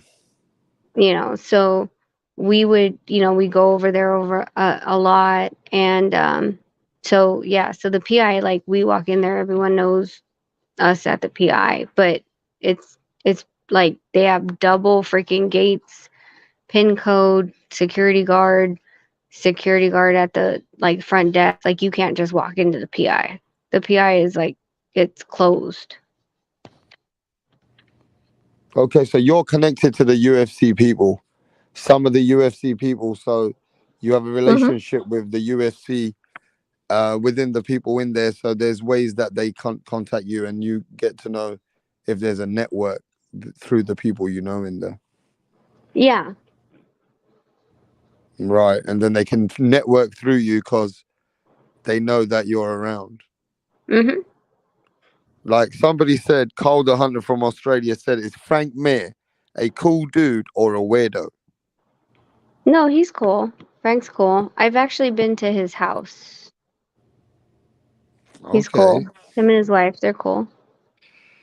Seems like you guys are busy sometimes in many different ways. It's not just about boxing. There's so many attachments to just around boxing that there's so many little things that you guys are, have a platform for, where you can be involved in this, you could be involved in training overseas in England. Sometimes anything can come up, right? Yeah. Yeah. Like we move in different directions, and that's kind of why like Nonito's tired because he's like, okay, well, so he'll train with Whaley and then he'll train after. So like he's getting almost a double session, and then he'll come home, he'll crash for like an hour, and then like the boys today, our Wednesdays are crazy because the boys we pick them up from school, they go to their music lessons. Gerald does DJ, Logan does drums. From there, we go to jiu-jitsu. We come home at like 7:30, 7:45. Fucking sorry, but my language, but sometimes it's hours in this industry, bro. This is what Oh you guys God. are living, sleeping, and eating. You're talking about mostly all the day, going in Oh this yeah. time. Yeah, when Jeez. Nonito's in Who's camp, looking you're after looking the at kids they're with in this much? school. Wow. So usually like our regular camp days are like when it was Jesse and Nonito, then I had to um Nonito would go, so it would be drop the kids off, and then I would go to the gym from 8 to about 9:30. I'd come home and then wake Nonito up. He'd be at the gym at 11, wrap up, and then his sessions from 11:30 to 1. Then Jesse comes in from 1:30 to 3. And then we from that point we go and pick up the boys, and then the boys schedule. Jiu-jitsu, DJ, um that's all they have right now. Jiu-jitsu So and you don't have a nanny on board? no.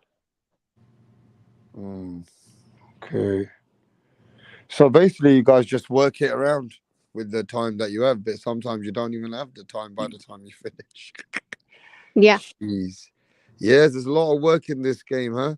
And that not to mention when you're not training for your own fight, there's different stuff and different attitudes. And you guys train already twice a day, just on a regular yourselves, if I'm not mistaken, right? Yeah, so I mean, if there's not a fight, then there's the events we have to go to. Like I know Nonito has like I have my conference calls with my work like Tuesday and Thursday. Without me as well. And then the boxing events that we still like attend and stuff like that. Yeah. Well, I'm gonna get to the last couple questions before I get out of here. But Carl the Hunter says, "Do the kids love watching dad fight? And that be said, or that be so cool watching your old man kicking ass in the ring." Now, do the kids sneakily watch dad fights, or what's going on with that? So it just depends when and where. So like the Bali fight, no wait, the Bali fight I don't think they were there. No, the Bali fight they weren't there because it was COVID restrictions. So we were locked into the hotel. The Gabayo fight they were there. You could hear my eldest screaming body shot because that's what we Wow. worked on in camp. And they were at the gym, you know, when he would train on the weekends and stuff, and they knew we were working on the body shot. So you heard it right before Nonito hit the body. Right. It just depends for us, like where it is, what restrictions there are, and where they are in school. You know, Jay is advanced. My eldest, he skipped a grade. Um, but yet he's still ranking, you know, he's still one of the highest in his class. He still has straight A's. Logan's the same way. But if they're lagging in class, I'm not going to pull them out. You know what I mean? Like, so they know what they have to do to be able to go to events. And then it also has to do with who am I bringing? Am I bringing my mom and my sister to help me? Are they available? If they like, for example, my mom and dad, like they called my boys this tonight and they're like, hey, we're going to Korea. My mom and dad are going to go watch Casemiro. So that means I don't have a sitter this weekend. I'm going to Arizona. That means my sister has to take over. Okay. So you have different people around you. Yeah, they live like down the street. Okay. So there is some support. That's good. Yes. Yes. That's But awesome. it's literally like on an on-call basis. It's not You know, like, hey, can you bring the kids to school and can you watch them after and can you bring them to their practices? No, that's all us. Right. So Eric Gomez says, I can get into the PL because of my manager, Rachel. What is The PI, the oh, the Performance PL? Institute. Yeah, because all these young fighters coming up, when they hear that they need help, they'd love to get in there, you know? Hawker Oh, Mustang, yeah. Hawker Mustang says, what does Rachel think of MMA versus boxing rivalry? I mean, I don't think there's really a rivalry. I think, you know, UFC in itself is a monopoly and, you know, there is no competition for Dana. Like, you leave the UFC, where are you going to go? To a B-rated sanctioning, like, you know, tournament or C, that, and you're not being shown on national television. Nobody knows who you are. Um, so it's a monopoly over there in MMA. But when MMA comes over to boxing because they see how much money it is, the problem is we all know that they don't have stand-up game. Mm. So it's not good for them to go that way. Like, Nonito has always said, he's like, I'm not doing exhibition fights against an MMA fighter. But if he was to, none of these MMA fighters can come into the boxing ring for an exhibition fight. Like, it's really hard learned because they're either grounded in jiu-jitsu or a Muay Thai game. And the Muay Thai game is different from a boxing game. Like, the way Muay Thai throws or punches and moves and slips is different. And Now, so, some fighters like Josh Taylor, Ben Gunn says that's true. Josh Taylor was a black belt in Taekwondo. Like yep, some that's why you fighters, when can't you're talk young, bad it about helps you. Josh Taylor. Huh? That's why you can't talk about Josh Taylor against me. I get upset. Why? Because he was a Taekwondo fighter. So I Yeah, have but a vested interest in Josh Taylor. well, you know that Josh Taylor, like some fighters, they got this martial arts background, but they took boxing. But martial arts can actually help you. If you do different combat sports tip, it still would help you a little bit, even though you're focused on boxing. It's that agility to say, well, you know what? Man's got some serious strong legs, though. He got more stronger legs than a normal boxer because this guy's black belt in his legs too. Do you get what I mean? Yeah, I always thought about doing wrestling just for that. Oh, you did? Well, the thing is with Taekwondo, yes, they're going to have that. That was my number one against Nonito all the time. I was like, what? Like, his leg at 112 was the size of my arm. I was like, what the fuck? And he's like, But some well, kickboxers can't want that good. Like Chris Algieri was a kickboxing champion, but he couldn't do it in boxing. There's been kickboxing. Yeah, he was a kickboxing champion. But when it comes to boxing, they're not as good, some of them. I think Some it's of the them. foot placement. The foot placement is Exactly. different. Yeah. So Taekwondo Dillian has White's kickboxing champion. Yeah. So Go Taekwondo has amazing foot placement. That's all we freaking rely on because we could only kick. So our foot placement's different. And you'll on. hear me talk about foot placement a lot, like the Bevel versus Zerto fight. I was talking about how, like, there was no way Zerto was going to throw a straight effectively because his foot was on the inside of Bevel when he threw his jab. If he was going to throw a straight, he's going to be at a negative. His jab's going to be short. There's no power and an over rotation just to reach Bevel. But when we watch boxing fights and what they key in on, even in the camera, is the upper body movement. And they Yeah. don't understand that your foot actually places you where you're supposed to be. I never Now liked you that. guys are coming with question after question right now. Go on, Rachel. You got a lot of questions after Tip. Go on, Tip. Yeah, no, I never liked that. Like what she was saying, the camera always focuses on the upper body, and like sometimes I always wonder, like when I watch Lomachenko fight, I always wonder how he shifts his feet, and it irritates me that they don't show that all the time because like Mm-hmm. you'll do slight body movements, like you'll rock your shoulder or whatever, but like how does the feet correlate with the transition of the shift? Like it's just like certain things, like small things. Well, look how many of the fighters have a straight leg, right? Like you look at how many fighters when they throw their straight, their back foot lifts off the canvas. Um, you know, like certain things like that when they shift their weight backward or their straight, their front leg is straight.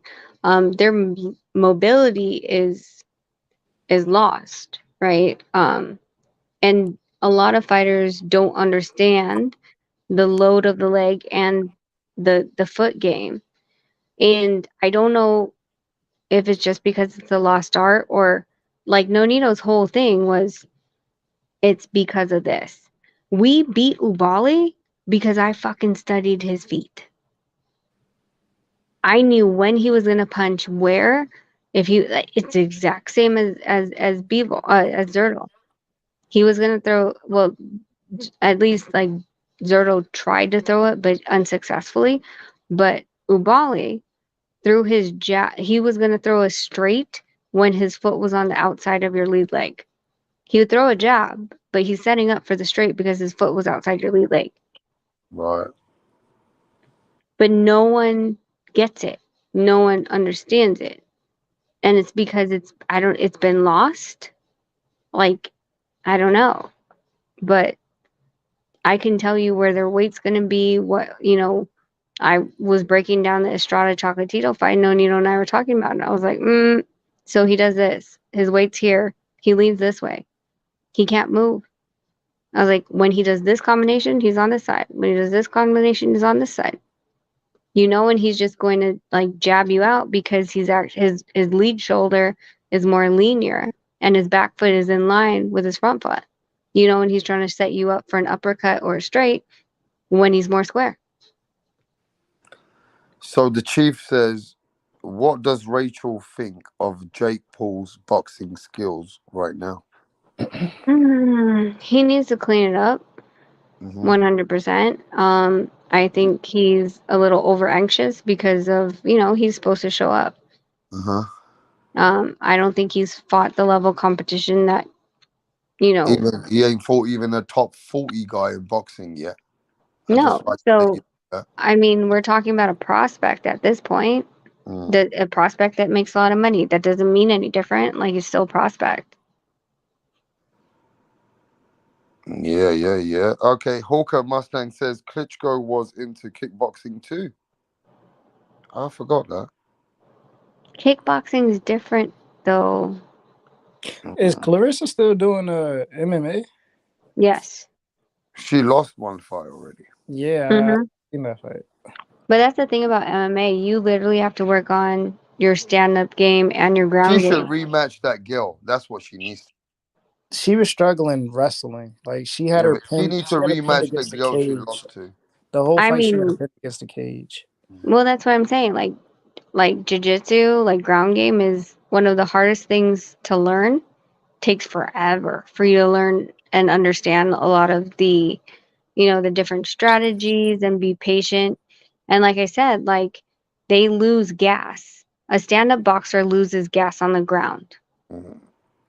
And so she just needs more experience on the ground. And it's going to take a while. But these MMA fighters, there's a reason why we only sparred Brandon once a week. It's because the rest of the weeks he's working on his kicking game, which they call striking, and they call striking everything. And then his ground game's another day. Like, you know what I mean? Like there's so many, each day is a different discipline. Is it because kickboxing, they don't want to stay in kickboxing, Rachel, because there's not much money in kickboxing when they realize what they can earn from boxing alone?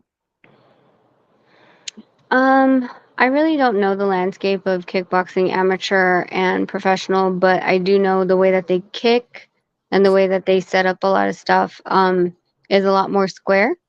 And in addition to when they kick, like it's a lot of like you better be there because if not, when they kick, their whole hip is thrown into the kick. If they miss it, that's why you see a lot of kickboxers throw like they kick a back leg and they go 360 because there is no recoil on that point. Like right. your whole body weight's thrown into it. So Carl says, Rachel, have you heard of Lauren Burns from Australia, our first gold medalist? The taekwondo fight? No, wait. Lauren Burns must be a boxer.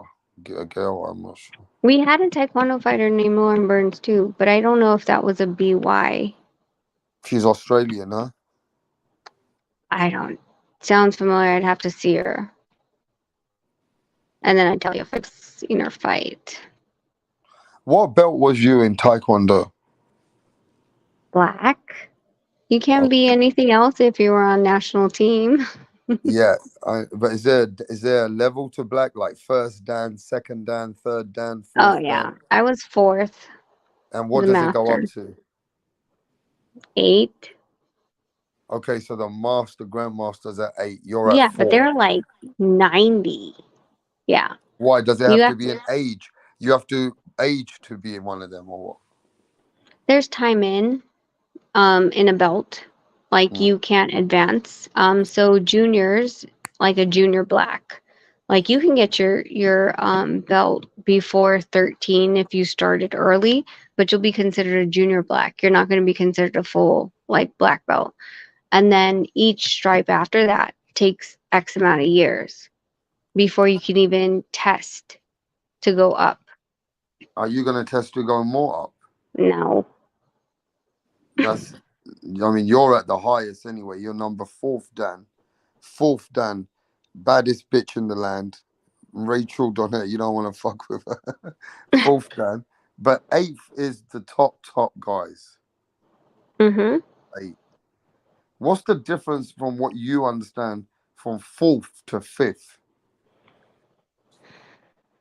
Or from 3rd to 4th? What was the difference from 3rd to 4th? Can you share? What is it?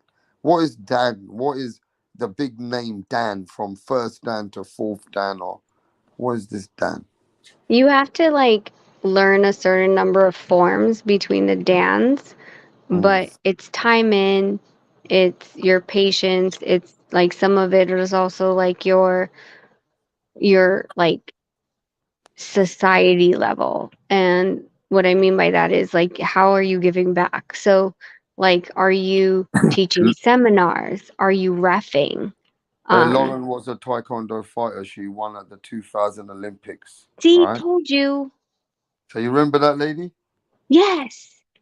All right, Carl, she remembers her. I told you she was. That's why I told you she was a taekwondo fighter, and you said she was a boxer. I was like, okay, wait. So I remember Lauren Burns These as a people are taekwondo fighter, but they're very detailed in what you're saying right now. I'm just not as detailed as what he's thinking of. So you must know that you know this Australian Taekwondo Olympian. So yeah. So the difference is learning the dance is learning new moves within the dance. yes. And you're like once you become a black belt, it's like, what are you doing for the rest of society, right? So are you reffing tournaments? Are you teaching seminars? Are you taking over a class and teaching class? Things like that where like they start to see like your involvement in the bigger picture. Right. So Ben Gunn says, what Dan is Josh? He said he was even teaching at one point as well. You can teach as a black belt, even as a junior black. You could no, not as a junior black, but as a first Dan, you can teach. So I don't know because I know he stopped at 16. Right. So he would be a full black at the age of 14. So 2 years of like, yeah, you can take over a class at 16. You wouldn't be able to take over an adult class, but a junior class. Right. So what's the best thing about Taekwondo? What's its best asset?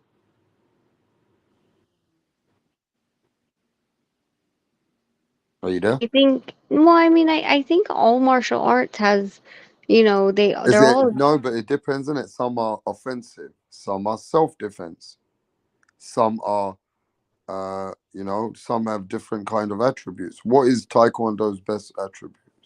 so The problem with Taekwondo is there's the one that's more Olympic style, and there's um like the self defense style. So there's ITF, which is the self defense style, and there's WTF, which is the Olympic style. I grew up in more so the ITF style, which is hand and foot, which is what Taekwondo is supposed to is that's literally the translation, the way of the hand and the foot. Um, and so I learned under a previous professional boxer, Eddie Croft. I learned under Ramona Gatto, who was a world champion female kickboxer. I learned basic jiu-jitsu, and so forth. So I knew hands and feet. Then I transitioned into Olympic style because I was aiming for the Olympics. When I transitioned to Olympic style, you couldn't punch to the face anymore. Um, you couldn't do ground game. Like, so I would call ITF more of an MMA, where that's what my foundation is. At the age of 12 is when I started getting interested in the Olympic style. But I grew up 8 to 12 and got my black belt in MMA style. Right. Got ya. But do you still teach, or do you still, or you're not involved in that martial art anymore? No, it's changed. Mhm. When I used to compete, it was more um, to score. It was called trembling shock. So to score a point, you had to actually like rock your opponent. You couldn't just tap it. Now they changed the system to electronic, where um, a certain amount of psi, when you hit the scoring area or brush it, will score a point automatically. Mm. And then they changed. It used to be 1 point for everything, 1 point for the head, 1 point for the body. Now it's like 1 point for the body, 3 points for a head kick, plus 1 point if it's a spinning kick. Like, it's just way too much fucking shit. And I'm like, we Okay. used to just go at it. Oh, and there's also an auto replay card. So if you're a coach and you put up like a replay card, they'll check all 4 of the cameras around the ring, and they'll Right. stop the match. And I'm like, what the hell? Like, I get it, but at the same time, you're stopping the momentum of the fight. So it's too much technology now that I'm like, man, all I wanted to do was fight, not this. Right. Too many little technology things nowadays have came and implement in the scoring and all that. Mm-hmm. So Hawker Mustang says I was USTF Taekwondo. You know what that means? Yeah. So USTF was it was the sanctioning body that oversaw a lot of the taekwondo, and the thing is, it was run by Koreans, and it was slated that a lot of the Koreans, I think he's talking about USTU. USTU is what it was called. And they found that a lot of the Koreans were funneling money and taking a lot of, like, that's where I grew up. That's where you couldn't go after, like, you couldn't go against the Korean. Like, so even in the United States, we're all American, but the governing people were all Korean. And in the Olympic trials, I fought the one of the freaking head, his goddaughter. Wow. I fought her and I knocked her out. Oh and shit. and they go 1, 2, 3, 4, 5, 6, 7, 8. And she stood up and they said, "Can you continue?" And she said, "No," because I misaligned her jaw.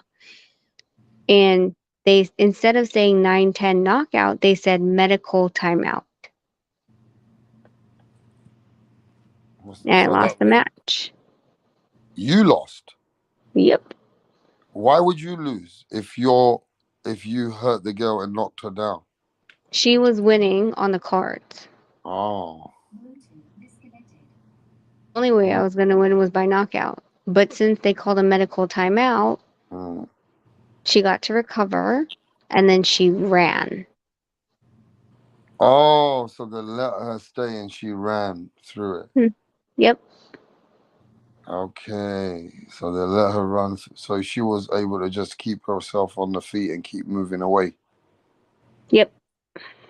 That's tough sometimes, but fighters got to do what the fighters got to do with what they're left with, I guess, right? Yep. But and my what's mom actually, she protested. She had it on camera. She slow-moed it because my mom had a digital camera then. She like printed out the picture of me kicking her in the face, and they're just like the same story that Nonito went through with Brian Valoria when he protested. They're like, listen, she needs to go to the Olympics. You can have your shot in 2004. And I'm like, wow, okay, fuck this politics. Hawker Mustang says USTF was fake and all about the money. Yep. I don't know. Oh, you agree with that, yeah? Yep. That's when all the Koreans were at the height of power in the US for Taekwondo. Hanson says I'm Australian and it's called Rahi Taekwondo and Master Ree Taekwondo. Master Ree is still alive and training in his 80s or 90s. Okay. Taekwondo people in the building. Taekwondo seems like attracted rap star Taekwondo knowledge. Wow. Yep. Sounds like Dylan White fight. You need the knockout for the win. Yep. It was USTF. United States Taekwondo Federation back in the 80s. Mike Brown was my instructor. He was a black guy and always bragging about how great he was.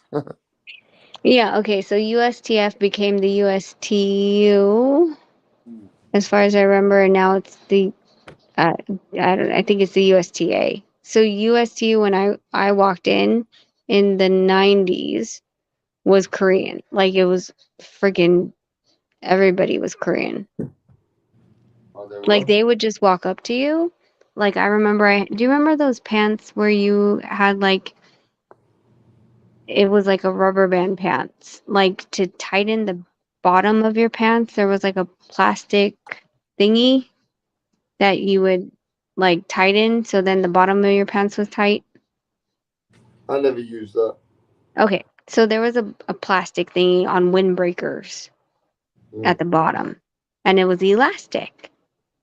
And so they would come around and they would just pull it and then like just look at your face and then like let go of it and it would snap on your freaking ankle bone just because it was funny to them. Oh. It was shit like that. Shit, that's crazy. Rap, Hey, it's almost 2 yeah, here. I'm out as well. I was just gonna say, you know what the problem is? These people don't stop sending questions to you or whatever. They keep sending questions after questions. And Fratnell House, where the fuck are you came back from? Pat Greedy, you got another question. Hawker Mustang, we need to leave it for another day. All right, we've had a great live today, but remember this, guys. Rachel Donaire and Rick Glaser are gonna have a debate. It could be a good debate. It could get ugly. It could be we don't know. But what we do know is it's going to happen on Monday, 10 p.m. USA time. And I don't know what state you're from, but that's 10 p.m. New York time. That's what I'm going to tell you. So Yeah, so Rachel, put EST Rap. So yeah, you put Monday EST. EST. Right, now I need a good picture of you so I can divide a picture of both of you and have the verses. So yeah, do you want to send me a picture of what you'd like me to use? Okay, I'll send you a picture. All right, and you can do that for me. But look, in the meantime, thanks for Rachel Donaire coming in. And we had a great live today. So we're gonna catch everyone on the next one. Rachel, I'll stay in touch. We'll see you soon. All right. Oh, Rap, you need to email me. Yeah, I So did then email I you. can. Didn't get my email. I knew you didn't. I was gonna ask What? you, is yours with a capital or you can write it anyway? It doesn't matter. It's a It Gmail. doesn't. It doesn't matter. And I emailed you about a week ago, and I was like, she never even got back to me. Are you serious? Hold on. I'm gonna look him. Hold on. Check Rapstar44. If you didn't get it, I'll send it again. No. So that means it never went through. Rapstar44. No. No. You didn't get it, I did just. you? All right. I'll search all my boxes. No, then you can't. You should check if it went into junk. No, but if I search all boxes, it will search even the spam. Check it. You have something set up where if it's a new email, it goes somewhere else. Well, I know it's already rd@gmail.com, right?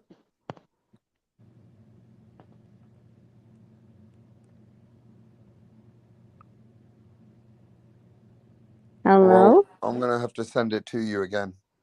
Okay, send it to me again. If not, then Right. ask Punch. I'll get it. I already know your email. I know It's you very know my name. simple. Maybe you I mean, misspelled it. oh, yeah, because I used to spell your name different, right? Without the E. Yes. I'm going to check my No, emails again. no, you spelled it with an A at the end. And I was like, rap? Like, spell it right. No, I'm going to get the email. But look, it's going to be fun. I know you wanted to get your own say with Rick, but Rick flew away. You know, that's his style sometimes. He'll say some stuff and he'll go. But now that he knows he's coming, he's more prepared to have a conversation. I think that's what it is. As long as he comes prepared with facts instead of bullshit information. Well, we're you got a good. panel here. The panel's not going to let him get away with it. I mean, it's going to be a vote, and we're going to vote intelligently, right? So maybe I need to get judges. Let me get a couple of judges, gang. Some famous people in boxing. That'll be funny. Rachel, always a pleasure to have you here. And, you know, you're always welcome here anytime you want. Thanks, Rap, and thanks for letting me on, even though you didn't tell Rick that I was coming on. I didn't. I knew it was a bit of something that he's a little bit, tiny bit offended about. I'd say a little bit offended. But, you know, I spoke to him and I said, look, when I sent the link, I told him, normally I send it to the public. Now, when the Donaires come in, don't forget, I send the link to the public when they came and asked you questions. So if the Donaires are coming, I'm not going to say nothing, Rick, even though you might feel a certain way because I send the link, right? So he says, no, we were good. That's what he said. So he wasn't offended totally about that, I think. I just think when he had spoke so much, he knew it was going to go somewhere else. Maybe it was better for him to cut than have this another day. Like he said, we can set it up with the Donaires next time. Do you remember before he left? Mm-hmm. That's what I said. I was like, call his ass back. Put on your big boy pants, because now it's in writing. Yeah, man, I did. And, you know, he wants to do it on Monday. So, yo, ladies and gentlemen, no more questions for Rachel. She's got to get the fuck out of here now. And so do I. So, look, everybody who came through, it's on Monday. I'll put the thumbnail up on Saturday. All right? Exclusive. History in the making. Rachel Donaire versus Rick Glaser. It's a debate about boxing. And if you guys want to send some questions for the debate for Rachel and Rick to answer the questions, then send them on my email, rapstar44@outlook.com, and I will present your questions on the debate to Rachel and Rick. Until then, I'm out of here. Peace out. I'm ending the live. God bless.